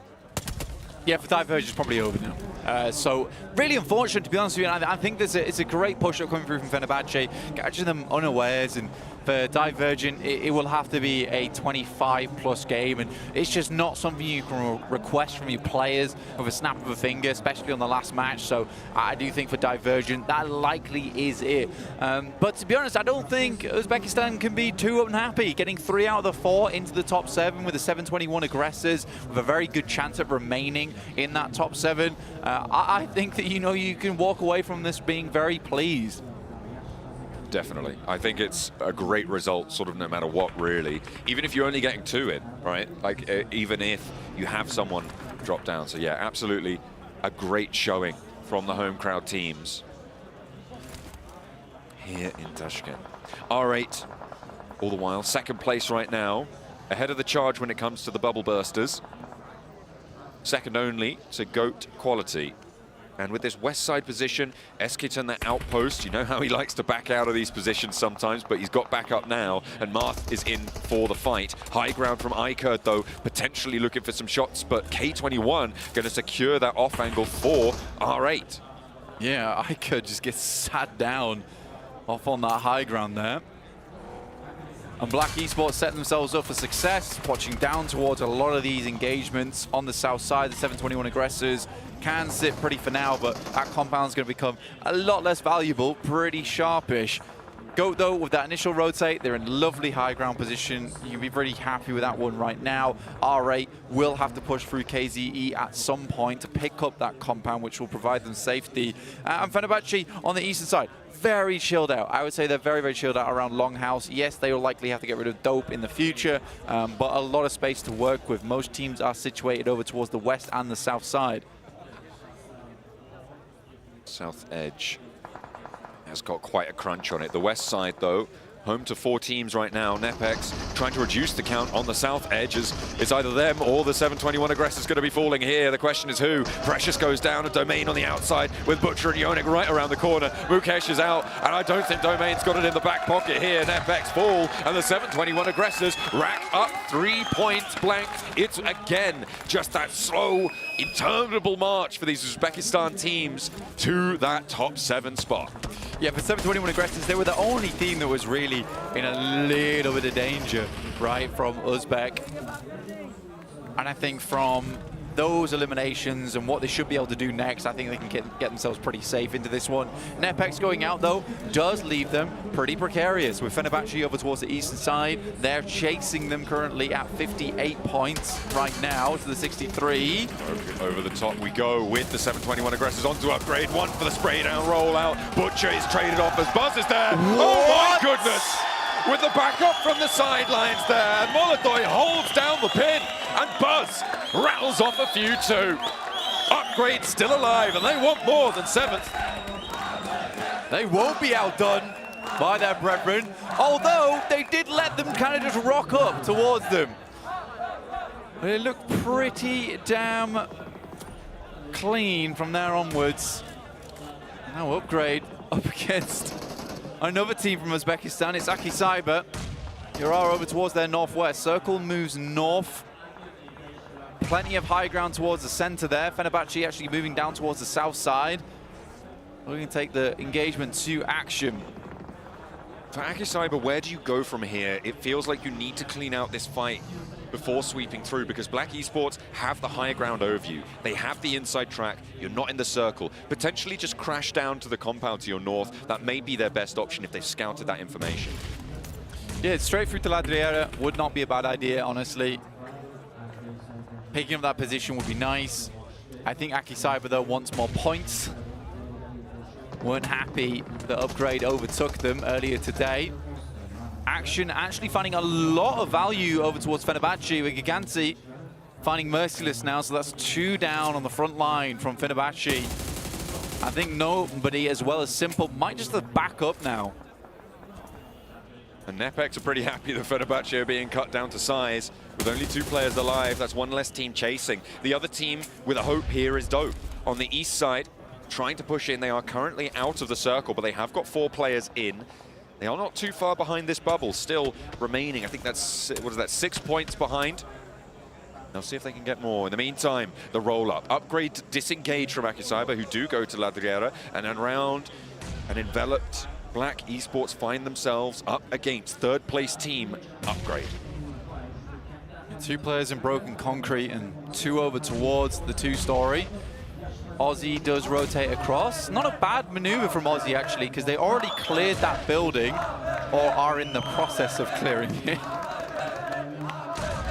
Regroups the rest of the roster.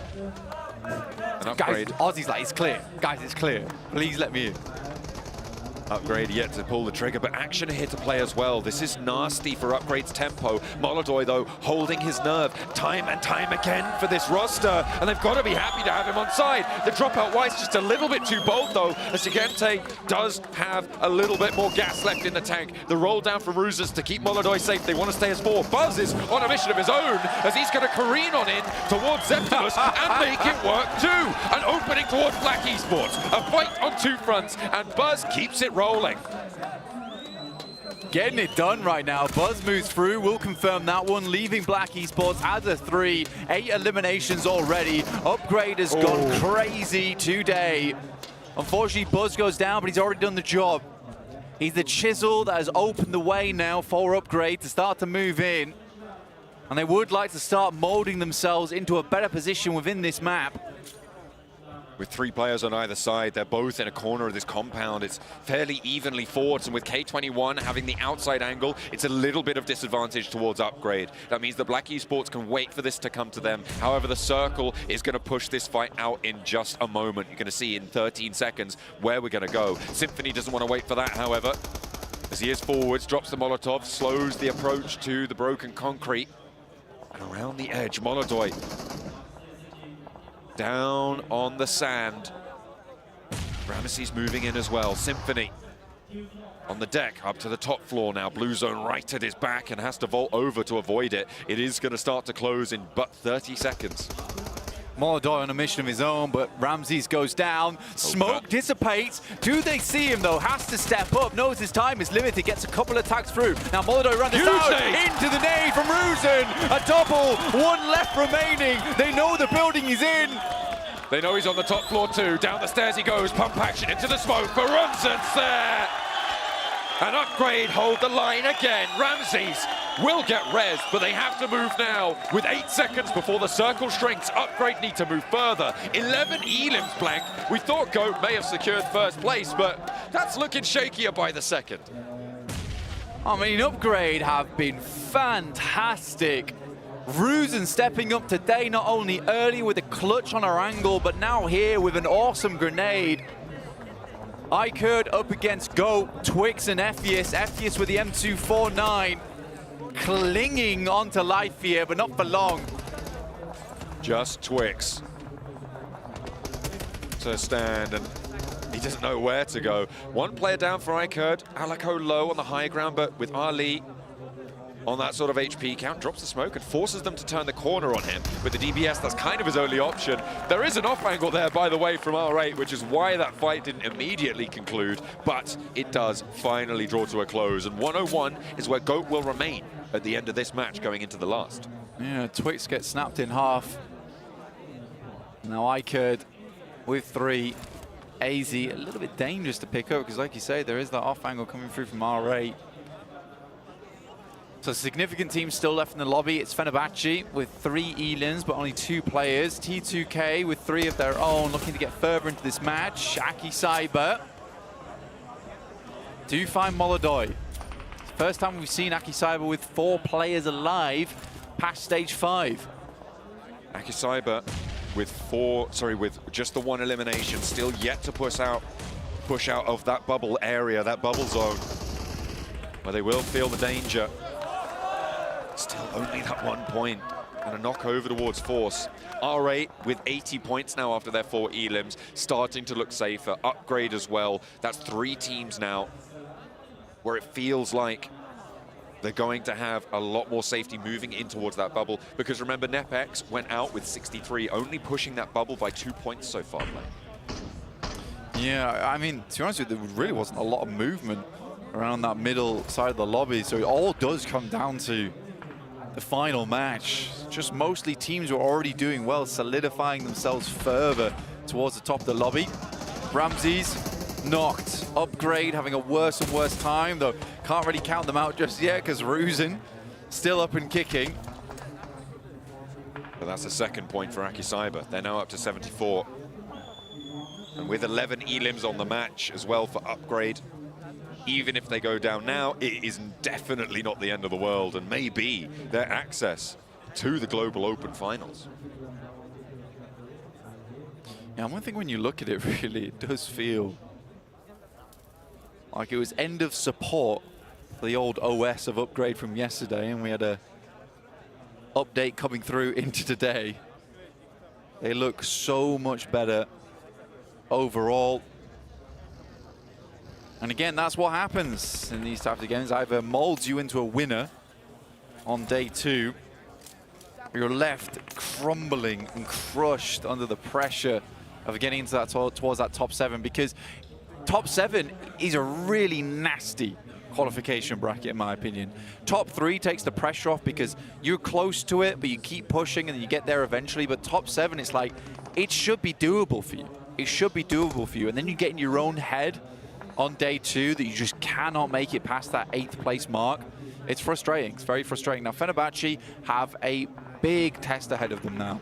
As 2 players, they need to extract a lot of value out of this game. Not just placement points, because you don't get a whole lot out of them anyway. You need to get more than that. You need to get a whole bunch of eliminations. They're going to have to be very opportunistic here in the next coming minutes. Go around with another nade. They did a lot of damage to the down players, and that is going to be what they were looking for. Admin falls on the res, a flush completed. Force gets the heal off, and K21 swell over the approach from Akim Cyber. They will get a placement in this, but it's not going to be much. It's only a sliver, and they might be able to cling on to a spot, but today has not been illustrious for them, and this rundown just continues. Force can't hold that peak. And K21 next to no damage. R8 though, they want a third party here. They might not expect to run into such a formidable situation of a team. Marth immediately rebuffed. Yeah, you're too late. Again though, R8 should have known this. If you're watching the elimination feed, you know that 4 players went down in quick succession. This is not a back and forth. SK's on, very low HP, Prestige in the back there. Now just looking for the turn. SK's on through the crack. Has Prestige at his back. Marco goes down. It is traded and the door frame under control. 2 players low on that inside track. A nade up to the top window there. Knows that he's going to scuttle on away. No, it drops in down to the ground floor. He wants to keep that pressure on. Shroud taken low yet again. Last player to stand now for R8. 6 teams remaining. Keeps this bombardment going. However, he is now out of supplies here. Could potentially get Marth back up. 20 seconds until the zone closes. It's a pretty cruel nade that went through there. They didn't even cook that thing, just left it on the floor. Like oh, K21 down. Upgrade swinging from the sidelines. The one player, Ruzen. This is what I'm saying. You can't count Ruzen out until the end. Here's Ikerd versus T2K, who need to get a move on. But we should train them to eliminate at this point. That's not happening. First goes to Ikerd. Rules on the face, can't find it. Love just topples almost immediately after. Fenerbahce now with 4 elims. They're right in 8th place. They are 3 points behind Blank. I think they may have already done it just with the placements. They're guaranteed at this stage. Yeah, right now, not bad. Okay. Fenerbahce. Ruzen finishes off R8, 9 eliminations on the match. Ruzen boss, this guy is the emperor right now. At the top of the food chain. An Upgrade must be so pleased that this guy woke up and ate the right breakfast today. He is killing it. So much work for the team. This is He's stage actually 9. peaking right now. So and he gets dumb. it. Ali goes He's down. so dumb. Might be able to double digit on the solo elimination count here for Upgrade. Fenerbahce, remember, are on the chase. They should have pushed into 7th based on the placements they get. The funny thing is about this, the fact that he's picking up Ali, who's on a wide off angle, now gives the possibility of a Fenerbahce chicken dinner. Unless he takes him apart! There's no way! In the heat of the moment, he delivers time and time again, looking for the chicken dinner now. A 2v1 before people might have not thought it was possible. Steps up, oh, it's almost won, but Ruzin, the raid boss, finally put down. And everyone breathes a sigh of relief as the danger, he's gone. 11 eliminations just on his own. Blank. Incredible scenes here from Upgrade. What a close down to that match. Iker do get the chicken dinner, and Blank, that might change things around on the tables. But Ruzin stole the show. What a disgusting game that was from Ruzin. I mean, Upgrade's got to be so pleased about that. And Go is not safe anymore, by the way. They are not safe whatsoever from losing that first place spot. Upgrade goes from a pitiful position yesterday to suddenly challenging for first place. Goodness me. This is the excitement that you get from these short form tournaments, Blank. These 2-day sprints, 12 matches only, and in the 11th hour, Upgrade rise to the challenge that Go Quality laid down yesterday. Unreal. Actually unreal. I need to see that double spray down again. That was Fenerbahce's lifeline as well, and with a pair of scissors, it was cut in two by Ruzin. This is the most hilarious bit. He drops a smoke and starts bloody peeking. That is crazy. Over to Ali. This is the big spray down here. 11 elims. The point onto Ali did get taken away by Fenerbahce, and again, it is crucial points that are getting taken left and right here. So maybe that'll add up to something. Iker, again, that 10-point chicken dinner, a fairly low elimination count, only racking up 6, but still can change everything. A 16-point game is massive in the middle of the tables. Let's head back over to the desk. Iker, congratulations on that win. I want to see what you guys are going to be able to do, but we got to talk about Upgrade. real because, winner. my goodness, Ruzin Boss being able to collect that many eliminations. That's crazy. I don't understand what we just witnessed, and the crowd doesn't either. I mean, it was looking like we were going to be seeing him win. He was about to clutch that up. He got Fenerbahce very easily. Could have been just as easy for Iker, but it was just too open, etc., etc. But my goodness me, what a performance. 11 eliminations, 1,367 damage. What a play. A little bit of added context, by the way. Yeah. When his teammates got eliminated, he had 4 eliminations. That is 7 crazy. eliminations as a solo at this stage in PMGO is mad. This guy is crazy. I'm sorry, Mag. Say that again for me. What? He had 4 eliminations when his teammates got eliminated. Got it. He got 7 elims, solo 7. Bruh. And the thing is, usually what we end up seeing, the reason why I wanted you to say that again, we usually see these players be passive, especially when the team is pretty much set and done. But this man continue on with that confidence too. I'm really intrigued to see if we can maybe end up getting an interview with him of how much the crowd just pumped him up, because everybody kept screaming over and over again here in the arena every single time he had an elimination. Absolutely. 11 eliminations for Ruzin. 3 for Molodoi. 3, 2, 3. That is crazy. But we see it so often now, these Uzbekistan players just be on the top 5 fraggers. Yeah, it's constantly. Has it been like every game, actually? I feel like Kind it of. has been I feel all like day, it kind of just has. Uzbekistan We had one throughout. game where it was Mumbai from Dope, who was top 1. After that, I think it's basically just been all Uzbekistan today. Yeah, because we It's had crazy. those 2 upgrade wins too a little bit early on Erangel, right? So at this point, it's just been Uzbekistan, more specifically, it has been upgrade all day, every day. There's been the one team that, in my opinion, was missing from the Uzbekistan lineup day 1. They came back swinging big time today. We were surprised, especially how they were able to perform after that first day of the prelims. One thing that you guys were mentioning, though, was how Upgrade was able to defend just the aggressive push from the 7-2-1. I felt like that was the kickstart. Yeah, it absolutely was. I mean, 7-2-1 had a great rundown of NetX, as you see right here. So they already had the ball going, right? So they were like, yeah, we can go in, we can push. Nuh-uh-uh, says Molody and crew, because Upgrade just wipe him so clean. I loved this push onto action as well, because they actually deviated from their push onto black there to go, actually, there's a team. Hold that thought, just pause. Let's go get this guy, and then we can come back. Well, actually, before they fully engage onto black, they're fighting two squads at once. They're fighting action at black at the same time. Exactly. And when they actually clear action, then they just fully send their forces onto black and go for, I think it was a 4v3 at that point in time. I don't remember the name, but there was one player fighting by himself against Black Esports while the rest of his teammates were going up against action. That's just like confidence out of this team that we're seeing out of them today. I think it was Molodoy, but it's just crazy push at that point. And it's not only the confidence, it's the teamwork as well.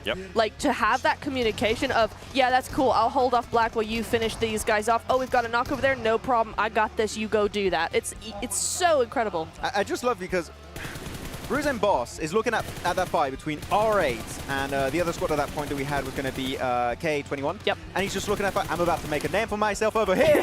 He really does make it work out in that engagement. Because he just waits in the wings and he knows this one grenade, that's going to be the big surprise factor. They're not going to be ready to respond if I do instantly get the knock into a flush. And the timing of that was absolutely perfect. You can see that performance right there. Even though they didn't get the chicken dinner, the amount of eliminations, 17 eliminations, puts them in the first place in regards to total points for today. Iker there with the 16. All right, I mean, for some of these teams that were at the top, in a way, they give themselves such a buffer that they might be feeling secure going into this last match. Absolutely. I feel like now Upgrade have no worries for the next match. I don't think they're going to be tryharding. They might try hard because they're on a high right now and they're just going to go and use that momentum, just wipe and have fun. Or they can go, you know what, you guys have fun because you ain't going to catch us. I also want to say I'm really happy with K21 because they had a massive push onto Akim Cyber that I know you've been quite fond of the edge play. And finally we see K21 not just be passive, complacent. They take their fate in their very own hands, leave their comfort position to claim the southern western side of the circle. Sure, they do get third partied, but it was so quick. It's still 4 players alive to fight R8. Really Unfortunately, it doesn't go the entire way, but it shows a spark of hope for me looking at K21. 100%. You see here, as the overalls go over here, 101 points for GOAT, so the early elimination does not affect them really all that much, but it is Upgrade going into that second place, dethroning R8 by 10 points now. Yeah, but I do want to bring up a little bit of a lower team here. Iker get himself the chicken dinner. We still do not see them on this first page. That's we said it yesterday. Sure, you get yourself a win, but we see nothing outside of that win. Just one flash in the pan every day is not going to cut it to be in top 7 to go to main event. 7, we need more from Iker. They need to wrap it up in style. Max, in my eyes, and you guys can disagree with me here or agree, whatever you want to do, the top 5, I feel like they might be secure and end up going to main event.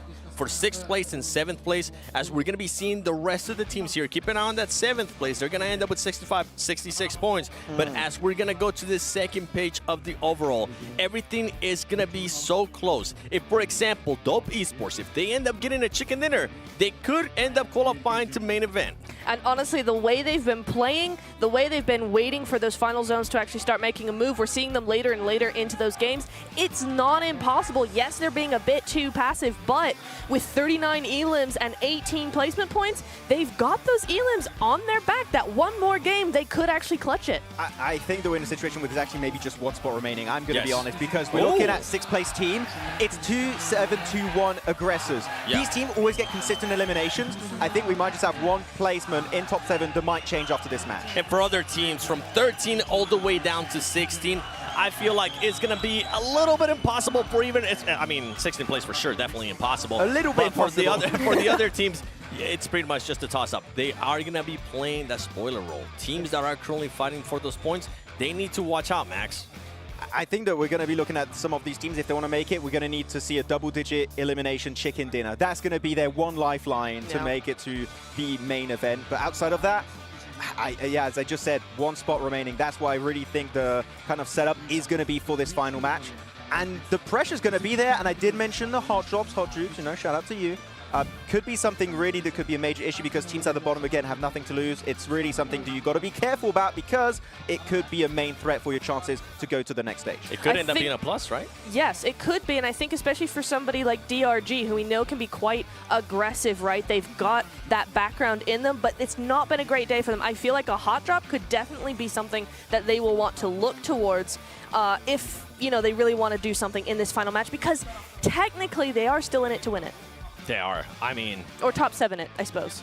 Yeah, but for these teams, as we're looking at the points there, it's just so close. It's going to come down to possibly that last moment. We have seen it over and over again. Just to remind you guys, 7th place, 66 points. 8th place, 63 points. If you are in that 7th place, if you're Sodics, I mean, I'm going to be so scared if for some reason I end up getting eliminated very early into the match. Absolutely. It's something that's really, really going to be a problem for them mentally as well, of like, we don't want to see anyone ever. I think that we've seen this a lot of time, and I kind of want to take it back to PMWC7 that we covered. Looking at reject, they had that one opportunity to go the entire way, go for a hard drop, or kind of just shut down a rotation of, at that point, Alpha 7. They don't go for it, and just the fate is just out of their control entirely. This is your time to reclaim that control and maybe go for a very desperate play to make things work out at the end. So I just hope that we're not going to see team then in 7th place like Exotics that's just going to do nothing and play super scared, because then you're given an opportunity for the teams just below you to get a massive game. Doesn't even need to be a win realistically, and they will overtake your spot in the main event. We talked about the middle teams. We talked about the teams at the bottom.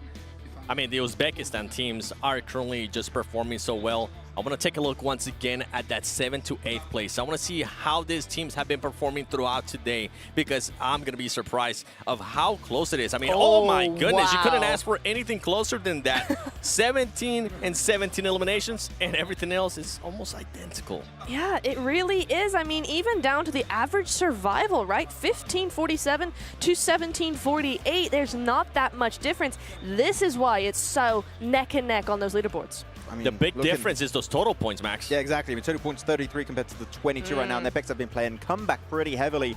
And Nepex have shown their willingness to fight. Yes. I have to be honest, Niptura, I have not seen that kind of same mentality from Fenerbahce. They're usually just find a good spot, we chill. If we're lucky, the circle might come our way. But I need to see the same change of pace from K21 happening for Fenerbahce, which is we need to take fights that actually not only rewards us with eliminations, but also gives us a lot of free real estate in the circle. Fenerbahce has not been that team for me yet.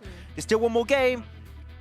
We need to see it now. Like, really, that is their last chance for them to secure a spot in top 7. We've got to take into consideration, too, the top teams, right? The teams that have already, in a way we're talking about, already make it to that main event. They could also end up playing that spoiler role. They could also end up seeing some of the other teams, like, for example, at the beginning of the day, if you maybe had a hot drop with them, you might want to try to make their life a little bit harder.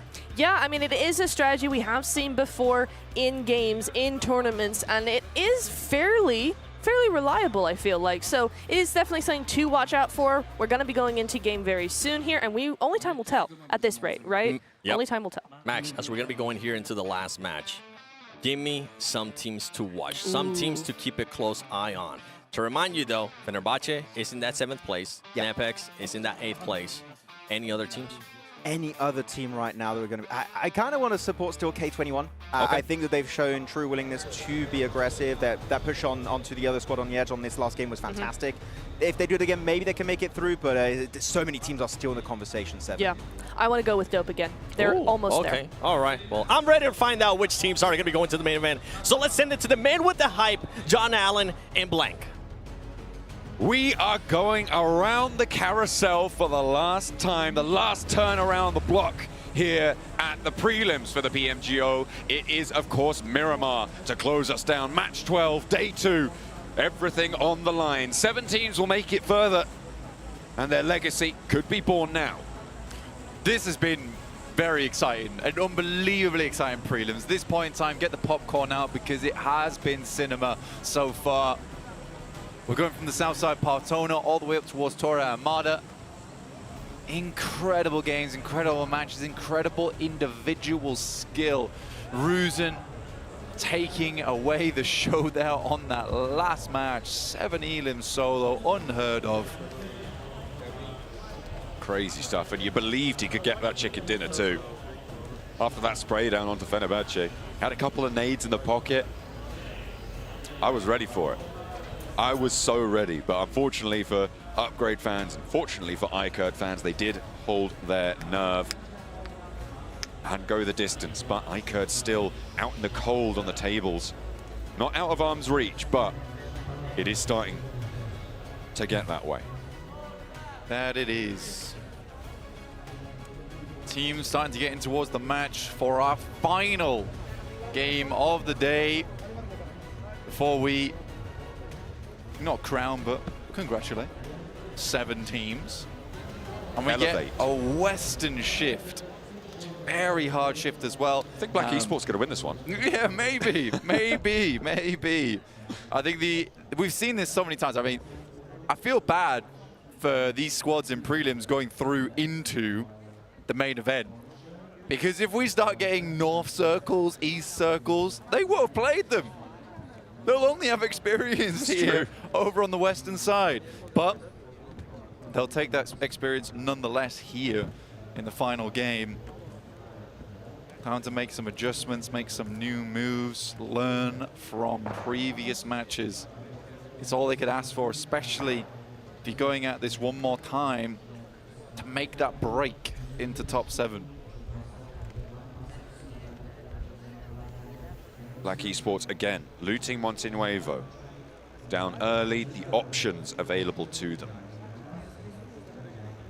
Now, I was talking with Max, and what his preferred situation for Black Esports in yesterday's match would be to take a split on south edge of Montenuevo and try and play that sort of area with a little bit of presence on the high ground, as would have been your suggestion, I'm sure.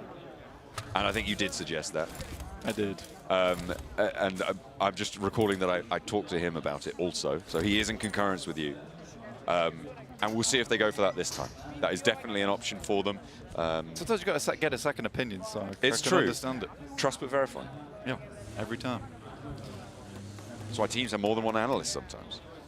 Luckily for a lot of our squads, this is not a painful path. Ooh, plenty of pain for Dope, though. Or rather not, because they do lose him to a knock here, and Fenerbahce the ones to pick it up. This is the bubble team, remember, Blank, with it all to play for. Getting that first knock is huge, but he is very isolated from his other players. They will need to come in and save the day. Well, absolutely. This is a team on the edge, right? This is Fenerbahce's a team that wants to go further. They almost had an unbelievable finish where they could have 2v2'd iCurd if it wasn't for the fact that Ruzen was doing the choosing on who stays alive in that game. Now the evacuation's there. Nobody there, mate. Back in the buggy you go. Head on out. It is just about disentanglement at this stage for Fenerbahce. Survival is far more important than risking a point. Fenerbahce important for them in this match. You can see why he just disengages. Any other time, you might try and go for that. You might try and get the final push, get an elimination on board. Here's K21 coming up over towards Divergent. Dynamo looking for something dynamic, but it's not meant to be, as K21 will go through him. One more foot in the grave there for Divergent's progress to be the 4th Uzbek team to qualify through these prelims. But their hopes are slipping away. However, they're not out of it just yet. They're still fighting the dog. Divergent want to take revenge over towards K21. Shroud putting pressure up. Lonely may not have spotted this. It's going broadside, and a lovely little rattle off from Shroud with the AKM at close range. Noisy repositions, and there's that off angle that you need from the team to play together. This is a resible outside option, but the rundown is potentially there as well from K21. K21, Goran, Marco, Paya still up, but Goran struggling. Noisy in, Lonely's down. Divergent need a big match here if they want to be in with a chance of pushing up towards the bubble, but it is slipping away from them. Their 3rd player goes down, so they are down to 2. Kook on the inside. No meds, really has to pop those stims to try and heal back over time. Goran and Pei are both putting that pressure on, and they still have that off angle to play around. Divergent, struggling. Likely to be going down. We'll find out in a bit when we bring up the overall leaderboards. But at the moment, Noisy, as well as Cuke, the last defenders up against K21. Black Esports losing laws. Cedric to Akim Cyber. Noisy fights the first, jumps out the window, not much to lose. With the DPS, the drop down from the window is there, and they will be able to turn things around. 4 elims, Blank. But 2 players, have they got the runway here? The K21, they won't be joining us through in our top 7. Unfortunately, Divergent half HP. Look at this central area on the circle. Around Montenuevo, everybody is jam-packed in there. That is absolutely nutso crowded right now. And Black Esports, again, they dropped there early, but this time around, they've taken 1 casualty, and Aussie is down as well. Meaning they're basically playing as 2 because Aussie has to go for a mad crawl back. I would be very surprised if he's able to recoalesce with the team. Dope trying to hop in the vehicle, get away from the spray from admin, and will be able to do so. He's just checking the ground around him. Aussie still crawling on his mission to Symphony. It's Divergent for them, it would have to be a hell of a game from this point. Yeah. To leap over Fenerbahce at 67. But K21 going down in 14th. I think they put up a good fight. And you know what? They improved a lot towards the end of this prelims. So they can be proud of themselves for that. Black Esports getting torn to pieces off in the distance by Akim Cyber, who've decided that randomly on the last match, they're going to step up. Fair enough. If you're going to do it before the end of the tournament, I say. Good news. However, for Black Esports, that's not the best news. They're on 73 points, Blank. They are not safe. No, and considering how they played yesterday, we were kind of expecting a little bit more, but they were very much relying a lot on third parties, and today, they've just not been coming through for them. That kind of play style just does not step up 24/7. Circle moves hard over to the northwest. Wow. A lot of unplayable ground still in this one on that western side, but Go extremely happy with how this one goes down, hoping to fend off Upgrade, who's knocking on the door of first place. But they are not knocking on the door of the circle right now, Blank. They are all the way down on the south side. Their closest player to this next zone is in Minister Valle. The rest of them closer to Los Leones than that. And they have got a long way to go, and through a minefield of teams as well. The number of teams that grouped up towards Montenuevo early has forced so many into this south quadrant of this next circle. Go Quality, and at the moment Fenerbahce, who are rolling into the middle as well, going to be holding this line. R8 backing it up. It is nigh on impenetrable to be able to get through from that south edge towards the northern throes of it. Nepex currently pretty worried. Yet to move towards this circle. They're on that eastern side. They're also on the edge of qualification. Fenerbahce losing 1 player. Really not good at this stage of the game for Fenerbahce at all. You can see the circle super bottom heavy here, with most squads on that southeast side. Fenerbahce losing 1 though. This is the team that Nepex is chasing. 67 points currently. They're fairly central though, but I think it would be unlikely to get Merciless back upon his feet. We were expecting the bubble between somewhere in 70 and 75. That gap is shrinking. It's looking more likely to be on the lower side of that. With Fenerbahce losing a player, their point scoring capability reduced. Nepex not quite in the position to get a huge game here, but could still get at least 5 quite comfortably if they find the right fights. For a lot of squads, closer to that 70. A lot of squads hoping that Go is able to take down Fenerbahce at this point, because it would eliminate the possibility of a moving target on 7th place, allowing them to slowly close that gap. imagine right now Nepex is very slowly closing the gap between them and the circle itself. Two players have just got to the edge of the blue, but there is still Mukesh as well as Rex far, far behind the South Picardo. A long way to get into this one. Stage 2. And they are moving into the south side of things as well, and we've covered this already. It is chock-a-block down there.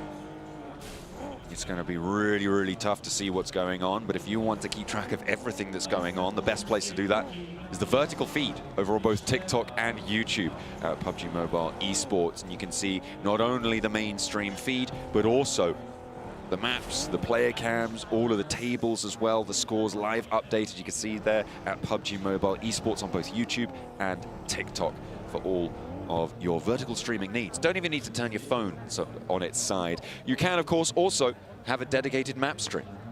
That you can. Our official map feed is available over at PUBG Mobile Esports on YouTube. Want to tune in, find exactly where your favorite team is on the map, what kind of rotates these teams are making, maybe learn a little bit for yourself. Go check out the map feed and that vertical feed of all the info that you might desire during a game like this. We got you covered. In the meantime, teams are trying to cover as much ground as possible to get towards the center side. KZE right backed up to the edge of that mountain. That was Divergent losing another. They are now down to 1 and a low HP at that. Does he manage to make it into the middle? I'm not sure, but no, will go no further. Divergent fall. And at least 1 of 4 Uzbek teams not going to make it now. 13th place may slip lower depending on what Exotics can do. Action definitely not going to get the points to jump over it because they've been playing badly. Unfortunate for Divergent, honestly, 52 points, not a terrible score to end on. I think either way, Uzbekistan fans can be very proud of what all these teams here have been able to achieve. Divergent had a blinder of a start over towards the qualifiers of a back-to-back chicken dinner, and they did their best here, but it just wasn't enough. Nepex finally in on the south side, just south of the 2 players from Black Esports who were harassed earlier by Akim Cyber, if you remember. Exotics up against Upgrade, who are dead center, looking to go up against GOAT, challenging for that first place spot. In 1 minute, we'll get the next circle to decide which side of things we're going towards. GOAT quality with a massive split right now on a huge hill in the zone, occupying a lot of space. A lot of presence being felt by the teams around them. Upgrade get the res, they stay as 4. KZE, their action underneath them. And Ray Gods will find the shot. 56 points in 10th place. It's not impossible for KZE still. There are a lot of teams that can still make this. The chicken dinner, more than doable. KZE set themselves up in a position where if the circle continues to move over towards that western side, could be a banger of a game for them. We've got to wait and see. But now's the time to gamble. Honestly, now is the time to gamble on these circles. Next circle is going to pop now as we get a replay of GOAT quality on the spray down. A hard south shift on this. This is good news for KZE. Very good news for KZE. Again, a lot of this area so unplayable. Really difficult to work around with. You can imagine a lot of teams looking for real estate on that western side, and KZE got to be stalwart in holding. Shadow looking to get upside. Fair enough to him. They're looking to stay here. They're looking to plant roots. Needing to make it work now. So many teams baying for blood, vying for the opportunity to jump up these tables. Fenerbahce still defend 7th with 67 points. They do have a player or 2. Good shots. Adding to the tally, and that's another one. As Dope lose a player, one of the teams chasing them. Every point that Fenerbahce earn is a point taken from the rest of the teams chasing them and diminishes the possibility that they get leapfrogged. decent from Fenerbahce. Kind of eliminating a lot of those western angles as well from playing in this position. Looking to clear out as many teams as possible on this eastern side. T2K coming into contact with R8, but Rules will go down first. And honestly, there hasn't been too much life in T2K during the prelims. We've been poking them. We've been asking for something. Absolutely. We'll see if they can bring it against R8 here. SK-Ton close. Nade over the top. The blue zone pushing. Dodges the nade. The blue zone isn't going to be dodgeable there. And out wide he goes and confirms the flush. All right, SK-Ton taken down. R8 basically confirmed in at this stage, so no big deal for them. But for Train to Kill, a point could make the difference. However, they've now lost a second player. And there's 2 players still standing for them. ID7 over the top side, Love pretty low. Aja definitely out at this point. I think for T2K, chasing is going to be an impossibility. Oh, they just don't have enough. Dope goes down in 9th place, 57 points. Nepex's life gets a little bit easier. KZE chasing, but it's going to have to be a massive game from them. And they've set themselves up on that western side. They can only pray that that circle continues to push over towards them. And the important factor about Dope going down beyond NA being eliminated from the PMGO is also that the points went to Black Esports. Black. 3 elims here, already racked up. They're on 76 points. That could make a world of difference. Changing that scoreline from 73 to 76 could be the difference maker between 8th and 7th. Right on the borderline here. KZE finding shots over towards Iker, clearing out their north side, but more importantly, picking up points potentially if they can confirm that flush. T2K Love getting shot at by Fenerbahce. We'll have to hit the deck. But they're outside the zone here. And it's going to be rough. Certainly is. Nobody really outstretching in terms of the elims just yet. Despite being down to 43 players alive, the long-range shots over towards Train to Kill. Next circle just about to pop in. And there we go. It goes up to the north, and it's Upgrade who get it again. Almost a 400-meter shot coming through from Upgrade there, down towards Nepex. But again, like I said, it is such open ground between Upgrade and down towards the south here. Those shots are going to come through thick and fast, and for the 721 aggressors, Nepex moving through this area is like moving through razor blades. It's going to be an uncomfortable walk. They're going to have a terrible time of it. We're now down to about 3 teams chasing Blank. Nepex the closest. KZE behind them a little bit further as we get a replay on the points earned here. You can see those are the 3 points that could make the difference for Black Esports. More points earned. KZE also on that chase, looking to try and put up their tally. You can see Iker as well with an outside chance, but they have lost a player. They're on that northwest side. I think they're in the worst spot to try and gather up the steam to jump up towards Fenerbahce. Black Esports down to a single player now, 76 points. It looks still pretty good for them. But there is a world where Nepex, Fenerbahce's, the 721 aggressors all pass Black Esports in this game. And that's a worrisome thought for them, I imagine. R8 sat up just against Go Quasi. Marth will go down. Ephius is knocked.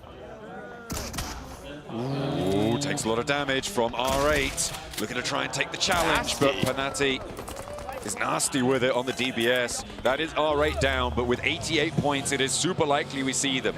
Black Esports have fallen. 76 is the only non-moving target now for the teams beneath them, but it's going to be a difficult climb. The 721 aggressors, they could be going down as well. 2 players have fallen, but is there an answer? Because Spidey can find these reses, and Butcher is a little bit off in the distance, could potentially hold this one down for them.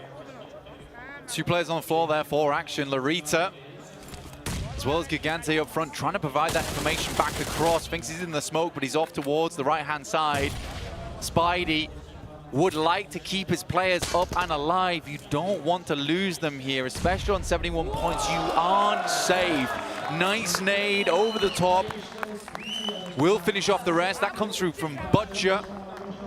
The support is good. KZE have been holding off iCurd for quite a while. Ray Gods with the MG3 looking down over towards the rest of iCurd, and he is laying down the fire. Got Cassie as well on the back line, has angles onto Alico, looking for the shots onto it and will make it work there. That is iCurd eliminated. They will not be able to climb, but KZE are 4 points closer to that bubble. They desperately need it, but Upgrade is looking better and better for them by the minute. GOAT Quality, though, 6 eliminations this game, doing fantastically well from that northeast side. The question is, when are they going to have to come on down? Is it going to be a tumble, or will it a graceful slide? Fenerbahce coming in from that eastern side. Our team right on the line, 69 points right now. The further up they go, the safer they will feel. But hounding their heels, 2 teams behind them, Nepex and KZE. Go a little bit split right now, 2 and 2. They've got high ground control. KZE need to move in now. It's not the most fun of a cross over from this western side. There is a loot crate to play on, but you can't really have all 4 players on that one, to be honest with you. 721 aggressors coming in from that south side. Nepex scared, fearful to leave their position on the south. It's straight out into open ground. I think Nepex realizes that their days are numbered here in the prelims. Fenerbahce with the assault over towards Ego is not going to go well. A simple Domak out in the open there. A spray down easy for him. Twix now with an aid cooking for Upgrade. Sorry, for GOAT Quality. With 7 elims on the match already, Blank. Getting a little bit greedy towards the top of the tables, and out he goes. Ephius wants the fight. Nepex making a risky rotate there. Stepping on Lego bricks right now, because that has got to be uncomfortable. Ego spotted. That's Zvezda from Akim Cyber, the third party across the way. 3 players now stand for GOAT Quality. The smoke to help his team. Savian there. The desk said they wanted to see more, but it's nobody on the top of the mountain there with a shutdown. And Ephius now to challenge. Drops out wide. Healing needed. Akim Cyber rolling in for the third party. Fenerbahce, our team on the bubble, have 4 elims. Then they want more. Nobody trying to send wide, but he gets caught in the crossfire and will go down. Ephius are there, and Fenerbahce fall. Fenerbahce out now, leaving us at an awkward position on the tables for Fenerbahce. Have they done enough? Upgrade, it's Ruzen once again at it. Pritam will find him with the DBS and take him out. Molodoy too, but Exotics finally put down. Upgrade will survive, albeit without Ruzen, which is unfortunate for them. KZE on this western side. This is the outside chance, alongside with Nepex, moving over towards Akim Cyber. Zvezda holding on the inside. Pump action down the corridor. Good for 1. Could find Precious. Low HP, but the cross with the DBS is covered. And Nepex stay alive. 2 elims, and they are still on the chase. Akim Cyber can breathe a little bit easier. Having Fenerbahce go down, they may be a little bit safer, but the 721 aggressors are still alive too. For Nepex, one of the most, in fact, the most important game right now. It has been slow, it has been cautious, but it's now time to put the foot to the gas here. They need to speed up. If you're not wary of traffic stops or speed limits, this is the final chance. Spray down from Upgrade, who are still in it, as are GOAT Quality, our 2 leaders who have been devastating in their performances so far. What is this circle, dude? Oh my goodness. For KZE, there's actually a real chance if they can take down the 721 aggressors, because there's a ridge that sits alongside this road where you can play from. It's a great position to work with. Unfortunately, this is leaning off towards the eastern side. It is very awkward. For Upgrade, they have a slightly more difficult path ahead of them, because first of all, you've got to get rid of GOAT. You've got to get rid of Nepex if you want to continue playing out this game. Both teams desperate to hold on to this one, because they know that Upgrade is looking to chase them down. Nepex, they're here to survive. KZE as well, trying to forge their channel. A bit of an outside chance, I think it's safe to say. The KZE and the 721 aggressors currently sit in the top 7. But they are not fully safe just yet, I don't think. I think they're just behind. We'll have to wait and see, though. Nepex and KZE could potentially push them out, but we'll have to fall first. 5 teams remain. Ooh, this could be a nice nade. 3 chasers, 2 table toppers. Ray Gods doesn't connect with the nade, has to back off. Molodoy! From that distance, through the smoke as well, consistently being a nuisance here. Ooh, KZE all in one location. The 721 aggressors looking to put them down. And look at the shots coming through from Upgrade as well. They are peppering this hillside with lead. Kicking up the sand in the eyes of KZE. They are looking for this res, and they have slowed the 721 aggressors. And GOAT Quality going to put pressure onto Nepex all the while. They may go down here. It's all up to Rex now for the push on Nepex. They have got that backline of Domain, but he's isolated. Cannot refrag here in a way that he wants to, but Rex has it in hand. And Nepex may be able to charge over that bubble. Fenerbahce sweating bullets. Nepex need to go further now, though. KZE struggling on the top line, and the 721 aggressors might have just put the one in done for KZE with that nade. 2 players alive here, Ray Gods and Shadow. They could get these reses, but the smokes need to be clever. They need to be cover, and they need to keep them safe from Upgrade. With GOAT out of the match, they could potentially try and take that first place spot with a chicken dinner. KZE, they are battered, they are bruised, but they are dragging themselves tooth and nail to the finish line here. 6 eliminations found. Upgrade slowly out of position, pushed into the zone. Nepex still going with Domain and Rex. The tenacity of these teams that we are bearing witness to is admirable. As the 721 aggressors with 4th place may, well, very well probably have done enough to secure one of those 7 spots. But the question is, who will join them? Will either KZE or Nepex be able to push Fenerbahce aside? KZE with an unbelievable chase down, by the way. 721 aggressors taking damage. Nepex, it is Rex moving across the field. A dangerous proposition for him, but needed in the moment. The 721 aggressors desperately staying alive. Devan goes down to Ramses. And with that, a click of the fingers and KZE fall. It's Nepex in 2nd place. The chase is so close, Blank, but Upgrade may be able to close it down with a final chicken dinner here in the prelims in front of their home crowd. 3 players alive, but the center circle in control of Nepex. If they get the chicken dinner, I would be confident to say that they find that qualification spot. The question is, who do they push out? Molodoy, smokes going out. They get 3 players still up. Nepex might have just clinched this one. We will have to wait, but right now it is a 2v3 in open ground. Nepex cannot drop a single one of these shots out of character. Nade in hand for 2 players from Upgrade. Launching long over towards the rock. Not quite going the distance there. They need to keep tagging. They can't let them get this close. They definitely can't. Molodoy as well. Now definitely in nade range here from Rex. Goes long. A sweep out wide in the buggy as well. You see him hit the floor. Maybe a side swipe angle towards Rex. No. And there's the air burst from Molodoy. It's all up to Domain, and he will wilt under the pressure of Upgrade. Another chicken dinner today, and that is how you bring it back. A resurgence here. The bid for the 7th place team means nothing to this roster. They won first. A back-to-back, a 2nd place, and finishing with the chicken.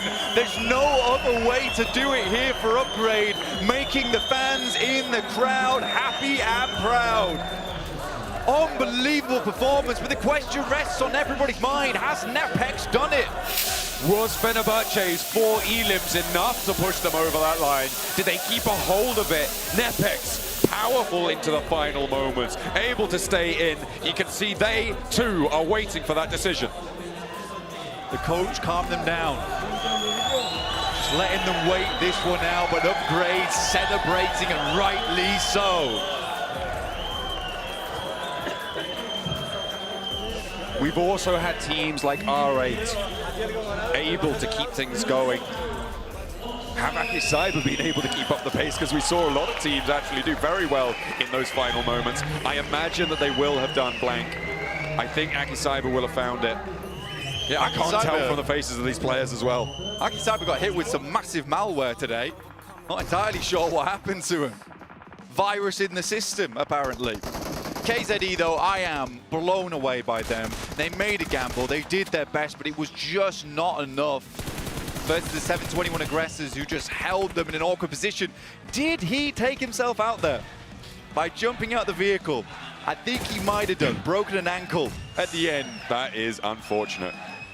But you saw there the final blow went out to a nice coordinated final take from Upgrade. Here are the stats. A relatively low elim count for this team. Molodoi leading with 3. The rest of them, Brian, stalwart teammates, but they get that chicken dinner, add it to the tally. We'll be going in towards those finals fairly soon. But it is still all up for debate. Where is that 7th place bubble? We'll have to wait for these overall tables. I'm itching to get back over to the desk blank.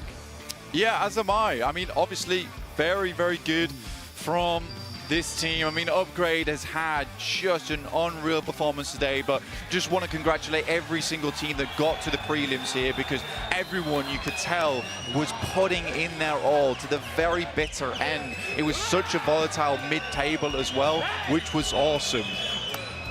Well, we're not going over to the desk just yet. You have to bide your time just a little bit longer, because we're heading over to the stage with Barney.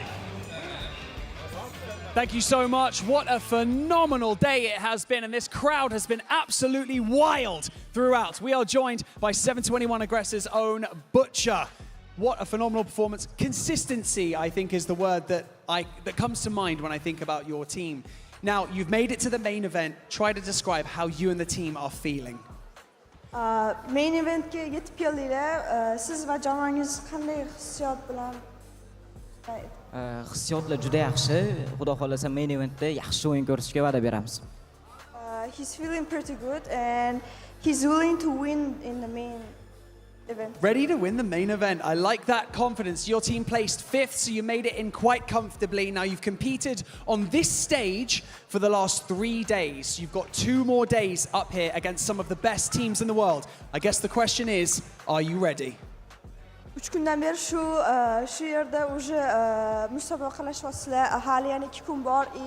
Mana shu 2 kunda уже zo'r katta kuchli jamoalar keladi va o'zingizni qanday hissiyot? Katta jamoalar kelayotgani bizga katta opit bo'lyapti. Hissiyotlar yaxshi, yomon emas. Hayajon ozgina bo'ldi. Xudo xolasa yaxshi bo'ladi hammasi. He has a bit nervousness, but the thing that big teams are competing with them is a great big experience for them. So that's it. The experience is going to be absolutely amazing. We can't wait to see you guys over the main event. $500,000 up for grabs, and of course the PMGO trophy. But for now, let's head over to our analysts to break down what we just saw today. We saw absolute greatness, especially on day 2. Upgrade being able to clutch up that 3rd win for the day, but it's going to come down to that 7th place. Was Fenerbahce able to do just enough? Was Nepex able to do just enough? And also, something to keep in mind is, did Go Quality do just enough to get that 1st place? Right? Because Upgrade 3 wins, it's going to be close. Well, this is a masterpiece of the last game. So many storylines intertwining, but mainly we have to look at Nepex, right? That is the big focal point. Was this last game enough, Niptura, to push themselves over that line of Fenerbahce in top 7? I honestly don't know, because they tried so hard, but so did so many other teams, right, Max? I mean, you had KZE giving it their all. I loved how they played that. It's a good game. It was. They played it so well, because they played it smart. They played it for the final few positions, right? They played for position, but they weren't afraid to get in and get their hands dirty at the same time, using that cliff that is that superior high ground down into better high ground, and then moving forward like that is really superb. So if they haven't made it, it is entirely not their fault. One thing that I did not like, though, for a team that needed to be aggressive when the situation was there. Fenerbahce just not being aggressive, Max. I'm frustrated because they should have been just definitely a lot more aggressive, especially in their position northeast. There were so many opportunities to third party, and I was waiting for it, but it just never happened. It didn't happen. But you know what did happen? We're going to have 7 teams going to the main event. I'm ready. Hopefully everybody's ready at home. I know the crowd is ready to find out which teams are going to be going to the main event. So let's go for it, baby. Let's see which ones are going to be going to the main event of the 2025 PMG. They did it! Oh my goodness! Let's go! Oh, they crossed the finish line at the last hurdle in the very last game. And also, the strat from the mid-game was so on point. They were playing insurance plays, playing aggressive, clearing the eastern side. So many aspects of the game were just covered by Nepex to make sure they just overtake Fenerbahce in that final game, Niptura. It was an absolute masterclass, and they are rewarded for it. Absolutely. A real masterclass, as you said, right? They have been doing this for a while here. Oh, wait, hang on. I'll hold on. 3 points! 3 points. And look at the top two. Crazy. And the Only top two. 3 points. GOAT does hold on to it by 3 points again. By the way, 3 wins for first and second place That's each. insane. Like they are. This is top heavy on another level. Yeah. Like, that is madness. That's crazy. Talk to me about the momentum that these 2 teams are going to be carrying until tomorrow for the main event. I mean, that is huge. GOAT has had that momentum since yesterday. For Upgrade, it's even bigger, I feel like, just because of the transition between day 1 and day 2. Now here with 3 wins out of 6 in day 1, they have got to be feeling so good for tomorrow. Yeah, I mean, we also have to highlight R8, right? I think there's been one of the biggest changes of playstyle we've had, from being hyper passive in day 1 to just obliterating everyone in the lobby in the second day, jumping up in a top 4 scenario. As we go to the second page, we have a few upsets. I'm especially looking at T2K, who unfortunately were just not able to really kick themselves back into gear at any point here of the You're thinking about T2K, you're thinking about Iker there with those 2 chicken dinners. They weren't even close, and KC ends up falling short about 6 points. That's what so it could have sad. been if they would have had just a good performance there on that first mirror mark. Absolutely. If they hadn't gone out so early, they would have been there. And that is the heartbreak that comes into PUBG Mobile Esports, because sometimes you do your best and it just doesn't work. Yeah. What are we doing? Heartbreak. Heartbreak. Heartbreak, yes, Remind me. heartbreak. We're So sad. emphasizing what you're saying Yeah, with thank you. minds. You know who's not going to be heartbroken? The teams that qualify to the main Absolutely. event. Let's send that over to Barney on the stage. What an incredible way to end the PUBG Mobile Global Open Prelims. Our 16 teams are now locked in for this weekend's main event. It's been a grueling 2 days for all of our teams, so I think it's only right that we share our appreciation for them by inviting our top 7 teams onto the stage to receive their tickets for the main event. Qadrli do'stlar, 6 ta ayovsiz o'yin, 16 ta jamoa bor mahoratlarini namoyish etishga harakat qilishdi. Ammo bu sinovlardan faqatgina 7 ta jamoa keyingi bosqich PUBG Mobile Global Open 2025 ning eng e'tiborli turnirida ishtirok etish yo'llanmasini qo'lga kiritadi. Keling, ularni birin-ketirlikda sahnaga taklif etsak. First up, your winners of the 2025 PMGO Prelims, GOAT Quality. Bor mahoratini ishga solib, yaqqol peshqadam bo'lgan GOAT Quality jamoasi.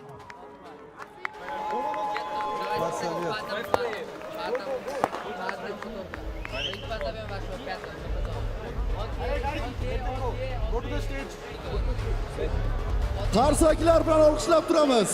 Qarsaklar eshitilmayapti.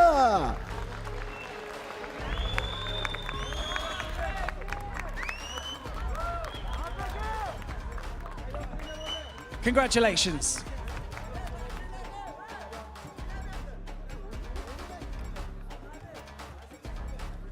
Thank you so much. You can now leave the stage. Thank you. Oh, we forgot one. Thank you, guys. You may now leave the stage. Thank you, thank you. Yeah, we can go. Off the stage, that way. Thank you so much. Right, next up, punching their ticket into the main event. Make some noise, go crazy for Upgrade. Turnir jadvalida ikkinchi o'rinni o'zlariniki qilgan Upgrade jamoasi.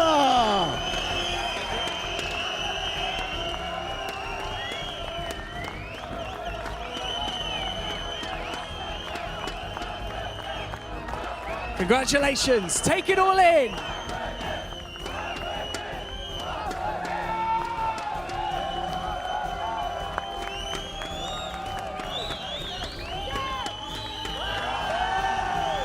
Rahmat yigitlar. Thank you so much, guys. And with very impressive 2 days of competition, can they keep it going tomorrow? It is, of course, R8 Esports. Kuchli uchlikda 3-chi o'rinni band etgan R8 Esports jamoasi.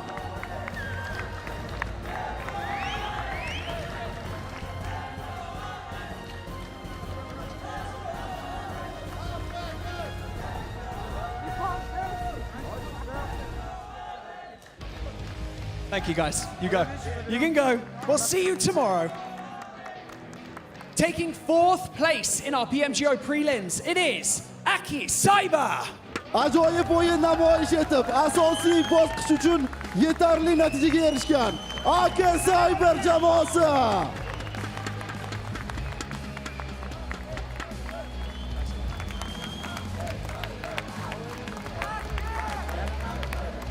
Congratulations, gentlemen. Thank you so much. Setting themselves up for the main event and taking 5th place, the 7-2-1 Aggressor. Maqsadlari sari dadil qadam tashlay olgan Z721 Aggressor jamoasi.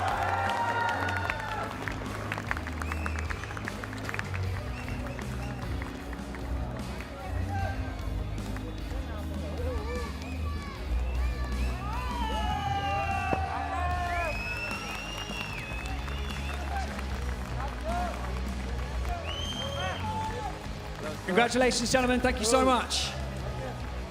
Securing the 6th ticket to the main event, it is Black Esports. Yodda qolarli lahzalarni bizga taqdim etgan Black Esports jamoasi. Olqishlab turamiz, azizlar.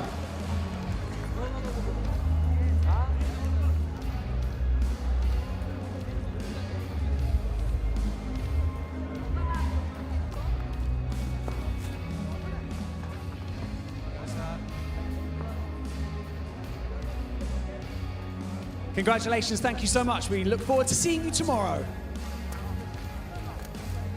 And finally, with a chance to claim the PMGO trophy and of course the lion's share of $500,000. Give it up for Nepex Esports. So'nggi yo'llanma sohiblari Nepex Esports jamoasi.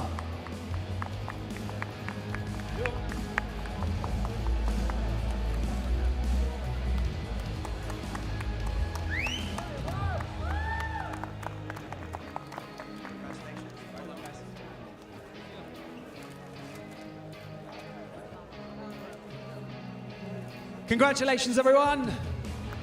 Thank you so much. You may now exit the stage.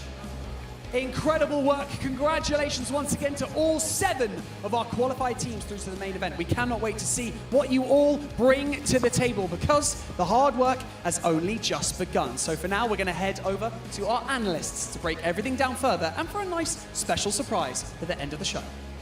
Qadrli do'stlar, mana shu jamoalar ertaga chinakam ma'noda qonli janglarda ishtirok etishadi. Hozir esa biz mamnuniyat ila so'zni yana tahlilchilarimizga beramiz. Qani marhamat. Well, I'm excited to see what the main event is going to bring tomorrow. Now, for everybody currently watching, don't leave just yet. We got a little bit nice surprise for you. You guys remember, if you weren't watching PMGC, we had something called the Solo Masters, where Max and I got a chance to cast that before. Well, we're going to be bringing it back. And Natura, you're going to be casting it this time with us. I am indeed. It's going to be great fun. I'm looking forward to how we're going to be doing this time around, because I did see it in PMGC. I was watching it for sure. And you were rooting for somebody. We're not going to say we're not biased, obviously. Not biased, don't worry. No, huh? What? You know what biased for Nolbu? Max wasn't. Max totally didn't. Nolbu was curse crazy. He was going like the. He's like, oh damn, I might. I was moving too quick. Nolbu was too quick. Okay, but I want to see Nolbu level plays for the Solo Master tournament. That was quicker than before. That gym, the gym sessions, Sheesh. They've been working out, but 100 calories right there, gone. Yo, Susa over there at home blushing. But you know what? Let's take a look a little bit more at the Solo Masters. That way you have an idea of what's going to be happening here. The prize pool is going to be a nice 2,500 for first place, 10,000 total. Jeez, yes, it is indeed. That's a whole heck of a lot of money for a few TDMs that's going to be taking place, but it's not as easy as the TDMs that you and I play, Max. I don't think so at all, because these are some massive, massive players that these teams are going to be going up against. Yep, with similar rules, which is no sliding, M4 only, all that good stuff is going to be happening. And really, the movement is just so important when you go in these 1v1s, right? If you're able to just get that little bit of extra second to a second advantage just by moving, where you just don't get knocked down, you can come out on top of a lot of that fight. I would say that's the reason why Nolbul, back in PMGC 2024, was able to go so far in that tournament and almost win the whole thing, was because he was so quick that any kind of hip-fire spray was just really struggling to get the knockdown onto Nolbul. Well, you saw the prize pool. Let's see who's going to be participating here. And out of all these teams, which one stands out? Groza's playing? And Butcher. Wait, Ramses is playing. I was not expecting Ramses to play. I was expecting our boy, you know? Am I seeing this right? Is that Seal, the MVP of the 2023 PUBG Mobile Global Championship Finals? Yes, it is. Yes, I think it is. your eyes do not deceive you here, Seven. The era of IHC when they used to just focus on the limbs and say, what the hell is a placement point? Luckily enough, there's no placement points in TDM. Ooh. Yeah. One thing I am surprised about, not gonna lie. Yeah. Looking at rejects. I thought it was gonna be somebody else playing besides Reggie? Divine. I thought it was gonna be Reggie. Yeah. I was expecting that too. I was a little bit surprised. I wonder why he didn't want to play in it. his own right, though. So, like, this should be a pretty even matchup here, I feel like. Redox is going to stare in the camera and just scare everyone. Reggie was like, you know what? I want to give other people a chance. I don't want to take all the money. We're probably going to end up trying to take the back-to-back PMGO championship since they didn't end up winning it in Brazil last year. He's like, I'll take a break. Divine, take care of him. Let him cook. It's fine. He'll work out. We'll Actually, two other players for the new teams that just qualified in top 7 for the main event that are playing. We've got Precious playing and we've got Butcher, which we've seen already throughout these prelims, right? Are players that can stand on their own 2 feet really confidently when they are even in a solo situation, which is a good setup going into these Solo Masters tournaments. So I'm actually quite excited for a lot of these Uzbekistan players to see how they can fare against clearly some of the best players in the world, Seven. And just to remind people of the format as well, it is going to be 10 minutes. It is going to be the first one to 40 eliminations, or whoever has the most eliminations after those 10 minutes are up. And it is best of 1. So you better bring it, because you're not going to have a best of 3 like we saw in the show match the first day of PMGO. That's not going to happen. No, it's not Only at one all. take. Only one take, and honestly, I would need a couple more than that. So they're already doing far better than I would, for sure. Yeah, I'm looking forward to this one, though. I really want to see how they compete. Some of our teams that have just been competing today, how they're going to compete against a lot of those more global teams, because that might give us just a little bit of a sneak peek on maybe how they fare against global teams. Obviously not in strategy, obviously not in macro, all of the important stuff, but at least head-to-head, gun-to-gun, it might be interesting. Well, obviously not teams then, but solos. Yeah, well, yeah, just there's always not the that. teams, So just I was Solo right. Master Tournament. I was right. Maybe we'll get a chance at seeing what could possibly be those 1v1s. I think that's what you're hinting at. Probably. Yeah. Okay, so anyways, looking at some of the names, Probably. guys. You don't even know what you're hinting at. Looking at some of the names, do we have anyone that we're like kind of supporting to win the whole Solo Masters tournament? Okay, for everybody watching at home, the reason why I'm laughing is because usually I would be the one to ask that question. Yes, he's throwing it right I'm back the at host him. now. Somebody, and you're lucky I don't have tape with me right now. That's why I'm asking. So you know what? While we're at it, while we ask this question, what? Like that? grab the Infinix GT Pro. Oh, okay. GT20 Pro. Yeah. And then open up the vertical stream. Yes. Okay. Enjoy your. No, Neptura. Oh. Let him do it. Oh, we're gonna allow him What to am I get doing? distracted. Just watch the stream meanwhile. Do you have any favorites? Ooh, immediately I'm looking towards the Rejects player. I'm looking at Divine. I'm also looking at Zeol. So yeah, those two in particular, really looking forward to them. Okay. All right. Right on. Oh, Max, you can give me that You back. can come back What are you guys now. talking about? No, don't worry We about did it. predictions Like, without it's me? No predictions. No. What are those? Oh, I was just checking. Nah, okay, thank you. We're just talking about predictions. I just can't. As we are waiting here for the players to get ready for the matches to start, we'll see what the bracket is going to be looking like in a bit. We're going to see what the matchup's going to be like, because that was a big thing in PMGC, right? Especially for the solo masters. It comes down to playing style. Sometimes some players tend to be a little bit more passive. Sometimes the other ones tend to be a little bit more aggressive. It's true, yeah. I'm wanting to see maybe both of the teams maybe adjust to each other a little bit. You know, not too passive, not too, well, you know what? Full aggression, no passiveness. I want to see that come through. Maybe it's just like go on all out. Just get ready. But wait, first we're going to go to our break. But when we come back, we're going to be aggressive, baby.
Congratulations.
We are back as the matches for the Solo Masters are going to be starting off shortly. We talked about earlier some of the players that are going to be playing, what's going to happen here and there. I mean, we're going to have Regnum Karya. Loxy is going to be playing. So you know what? Let's take a look at the bracket because I want to see who's going to be facing who. We'll get a better picture of what's going to be happening here. And as I was mentioning, Regnum Karya is going to be facing a player from Helium. It's going to be an intense one, man. Like, from the get-go. Actually, Loxy... I know I'm not supposed to make predictions, but I don't care. I'm doing it. Max, Neptune, wait. I'm just kidding. No, Loxy is actually my pick for the entire thing. Wow. I think that he was absolutely cracked in last year's PMGC Grand Finals, and I think because of that, there's a chance he could go the entire way. But going up against Helium, we saw what they did right in the Uzbekistan Finals. Actually, I forgot which player they actually got for the side of Helium, but as a squad, entirely right, Niptera, they were absolutely cracked. And actually, it's Groza. So no teammate to revive this time, actually, Niptura. So chances are it might be a very close match between these two players. Yeah, I mean, I'm also looking at, of course, I said Divine, right? And you're right, Loxy is a beast when it comes to this sort of thing. So it is entirely possible he'll go all the way. But I'm also looking at maybe a little something from Igzy, perhaps from Nongshim Red Force, because we've seen some pretty cool stuff coming out of them. You love your Korean players. I do. I love how they play. I do. I'm sorry. I'm biased. Divine is going to be playing against Ramses. Yes.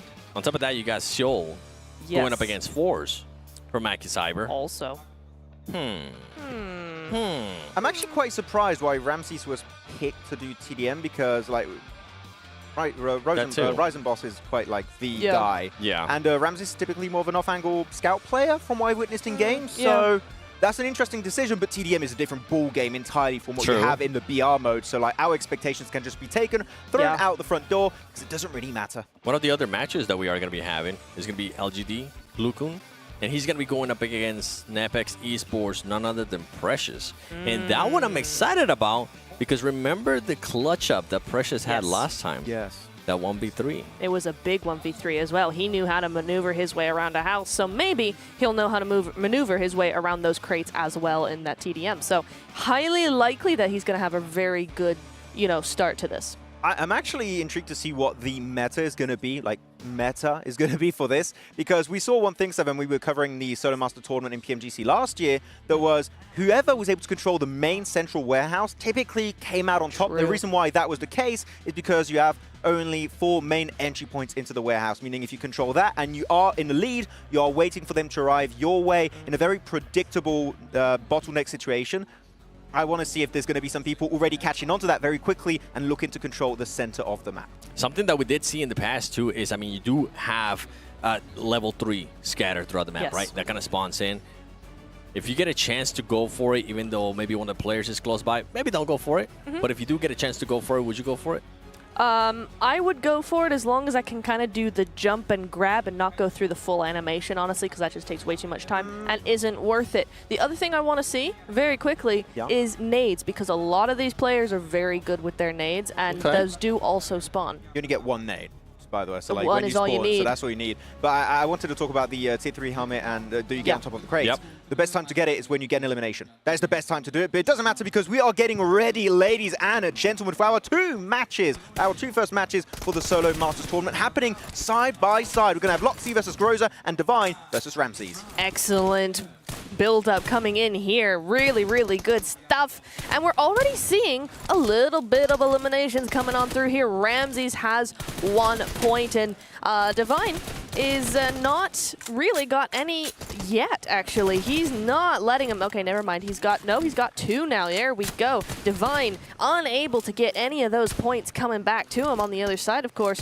you do have Groza and Loxy, and there we go. That is going to be 0-2 on both sides. By the way, just a little TLDR, quick little piece of information. This is not D Xavier playing on the right side. Ramses is actually playing for upgrade, just to make sure there's no confusion happening over on that side. But yeah, 0-2 happening currently. Divine able to get himself that nice elimination, getting his first point, able to close the gap just a little bit. Compared to that, Loxy Groza, a lead has started to be created, but because it's solos, it's not 4v4, you have to keep in mind that the chances of going to the entire 40 eliminations is just not quite there, Niptera. Yeah, probably not in 10 minutes. That's not really feasible, I don't think, because the way it's going, certainly, it's going back and forth an awful lot. My goodness me. Oh, and he gets the drop shot. Wow, Ramses. Really good stuff there. But I'm looking at you funny, Max, because so far, Loxy's not done a thing, and you did pick him, so I'm wondering if you're just cursing.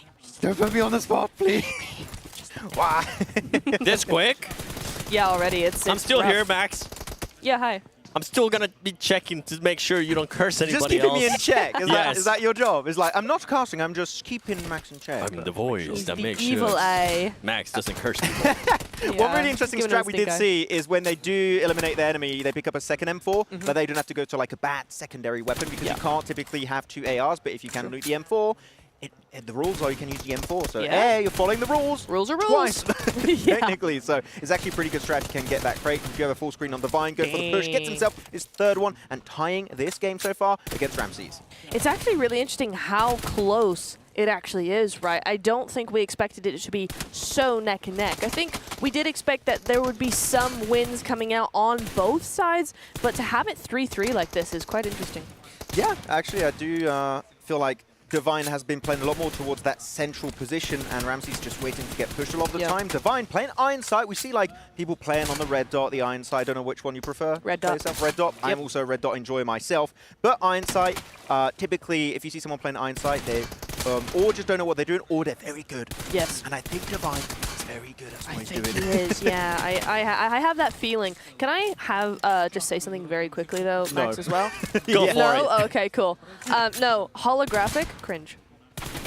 It's not a good What? scope. I agree. It's not a good We can scope. agree on that There point. we go. Hell Let's yeah. go. Screw the holographic. I know it's a Yes. weird voice. I don't know why I did that. You do that all the time. What are you talking about? But Do yeah. I? It's not, Yeah, you do. I don't think it was my thing, but yeah. Would you like it, Seven? Do you like the holo? Are you a holo enjoyer? I'll take any scope over okay. no scope. If you have no you option. maniacs. Okay, times 2 scope. Gross. Disgusting. Absolutely insane. Hate it. Vulgar. Yeah, I'm with you guys. Thank you. We can agree. There Thank you. We got him. We got 4 him. times scope.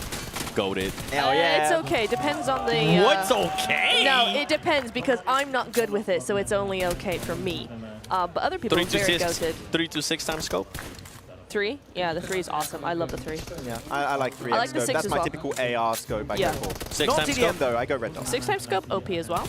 Yeah. We love it. 8 times scope on my M4. I would love that back in the day. Back in the day. I remember that. I feel OG old player now. over here. What's happening? Anyways, back to Loxy and Rose. It seems like he did have a little sneaky restart for some reason. Not sure why, but it is back to 0-0. So we'll see that game unfold as onto the right side. We're now going to be almost at the halfway point. We're 5 minutes and 40 seconds away from the finish line of this game. And currently, it's 5-5. So an actual proper tie is happening between these two incredibly talented players. I've really got to give it to Ramses. He is giving Divine a run for his money. And as we said, I mean, he's not Reggie, right? But he is a huge team player for his team, right? A global team at that. So really, really good stuff coming in from Ramses to be able to have this sort of lead. Is definitely making it a little bit tougher to perform. Groza then, playing with the holo, so he's trying to prove us wrong, apparently, playing with a holographic. And then Let's go, Groza. Oh, there you have it. Hey, Let's go, Groza. I mean, Seven, you're saying let's go Groza, but genuinely, he's got no teammates to revive. So it's like, wait, what am I supposed to do? I don't have to take care of my teammates. I can just focus on my gunplay. And just to remind everybody, in case they didn't watch it right, that was one of the best players from the PMGO Open Qualifier Finals. So it's good to see him right here. I mean, it's going to, in a way, I know it's not related, but it's going to help him warm up for tomorrow. Yeah, I mean, that's what I was saying earlier as well, right? It gives him a little bit of a chance to go head-to-head with some of these global players, global teams, and maybe bring that into tomorrow's games. Yeah, just get those fingers warm, you know? Just, yeah. Get them trained up for tomorrow. Oh my God. Nice. A lot of verticality being used on these crates. Just jumping on down with a hip fire has been pretty successful so far. But sometimes I'm seeing some people, I saw especially, I think it was Groza, overstepping his welcome to the enemy spawn. When you get that knock, you might want to retreat, wait for them to respawn, lose that invincibility, which is quite impactful, and then you go for the re-engage. I think the players just don't want to go for the level 3 because Divine had the perfect chance to go for that helmet, and he didn't want to. He's like, you know what? I'm just gonna play it safe. I'm not gonna want that 3-time. I'm just gonna start pushing you, Ramsey. And Divine's definitely currently doing that, and he's able to pick up that Elam, tying it up at 7 apiece. Oh, Loxy trying to run around the Rosie and get the HP back up, wait for the regen. He gets the regen, actually to soak up a little bit more damage here. He does get cornered inside of the building, and that is going to be an extra point going the way of Groza. 4-1, small lead is slowly being created.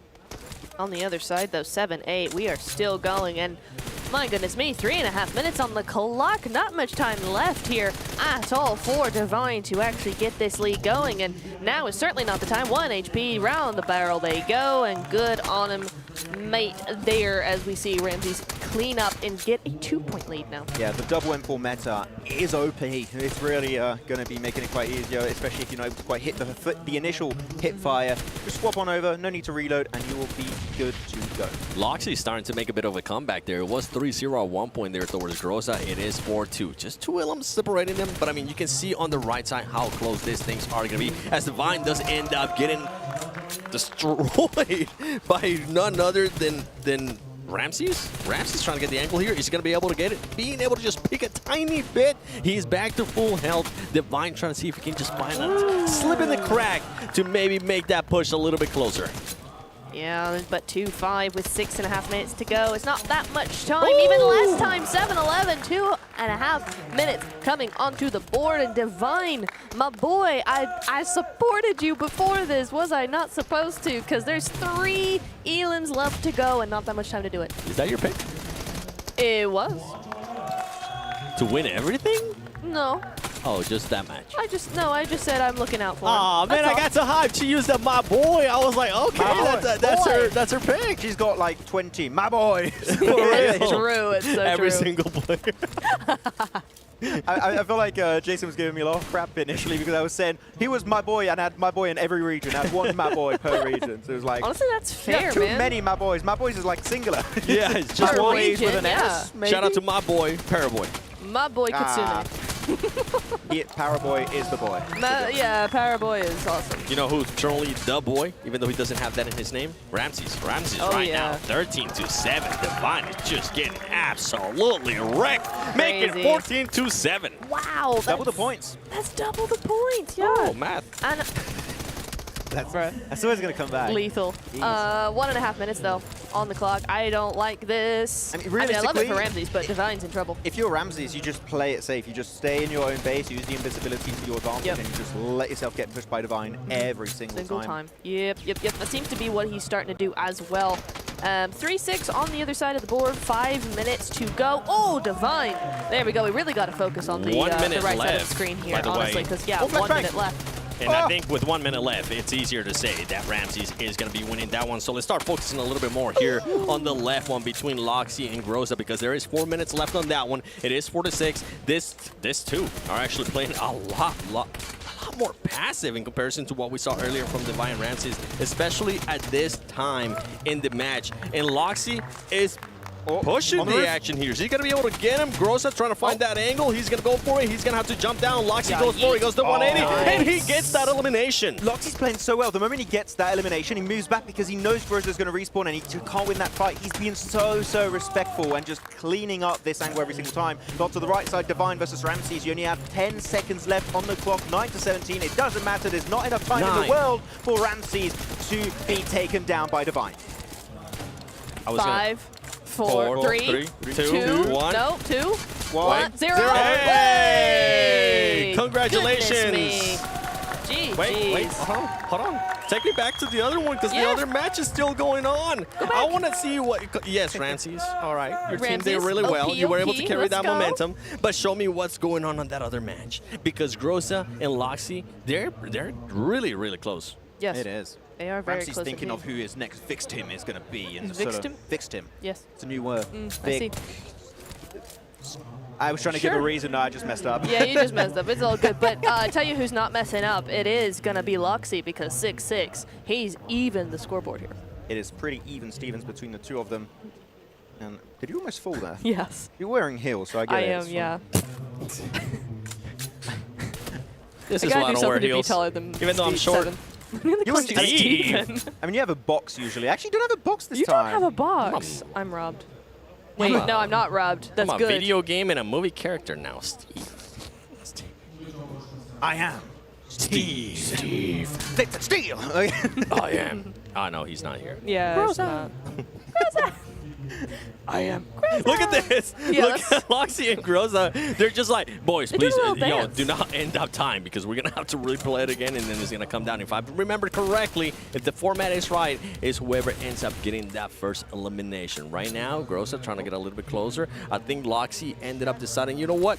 If I end up pushing, Groza is just gonna out-angle me. So I'm just gonna try to out-angle him by staying in my zone. Right now, Groza having very low HP, having to back up. Loxy needs to push that action. He's trying to, but it's a little bit too late because Groza is now gonna be at full HP again. And he's gonna have a bit of an advantage, but not enough as Loxy is able to find that angle there and hit the headshot. Good center control here, but unfortunately for him, Loxy able to peek over that window is a really good spot. And yeah, right after the elimination, that is the peak opportunity for you to go and get that tier 3 helmet. And now those headshots not going to give you too big a headache. Still a headache, but just not as bad as it usually would be. As Loxy just retreating back to the spawn location, waiting for Groza to go for the push. That's an interesting strat. As he peeks over that level the 3 logs saving him. and going for actually trying to peek through the logs. That's kind of a sneaky angle. That is sneaky. I've done that before. It's very good. I played these games before. I have. Oh, he's coming in. He's dodging and weaving, dodging and weaving. But you can see him through the logs, right? But yeah, they are definitely playing cat and mouse here. Running around, ring around the rosies, but make it lethal. Come in here as Groza's just trying to get any sort of angle, but Loxy too good. The log's too good. Ah, there you go. I was like, how long is this one is gonna take? But Loxy does take the dub on that engagement. 8-6. A small lead has been created, and only 1 minute left actually on the clock. A 2-point lead can be overtaken, but when you start to get the 30 seconds, that's gonna be real hard to close that gap. Another one on the board. And Groza, he needs to play hyper aggressive if he wants to wrap this one up. I actually think Loxy should play passive and go back to base, but no, he is actively pushing the center of the map. He really, really is. But no, wait, he's decided to go back. He's heard you in spirit. Good job, Loxy! And he is actually going to go back and just time this out. He's in the lead right now. He's good to go. Yeah, it's done. And it's 20 seconds. I mean, he's not going to even get those 3 elims in 20 seconds. He's playing around the OP logs again. OP. It's going to be his key to victory as he pre-fires the right side. Jump shot coming off through from Groza. Nicely done. But unfortunately for him, only 12 seconds left. And that is meaning that is going to mean then that Loxy will be our second winner here for the Solo Masters Tournament, and we'll be moving on to the next stage. Loxy being able to readjust there. He was down at the beginning. He was able to bring it back at the end. Ultimately, cool, calm, and collected. And guess what? Max is able to keep his curse unalive. His curse away at bay. Yes. Not here. Far, far away from the PMGO Uzbekistan 2025, which I like. Except for T2K, they were a victim. But that's true. Because I know who you picked to win the main event, and I'm not gonna say it out loud because I don't want to spoil it. So make sure you tune in tomorrow to the first day of the main event, because you might end up finding out who this man decided to pick. Not good. It's a great pick. What you mean? It's a great pick. No. It's just not good that he picked them. What he said, that's what I meant. Yeah, it's a great pick. Not good for them at all. I'm trying to I'm sorry. clean up my reputation, and no one's going to let it down. No. It's just It's been years of this, Max. Yeah. One event is not gonna just all of a sudden flush away those 3 years, or we're just gonna be watching some highlights here from the matches that we just saw. The thing is, I saw T2K fans being like, Magna, please shut up. Stop It's it. true, I saw it. You'll be surprised how many messages I receive of people being happy that I ended up covering your mouth with tape yesterday when you wanted to pick a team to win. That was Poor a good Max. strat. It was a good strat. It was good. We might have to bring the tape back next We year. might have to, especially when everything is at stake tomorrow. But PSA chat, let's stop bullying Max together. Together we can do this, right? You know, he's a good lad, really. He just, sometimes he does curse teams. And He's it's a good unfortunate, lad. But you know what? It's fine. But I'm still going to be bullied. Well, Get outta 7, here. yeah, that's right. It's the curse. It's the curse. And you can see there some of the highlights between Loxy and Groza. Loxy, that's what I was saying. I mean, the score was definitely not in his favor. He decided to switch up his strategy. He ended up working out for him. The next ones that we're going to be seeing is 4 Miracle Vibes versus Seoul versus Akim Cyber versus Force, LGT BlueCon versus Nepex, Esports Precious. That one, not gonna lie, I'm really hyped. I don't know why to see what Precious is gonna be able to do. Absolutely, because we've seen him time and time again clutch it out, not against one, not against two, but against 3 different players, all in the same team. So, you know, really, really very good. Yes, I'm getting distracted by their antics, honestly. It's been a long day with these two, but you know what? I'm also very excited. How about you, Max? Yes. Cool. No, realistically, it's a cool match. I mean, talk about for the play of Nepex here, Precious. I think that he's going to definitely have a good time this time around. I actually want to see how BlueCon is going to play. Me too. Never seen him really play in like this kind of TDM format. So how is he going to really perform? Are we going to see some Noble-like plays and just bobbing and weaving all over the place? That would be interesting. So I think that is my big question mark for these 2 upcoming matches. Yeah, and then I'm just picturing and imagining people in the chat on YouTube saying, man, I really love Max, I love Neptura, I love Seven. And then them also being trolls and saying if any of these players end up losing, okay, they're washed. That's it. Just which happens. I love YouTube chat. So for everybody really watching, not just YouTube, I also see it on the vertical stream on TikTok yes. and the map stream. I see some of your guys' comments trying to be very analytical. Obviously, more than likely. Where's the Infinite? Nothing to see here. Don't worry about it. It's okay. I want to read the chat. See if they're nice to me. They're probably not. They are. They say we love Max. Just don't pick a team. Yeah. They're not teams, they're solos. They do like your shirt. Somebody was wondering where your blue shirt was. My blue shirt? Yes. I'm not sure which shirt they were, but like the OG blue shirt. And he was like, The I think snake you wore one? it yesterday, actually. The aqua one. Because that's in your profile picture, isn't it? Maybe. I think it's that one. That's but anyway, a he weird was thing like, to read in chat. hey, where's Wait, that? what? I'm like, I don't know. I'm not his closet. As we are waiting for the second match to get started, let's have a little bit of fun here on the desk. Yes. If there is one player's jersey, I know you're going to love this question, Sniptera. Oh, yeah. You're going to get possibly your first champion jersey. Really? Maybe, I don't know. I thought you had a gift ready. No. Yeah. Yeah, from where? I don't know. Oh, yeah, nope. I was trying to find it under the... That's your backpack. backpack there. Sorry. It's your backpack, man. Yeah. You giving me your backpack? Dennis hit the gift. Dennis? Yeah. Anyways, if there was one player that you would want to get a jersey from, who would it be? And why? I think we all know this. You would say Paraboy, come on. No. What? Kitsune. Oh. Bruh, Kitsune? come on. Yeah, Kitsune. I have been such a fan of him and his play style and everything he Nice. does for years. No, stop it. Professional, stop it. No, shh. No, don't listen to him. Listen to me. As a coach, as a player, I love him. So there we go. Professional. Okay. No, you're Max, not. I'll save yours. Okay, save yours for after this matches enough. because it'll give you a little bit of time to think about it. Thank you, I need it.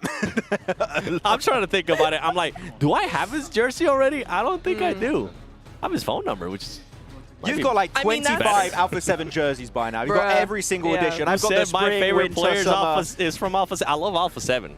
He does. If you haven't talk enough noticed. about them here because they're not here. Did you get like the driver jacket absolutely jersey or not? Did you get sucked that? at PMGC? Did you get the driver jacket one? They had a really sick one at one point. No. No? That's a cool one. They always let me borrow it. And I'm like, can I please keep it? I'm like, they're like, we're going to get you a different one. But let's jump into the games here.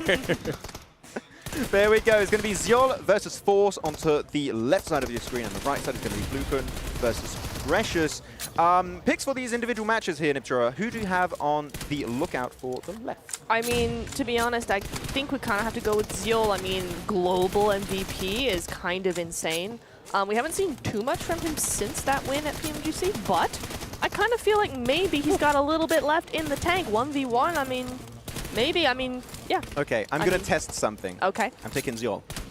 Okay. Let's see. Let's see. How powerful I can truly be. Okay, let's go. We're gonna limit test it. As on the right side, BlueCon versus Precious. Precious, we've seen a little bit. We had a little bit of an avant-bouche of what he can bring to the table in the French word into the prelims. BlueCon, I don't know what to expect. I don't know how good his fragging capabilities are going to be in the TDM format. So just for that sake alone, I like picking people who just don't know what to expect. So BlueCon. Okay. Yeah, I'm gonna go with Precious. Okay. Is it because he's already up to 0?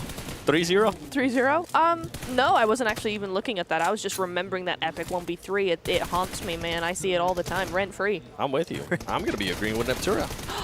It's not a first. We have agreements before. Okay, calm down. He's agreeing with an Aptura. Wow. Writes an article. What? Never Guys, seen clap before. in the chat.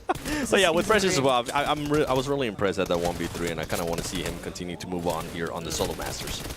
Yeah, I think You it would be see very cool. Lucan then with the double M4 pickup already, so that is going to be then the meta. Like, meta is just like minute little things, but it does go a pretty damn long way. Look at him to just barely survive versus Precious, making it now 2-3. The lead still just slowly slipping away, but he's able to close it back just a tad. I like that Ziol is actually being very, very aggressive. Like, he is pushing this, giving those cover angles, and then just pushing. So far, not helping, but I like the aggression. So far, that strategy not working, but Ain't keep doing it up. but keep it up. So far, you kind of do cringe. you. Not too good. Now, I do like the variety we're seeing here with the M4s, but when the players are going to only be using that M4, some of them have scopes, some of them don't have scopes. We got a chance to talk about this in the past too, and I'm going to send it to you, Neptune, right here as the matches are going to continue on. 7 minutes left. You can see 2-5, 2-4. What attachments would you want to have on your weapon there? My immediate loadout is always the vert grip. Okay. It's just the OP one. I hate the suppressor on the M4, so I'd go with a compressor or the flash hider. Don't really care. And of course the extended. For TDM though, keep in mind. For TDM? Yeah, TDM. Okay. We're on TDM, baby. Well, that's true. That's true. Yeah, still vert grip compressor. Done. And Okay. honestly, I still don't really care between flash hider and compressor. No scope? Red dot. That's it. Oh. Maybe 3 times, but normally red dot. I normally hit fire anyway. I don't actually ADS that much. Precious there with the 5 LM so far as Very well. nice. And Seoul, I mean, the strategy there is still not working. Max, I'm going to send it to you. What kind of setup would you have on the M4? Exactly the same. Compressor, vert grip, and I'm going to go for the red dot. Yep. That is my go-to in-game, and I'm just going to commit to it as much as possible. So yeah, that's a very basic answer. Now you said exactly that, but like in my opinion, it's the best. It is. But it depends on also how do you play. Do you play by just scoping in? Do you play by hip fire? Yeah. Like that really does change the loadout you would typically The thing go is, for in TDM. Look right here with that engagement that we just saw there from Precious and Bluecon. I feel like at times, whenever you're that close, they're not going to be scoping in. You see them most of the time just end up with that hip firing. So I wonder if a laser maybe would help on this. It could be, actually. I was thinking of that too, but it's just in general, I prefer to scope in. I feel like I'm more precise. But for these players, you said it yourself, PS7, hip fire is definitely a lot more prevalent in these engagements. So we'll see how it goes. 3-6 though currently. Blukun losing a little bit. Actually, a 4-point behind Precious. Losing even more. And Force actually taking a double-point lead against Ziol. So Ziol kind of to maybe switch it up and being a little bit more aggressive. I'm surprised that the domination we're seeing coming in here. I mean, maybe because one member of this, one member of this, you know, this fight has been playing 6 games. Maybe that's it. I don't know, but like, actually, there's yeah, a huge good huge discrepancy between our global players and our not global players. I mean, right now, the prelim teams looking to dominate some true OGs in the PUBG Mobile esports sphere. So Ziola, Blukun, need to see a little bit of a step up. We are now hitting the 5-minute mark. We have the 50% mark of these 2 Soda Masters tournament matches. And there you go. Force able to get himself his second M4. Going to reload both of them. Regen slowly but surely back to 100% HP. Not going to go for that tier 3 vest. Going to play a little bit safe because he knows the respawn has already happened, has kicked off. Waiting for Ziol to push on over. Does go for the spray down, and unfortunately Force will be losing his double M4 loadout. Rip that guy, but he should be able to get it back fairly easily here as we see them 6-10, 5-8. The gap is closing for Blukun and Precious here, right? So you are starting to see a little bit of a comeback coming in on that right side of your screen, but 6-10. Pretty rough there, coming in 1 HP for both of them, but yeah, Ziol will clutch that one up there. So 7-10, still a little bit of a gap. The turnaround is still here. Like there's still way more than enough time for these guys to initiate a comeback. I mean, 2 points for Blukun, definitely feasible, and the side of Ziol, 4 eliminations needed to catch up, definitely also achievable in his current game. So I'm not really, I'm not too stressed out currently. Yeah. When we start getting to that 2-1 minute mark, that's when you really need to start getting a little bit more desperate if you want to go to the next stage. How much of a gap would you be stressed out at? At what time? At the 2 minute mark? You got me there. You know what? 2-minute mark. Yeah, I think that's solid. 2-minute mark. I would say 5 to 6 elimination. I'm like, ooh, I need to start being aggressive. Yeah. Yeah. 1 minute, I would say 3 elims. Ooh. No, I think at 3 elims, 1 minute, you're pretty much done. You're cooked. But your opponent is going to start playing passive, man, if you have the lead. He has no reason to push you. He can camp corners and have full control of that map at that point. Yeah. How about you, Natura? Yeah, I mean, I kind of agree with Max here. It's like, Ooh. well, with the both of you, I think you're both right in your own ways. No, you got to pick one. Yeah, you got to pick one. Actually, yeah, 7. Sorry, Max. I I just think that he's right in that 3 elims at the 1 minute mark is you're done for. You're absolutely done for. I think it's got to be 3 elims at the 2 minute mark. That's what I said. No, you know what, Neptura? He said it. I think we were both agreeing in this. I think we both agreed and you picked sides. We both agree. I think 7's right. She definitely picked both of us. But one thing that we need to focus on is that LGD BlueCon is currently making a bit of a comeback, ladies and gentlemen. It has come down to just 1 elimination. Precious, the lead that he had earlier on, it has narrowed down in a big, big way. By the way, just give a little bit of props there to Force and Seal on the left side of your screen. They are still currently having a bit of a gap there, as Seal is not going to be able to bring it back. 2 minutes. This is what you were talking about earlier, Max. This is one Neptura, without even realizing she was agreeing to the both of us, that this is the gap that I would be worried. Yeah. I absolutely would. I mean, You just grenaded 8-14 at 2 minutes, it's over, mate. But 10-9 at 2 minutes is not over. They're just jumping at each other's throats. They're like, Banzai! Send it! Nani? Original strats right now. We are able to perceive. How? Force, this is twice. He's survived on like 1 HP. He just built different. Yeah, I mean, 1 minute 40, based on my rule I set earlier, and 7 agreed, and you agreed with 7. Force is winning this. First.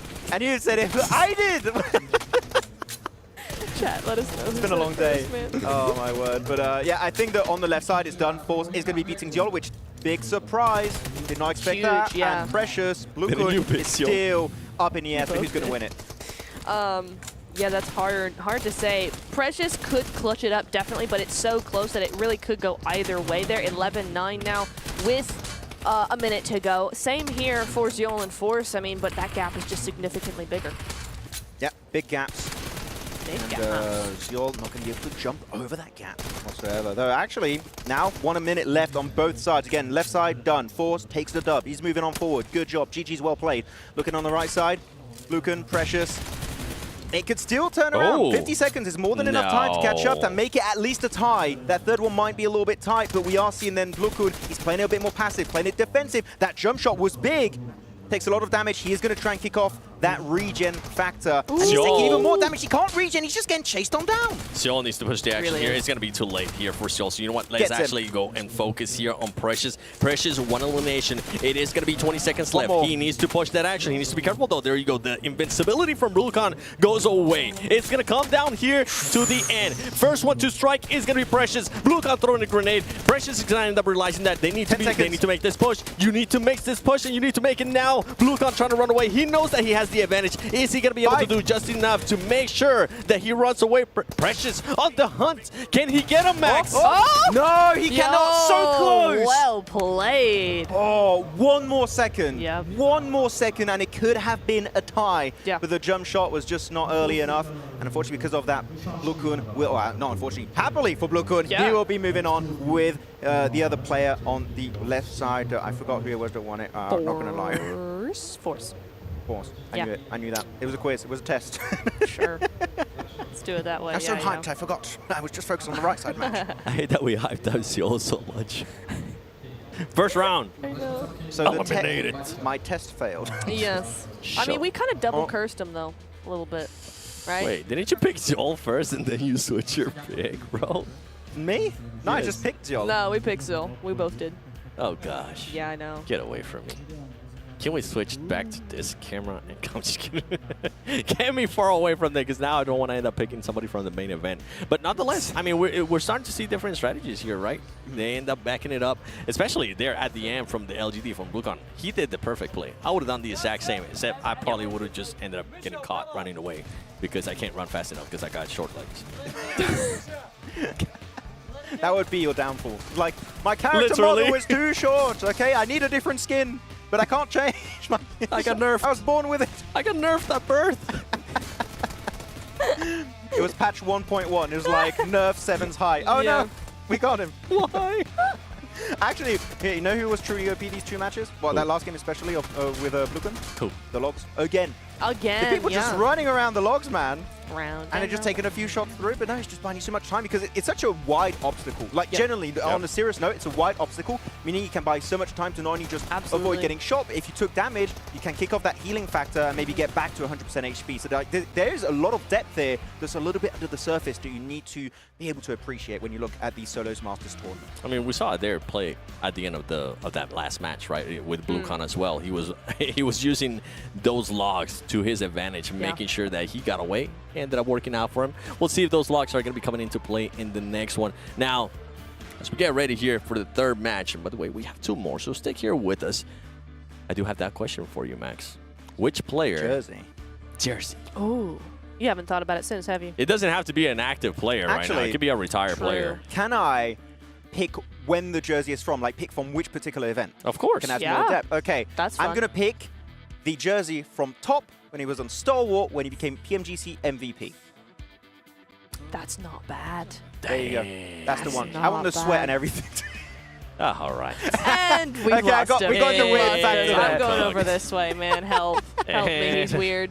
I need it fresh. You just found No, God, he's even weirder. Help. You just found out. God. No, generally, that would be cool. I would frame that. That would be The so sweat cool. will be No, the jersey. What are we on about? Well, no, okay, that was a meme. I was joking. I wasn't serious He about wasn't that. joking. He's serious. I was definitely. But that's a good pick. That's a good pick. Yeah, For it's really mine? good. Dang. Actually, Alpha 7 PMWC, that would be a cool one. Ooh. I have it. All right, show off. My God. I didn't mean it like that. Oh, what a catch. Ooh. You got it. And it's the Give it same up, color. Get back. This pen. I'm just Off of 7. No, I think it would have to be somebody from, I think it would probably have to be Paraboy's jersey. It's not From that which big. event? Like the 1st or 2nd The championship? 2nd championship's gotta be, right?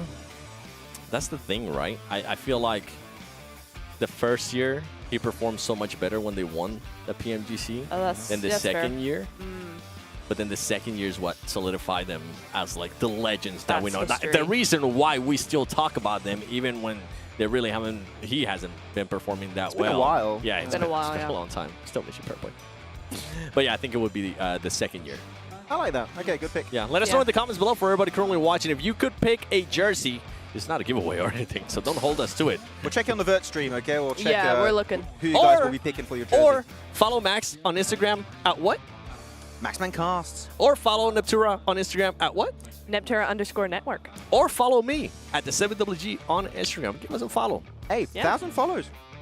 Yeah, Congrats. that's true. Thank you all. You did it. I hit it today. Everyone, unfollow now. Let's meet Yeah, it. let's get see. it. Let's get her to 900. Tomorrow, 500.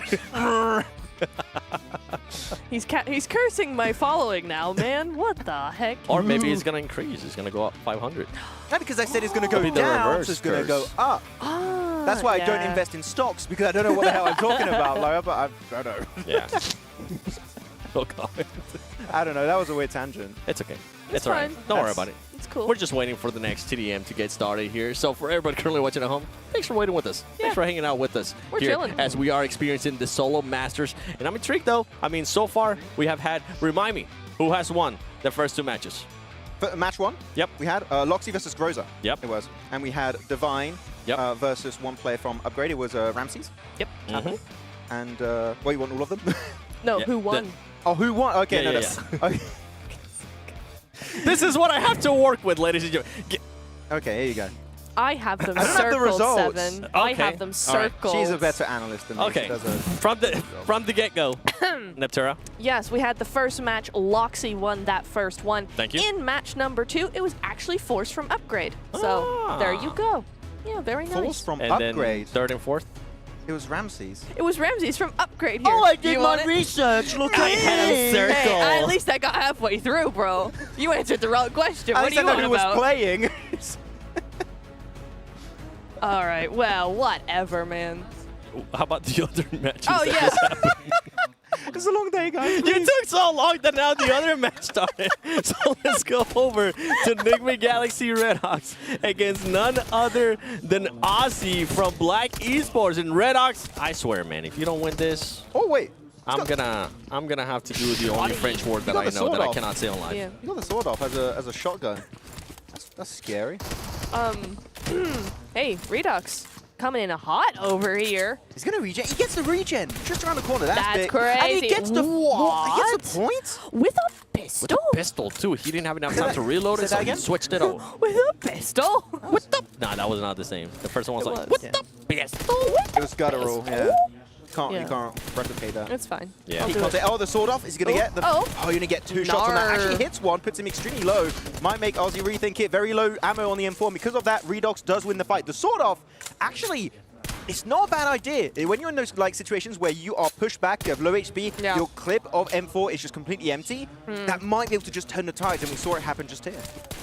Yeah, except, you know what? In the hands of the right player, you're absolutely right, Max. I think these guys are, the right players. I was going to say not for me, but it's like no one cares. It's these guys that are on display here, and they are the ones with all the skills. We are also seeing Igzy. I think that's the right way to pronounce it. XZY. XZY. XZY from Nongshim Red Force coming in here up against Butcher. I mean, again, talk about a big name from the last couple of days. Butcher certainly is one of them. Top fragger of day one of the prelims, actually. So he is definitely a good player. Actually, this is one I'm like, that makes a lot of sense. We have other players from the prelim teams. I'm like, why? Not too sure why that was the pick. I would love to know exactly the background thought process as to why they were qualified for the Solo Master Tournament. Well, not qualified, why they were picked for the Solo Master Tournament. But Butcher does make a lot of goddamn sense. 2-2, Redox Aussie now going to have a 3-2 point lead. Going over to our man, Redox. No, actually, no, sorry, Aussie, as he is now going to be pushing his way forward. And I keep talking about it here in Pura, the central warehouse control is very important. And here Aussie's just camping that door to make sure he can get the initial shot. Yeah, absolutely. And Redox doesn't have that much recourse except just full-on push, which makes it very, very open. As you can see, yeah, very easy for Aussie to just take him on down there. New strat, I think Redox is going to have to adopt fairly soon here. On the other side of the board, though, 1-2. They're taking this one very slow. Yeah, it is definitely pretty slow. Only 3 eliminations in what is that 1 minute 20 seconds. Definitely making sure they take not too big a risk when they do encounter their opponent. Aussie though, going for big spray down, going to be swapping over to a second M4. But Redox knows best and is going to be pushing himself back with the sword off once again and really trying to get that initial shot to get so much damage done with the shotgun. But here you go, swapping on over again to the shotgun once more. Not going to be able to hit that shot. Again, you only have 2 pellets you can shoot, so that reload animation is so slow, meaning Redox, that option is pretty much out of play entirely. Jumping on top of the crate. How is Redox still alive? Who knows at this point? He's a magic man, that's for sure. Is he going to go on down? Win it? He actually brings Aussie down instead. That's crazy. And oh my goodness me. Just enough time to get that full re-health going on up there and able to just take that win. I'm having flashbacks of when Redox would just stare down the camera, like during PMGO League stage. No. No camera. No camera. I mean, I feel like he did enjoy you said it with camera. the accent, though. Oh, really? No camera. No camera. One thing I did notice on the other fight between XZY and Butcher was how XZY was one of the first players that I have seen being able to go for that actual level 3 helmet. He went for it, and he was able to do it in a way where he was able to cancel the animation, picked it up quickly, and backed away. I wonder if he's going to do it again. Yep. Ooh, look at that! Lovely. Exactly what I'm talking about. Wow. Animation cancel too. He just gets up, instantly jumps off, so you can cancel the animation and gets back undercover behind those concrete blocks. Really, really nice. Butcher, that's a pretty damn good play. Yeah, it's nice. He's got that tactic down. He's been practicing, that's for sure. Definitely looking like he's done that a time or two. Aussie does go down there. We are starting to see a tiny bit of a gap on the left side here. Redox and Aussie. Aussie is starting to take control here a little bit. 5.5 minutes in, and or rather left, and we are at a gap of 4 to 6. Yes, 7. I was just impressed by the little pistol action there. I thought he was going to be able to get it as XCY is going to be making the push. He's currently down 2 eliminations. Meanwhile, Butcher trying to get the angle, but he's not going to be able to. And for XCY, that's going to be even perfect because he's going to make that gap a little bit closer. Moving on to Redox versus Aussie. This fight, Redox, I mean, currently at a disadvantage. Currently down 3 eliminations. Trying to see if he can spot him. And the thing is that Redox keeps going for this shotgun shot. It ends up working out for them right there. And with some of these players, it comes down to timing. If for some reason Redox gets on a streak here, he might be able to bring this back. Not only just carry the momentum, but also know the timing between switching to the shotgun and then switching back to the M4. Yeah, I do like that Redox came in with a strat here with the Sanhok. I think he's definitely been working out for some of his eliminations, but he's still not quite able to create himself a lead. Here he goes, taking a lot of initial damage from Aussie. Oh, swapping on over to the handgun. Is he going to be able to get that elimination with the pistol? A lot of damage, swapping on over to the last few bullets in his M4, and it will give him his 8th point in this match. And actually, it's still pretty close. I do like the fact, actually, I want to say that we had a little bit of a delay for XEY and Butcher's map, because now we can appreciate the left side finish and then go on over to the right side to enjoy a second finish. So it's a small little detail, but I do enjoy it. Yes, it's quite nice. It is nice indeed. Ooh, Butcher, though, might... Oh, hang on. I thought he was going to take it 1 HP on the side of XZY, but somehow evades it. What the heck? Trying to go under that that crate, but ain't no way. And there goes the regen. You're right. So now it is back up to full health versus full health. And honestly, XZY is the one who needs this this point. Oh, nice, and he's gonna get it. Yeah, XY does get that point. Did I say regenning instead of regenerating? Yeah, you said regenerating. I did. I invented a word in the English lexicon very soon. Wow, somebody, whoever runs the dictionary, call this man ASAP. Hit me up. Yep. Yeah. Please don't. Why? I got a lot of great words. Yeah. Like redoxing is when you stare down a camera. That's a verb. I'm redoxing the camera right now. Definition, look at the camera, say, no camera. No camera. You got the accent nailed down, actually. Thanks, bro. That's what happens when I spend so much time with the player. Oh, that was a disgusting spray from Redox. Disgusting. What? Huh? Nothing. That was the main thing. Disgusting. Disgusting. Anyway, ooh, just like that. I love how Butcher is actually like baiting that push because he knows he's going to take that accuracy and just run with it. So really nice from them. But under 3 minutes now for the fight of Redox versus Aussie, and 6-12, man. Redox, my guy, we know how good you can be, and I'm not sure what's going on here. My boy, my guy, we got so many. My man. My bro. My dude. I can't say my homie. Why? Because I'm a girl. I don't think that works. What? Right? I don't think that works. It does. Oh, I don't know. I don't know. I think it's valid. I wouldn't know. He's my homie. I'll tell you that. There you go. I have been given permission by myself to say my homie. Aussie, it keeps on looking to get these nice angles. Like the pre-fires from Aussie are really smart against these angles where he can hide as much as possible from his 3D model, take as little damage from Redox, and just knows how Redox is maneuvering his way around this map of He Warehouse. really knows how to play this. He really, really does. Oh. And Redox just doesn't have a comeback for it. 2 minutes and counting now, and 6:14 is getting pretty stacked. It is getting pretty damn stacked, actually. Yeah, 1 minute and 45 seconds left. And I think that with the amount of time left, I said about it earlier, 2 minutes, 5 to 6 points is kind of the limit for a comeback. We're way over that, so I think we are done for the left side match. But who knows, maybe a last-ditch effort is going to be making things possible for Redox, and he does get an extra point. He needs to get a lot more, so he needs to keep on pushing. He needs to pretty much just spawn elimination just through every single time. Kind of like what Loxy did earlier. Absolutely, yeah. He needs to just full send it again and again and again. No beating around the bush, but it does seem like Aussie's taking him for a little bit of a ride, right? He knows what's at stake here. He knows he's got a bit of a gap, but he doesn't want it to get any closer than that, especially when there's still 1 minute and 9 seconds on the clock. Yeah, I mean, Aussie is just trying to buy as much time as possible, forces him back into that building and gets another pistol elimination. Swaps on over to the dub win 4. He's just flexing. He's just trying to see, can I get as many eliminations? Can I get 20? Can I break the record? I don't even know what the record is actually from PMGC, but I would have to go back and check. It might be like 20-something. That seems quite achievable for this kind of a format with 10 minutes total. What I'm picturing right now is Parth and Roman in the back. Did he punch him? Redox! Oh my god, Redox. Isn't that an automatic win? Yeah. You punch your opponent, you move on. Jump punch as well. He got him mid-air with that. Yeah, really, really nice. They're just going for eclipse now. Yeah, honestly, why not? Why not? That's definitely going to do numbers on Instagram. I'll like it. Post it, man. Post it. I'd follow it. I'd follow. Absolutely. 100%. I'll share on the story. Yeah, why not? Redox slowed down. He knows it's done. He's like, I Yeah. go for some trick shots. I'm just going to parkour my way on top of the roof. Whoop, jumping on down. Doesn't even win it. And Yeah, Aussie aims to get 16. Oh, the BM. Yeah. The bad manners are real. Aussie. Wow. 16 points, and we'll be moving to the next stage of the Solo Masters Tournament. One thing that Redox is going to definitely be saying here is, no camera. Because No you ended up camera. losing. But Yeah. we'll see. It's just a Solo Masters. You're still going to be able to go to the main event and get a chance at winning that tournament. The Yeah. tournament and the prize pool that we're all looking for, that championship, being able to hold that trophy as well at Nonsham Red Force. XZY is looking like he's not going to be able to make it because Butcher just has such an advantage right now. Sure does. 6-14 is not really looking all that good for XZY, right? Especially with 41 seconds on the clock. But man, that was a quick little jump shot going on down. And immediately with the nade, again, what we keep talking about, Max and Seven, is that kind of spawn camping now that you got to do. Once you get that really nicely done with the Scorpion as well, once you get that elimination, you got to go all the way in and not do it while he's invincible. Gosh darn it.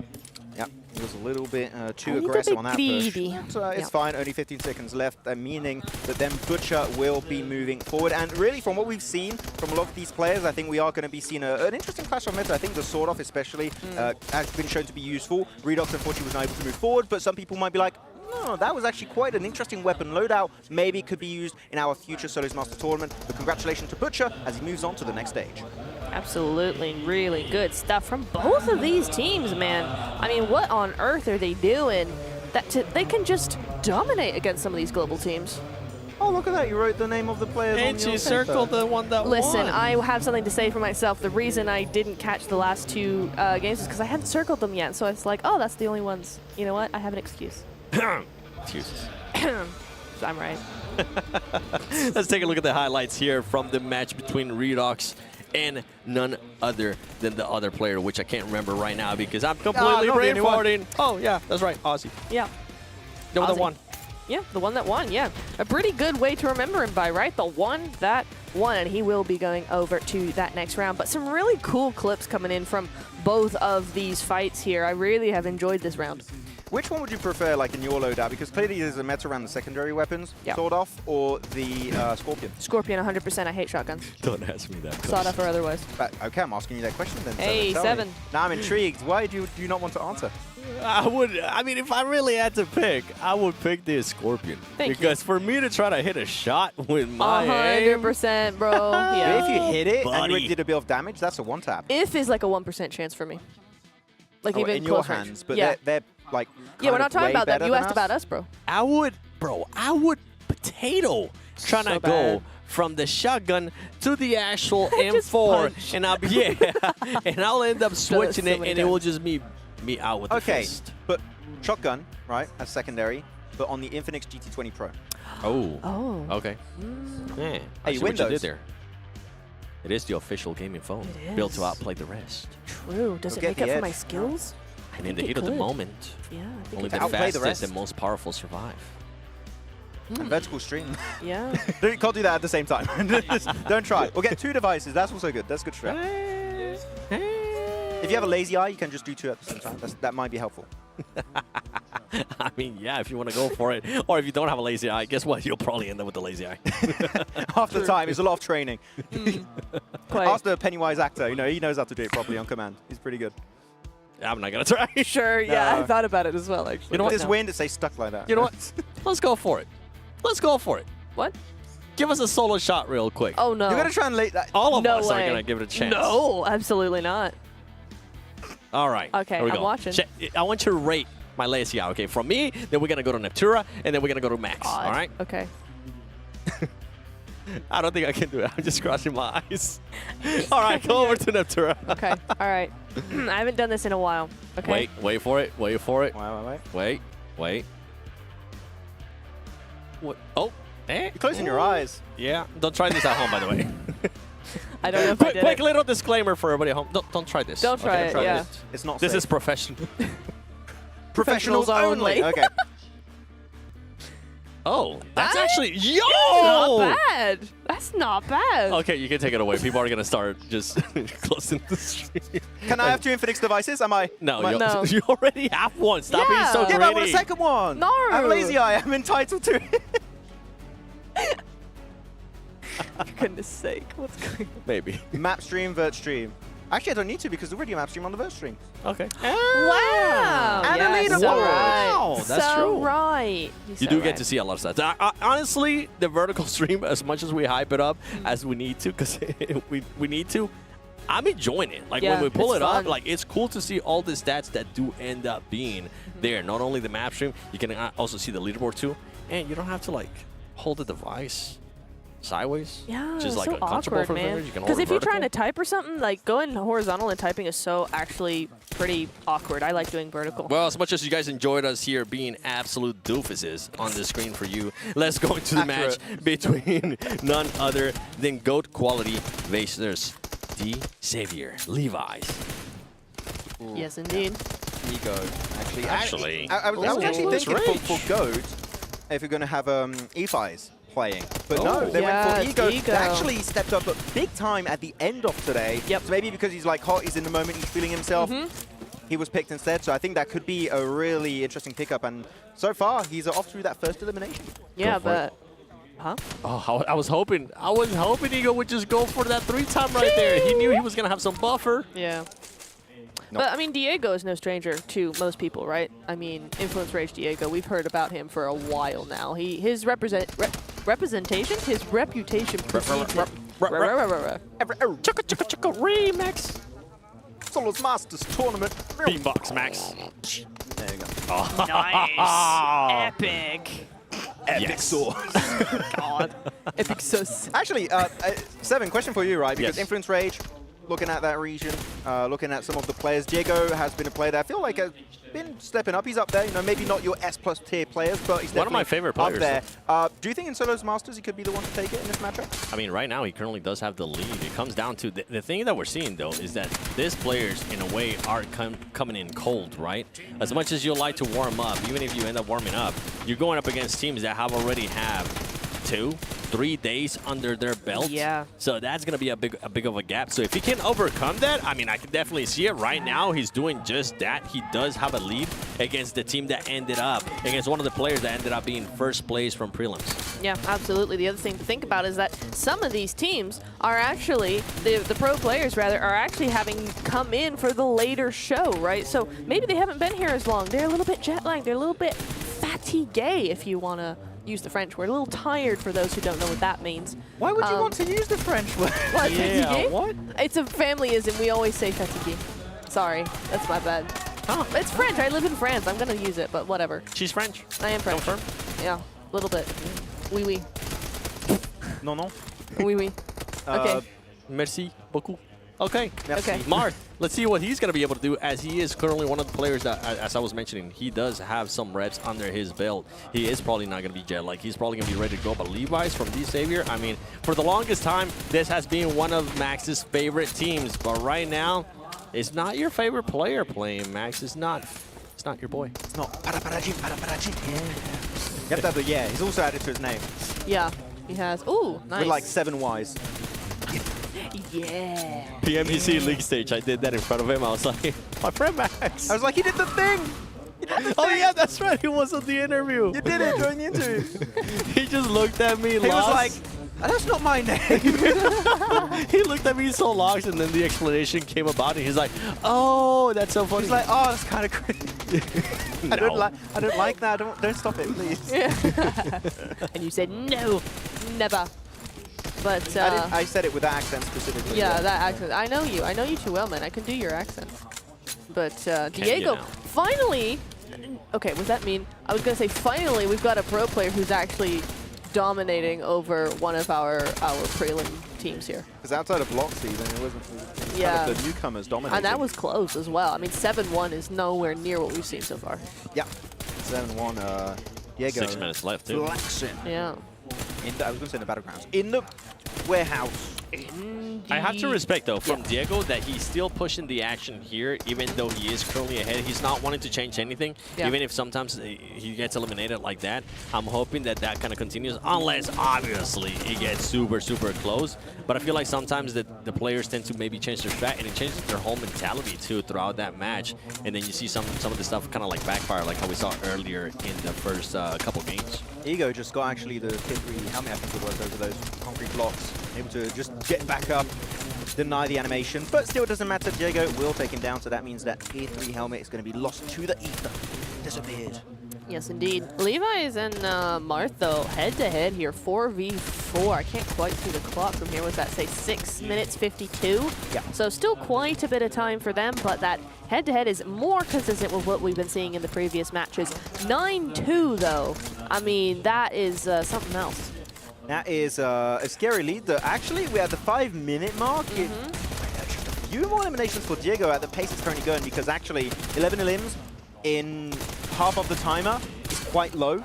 Meaning we're not having that many amount of encounters if it maintains itself until the very end of the game. Now an 8 elimination difference. I think Diego is already solidifying himself that spot to the next stage if he just plays his cards right, which is avoid as many interactions as possible until the end of your match. Yeah, I would agree with that. Ego he's going to be on the more desperate side, though, right? He's trying to get those elims very nicely played. But I will say he doesn't quite have the angles that Butcher does. Remember in the last game, Butcher was just going insane with those angles, really, really, really tight. And this time around, for this different player, for Ego, he's just a little bit looser with the angles that he's wrapping around, and that's just leaving Diego open to getting those elims. I'm a little bit sad. We were seeing a lot of nades being used and a few flashbangs here and there. They just gave up on using utility altogether. I think it's because the movement is just such a big issue. They're just moving all over the place, making it really hard to cook and throw the nade accurately to get that elimination. So I think they just gave up altogether, because the players on each side of this map that are playing against each other are just so damn good that nades are going to be having a minimal impact. Absolutely. 13-3, though, versus 6-6. It's kind of crazy. It's kind of mad. Kind of insane. Kind of crazy how he's able to almost get Ego there with a teeny tiny little spray, but not quite. He was just peeking out a little too much for him. So that's going to be Ego taking one. Does he take a second? Because the gap is closing ever so slightly, right? 13-4 now on your left side of the screen, but 3 minutes to go. Is that enough? Not going to lie there, but I've tuned out of the left side match. I see. I'm like, okay, it's done and dusted. Diego, GG's. They're past that gap you were talking about earlier, Max. They're past the gap that, okay, if they get to this situation, it's not going to be reachable. And Diego is continuing to get those eliminations as well. So, yeah, I think I'm with you. Meanwhile, Marth, though, is currently getting the lead. And he has, remember, it was tied at one point in the last just 1 minute. This man has been able to turn it around and now has a 4 elimination lead. Wow. And he's just getting the angles. Marth, oh my goodness, what are you doing? I actually kind of like that Marth is playing, because you have Idam Prestige on the team, and Skaton are, I would say, are vastly way more experienced when it comes to playing out in PUBG Mobile Esports as a whole. And I want to see Marth prove himself, right? And doing it through TDM and maybe winning a title there would be a good way to boost him up a little bit more and be like, oh, actually, I'm kind of feeling myself. I'm going to be doing so well in the next stage. So we'll see. Yeah, I kind of like that pick. This is definitely not the one you might expect, but I feel like it can make a lot of sense storyline-wise.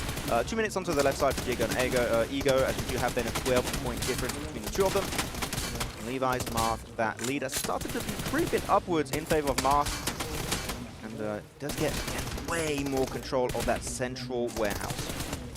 Sure does. 7-12. That gap continues to grow, though. We are seeing Marth pick it up ever so slightly. Well, more than ever so slightly. He's picking it up a lot, man. And we have, what is that, 3 minutes on the clock there? It's not that long as he picks up another elimination. Marth is just on another, he's woken up halfway through. He's gone, oh, hang on, wait a minute. I can do better than this, and I'm going to take my lead. Was that the hollow as well that I saw Marth? Cringe. Diego's playing hollow too. What? He's currently winning. Yeah, but with a hollow. Beautiful. Bad. Keep it up, Marth. I don't know why I'm doing this voice. I kind of don't want to say this, but the players that have been dominating so far in all the matches I've seen had hollow. Really? Yes. Dang it. Last two matches. It's this like one, it's a Diego. great scope. I don't like saying you're right, so no, it's just... You saw it wrong, I'm sure. Yeah. Yeah, actually, no, it was an ATEX scope they were playing. Oh, was that? so right. Was that? Oh, wait, hold on. The producers, Roman and Part, are telling me that you are correct. The scope was used. They were dominating. Thank you. Therefore, the scope is amazing. Confirmed. Start using the scope. Crazy, I didn't hear Hope them. I'm I think right you're and making I'm it wrong up, at the same time. I don't know. I'm conflicted. You're right. Same. And wrong at the same time. I don't like that. Man, that's actually a record, right? Yeah. With the bunch. Diego, 20 eliminations. That's the highest we've seen so far. He's trying to punch. Also, Ego trying to get a little bit of an extra flex elimination, but it's not going to happen. 15 seconds left. Can he get a 21st elimination?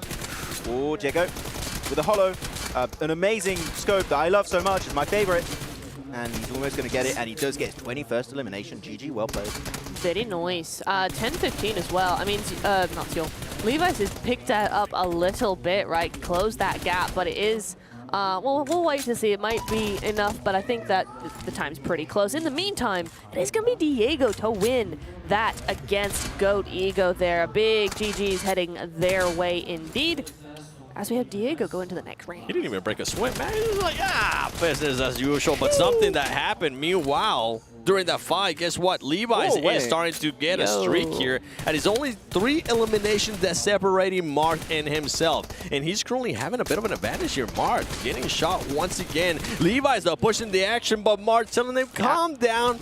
1 minute left. I'm going to make sure I start creating this gap a little bit bigger. Yeah, I said 1 minute, 3 eliminations. The comeback is possible. We're at 4 right now needed. We're going to need to see something very, very special if Levi's wants to make himself the winner of this match.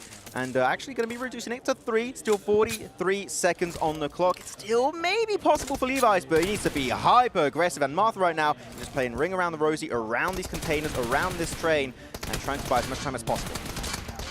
Sure is, but again, Marth knows that he's about to win, right? He knows that what he needs to do is just wait and chill and wait some more. So he's just going to hide away here. Gets that sneak shot. My goodness me. Time is up. 15 seconds on that clock. There's no way he's going to be able to get another elimination. And yeah, Marth's not even going to let him have one more point. Or is he? That was the dagger right there, I felt like, for me. Yes, Mark being able to get that one, make it 17. He said, you know what, 7, I'll make it 7 right there for you. Why not? We'll go for it. You can see Mark right there with the win. We do end up finishing all those 8 matches, which, honestly, some surprises. Not gonna lie. I was not expecting Mark to win. Yeah. Even though I went and fist bump, I was like, good luck, bro. I thought Leroy was going to be bringing it, but I think he just comes down to what we're saying. Some of these players coming right off the matches, they're just feeling like they're ready to go, and it worked out for them. If anything, right, it shows that every single player in this tournament, of course, we've just seen a very small sample size of these players, but anyone, even those who maybe struggle in the tournament itself, are incredibly talented when it comes to PUBG Mobile Esport and, of course, playing in these solo Masters tournaments. So anyone has a chance, and this time around, Levi's was just not able to be the one. Yeah, it's a bit of a shame, but you know what? It's fine. He said the thing. He said the thing. But look, here we go as we are watching now who is going to be going over to the next stages. It is going to be Regnum Karya. It is going to be Upgrade. It is going to be AK, LGD, Black, T721, Influence Rage, and R8 going to that next round. Now bring it back from the top and tell me the player names, because I know you were circling. I know you have them written down. Go for it. I don't. You do. No, you. He was pointing at you. Yeah. Gosh darn it. I'm don't unprofessional. Have all I don't write the player names. Yeah, you do. Ready, set, go. Okay, we have Luxy, we have Force, we have... Okay, who was it? Ramses, thank you. Yeah, I knew that. Yeah, there we go. Totally not getting help from the producer. I'm hearing it too much now in my head. We had Ozzy Butcher, Diego, and also Marth coming on in there. So very nice indeed there. Blue Kun as well. Yeah, who's the player on Upgrade? Who's the player on Upgrade? Yeah. This is a quiz. No, it's Ramses. This is 3 times. Okay, 4th time, you get a joker. Upgrade Who's the player on Upgrade? Force. No! There was Force from someone. I'm not crazy. That's 4 times. It's Ramses. Can I get a solo shot on me, please? Can I get a You gotta stay still. Can I get a solo shot, please? Wait, you gotta stand up. What's There you happening? go. They gotta make sure they get the forehead in Okay. frame. It's Ramsey! He's on upgrade, it's not forced! Okay, last chance. Who's the play on upgrade? You can't hear it because these mics are awesome, but Oh, trust me, we're clever. Upgrade.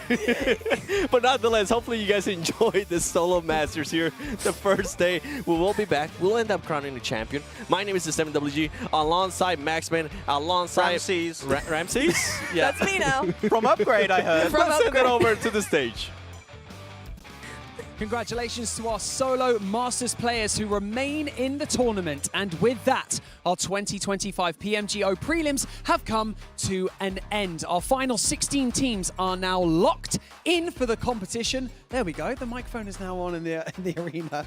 But you know what? Speaking of tomorrow, reality is going to set in as $500,000 is now on the line. And of course, the stunning PMGO trophy.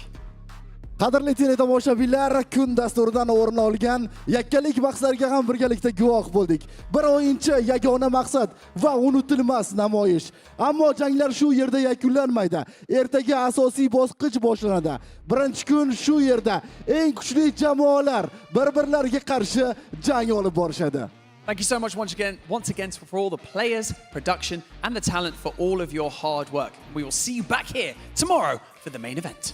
Xuddi shu vaqtda, shu maskanda siz bilan PUBG Mobile Global Open 2025 ning asosiy bosqichida birgalikda ko'rishamiz. Hozircha esa xayr!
same circles to the same gang. We just get to it, we don't gang bang. Lost some friends to the same thing. Keep a low pro when we maintain. Find us in a lost somewhere, kicking back. Find you on computers, type in Twitter facts. You lose a follow, throw a Twitter rant. I lose a dollar, bet I get it back like a boomerang. My girl likes diamonds, big one shining on a ring. I got 3 daughters, you could bet that they gon' get the same. But they got morals, I'll be damned if they sell it for change. They won't sell out a thing. I lose it all, you bet I get it back by any means. I trust in God, won't be a dollar that can make me change. I got that power, I could get anything. I got that power, I could get anything. Where do I begin? I see the hate, they don't wanna see me win. Bank deposits, I got more coming in. Top down, throw the money in the wind. I don't want it all. Heard these scammer had to switch up the accounts. Moving paper, gotta call it my account. It's all in, I can have it coming out. Been through the struggle, I can see another drought.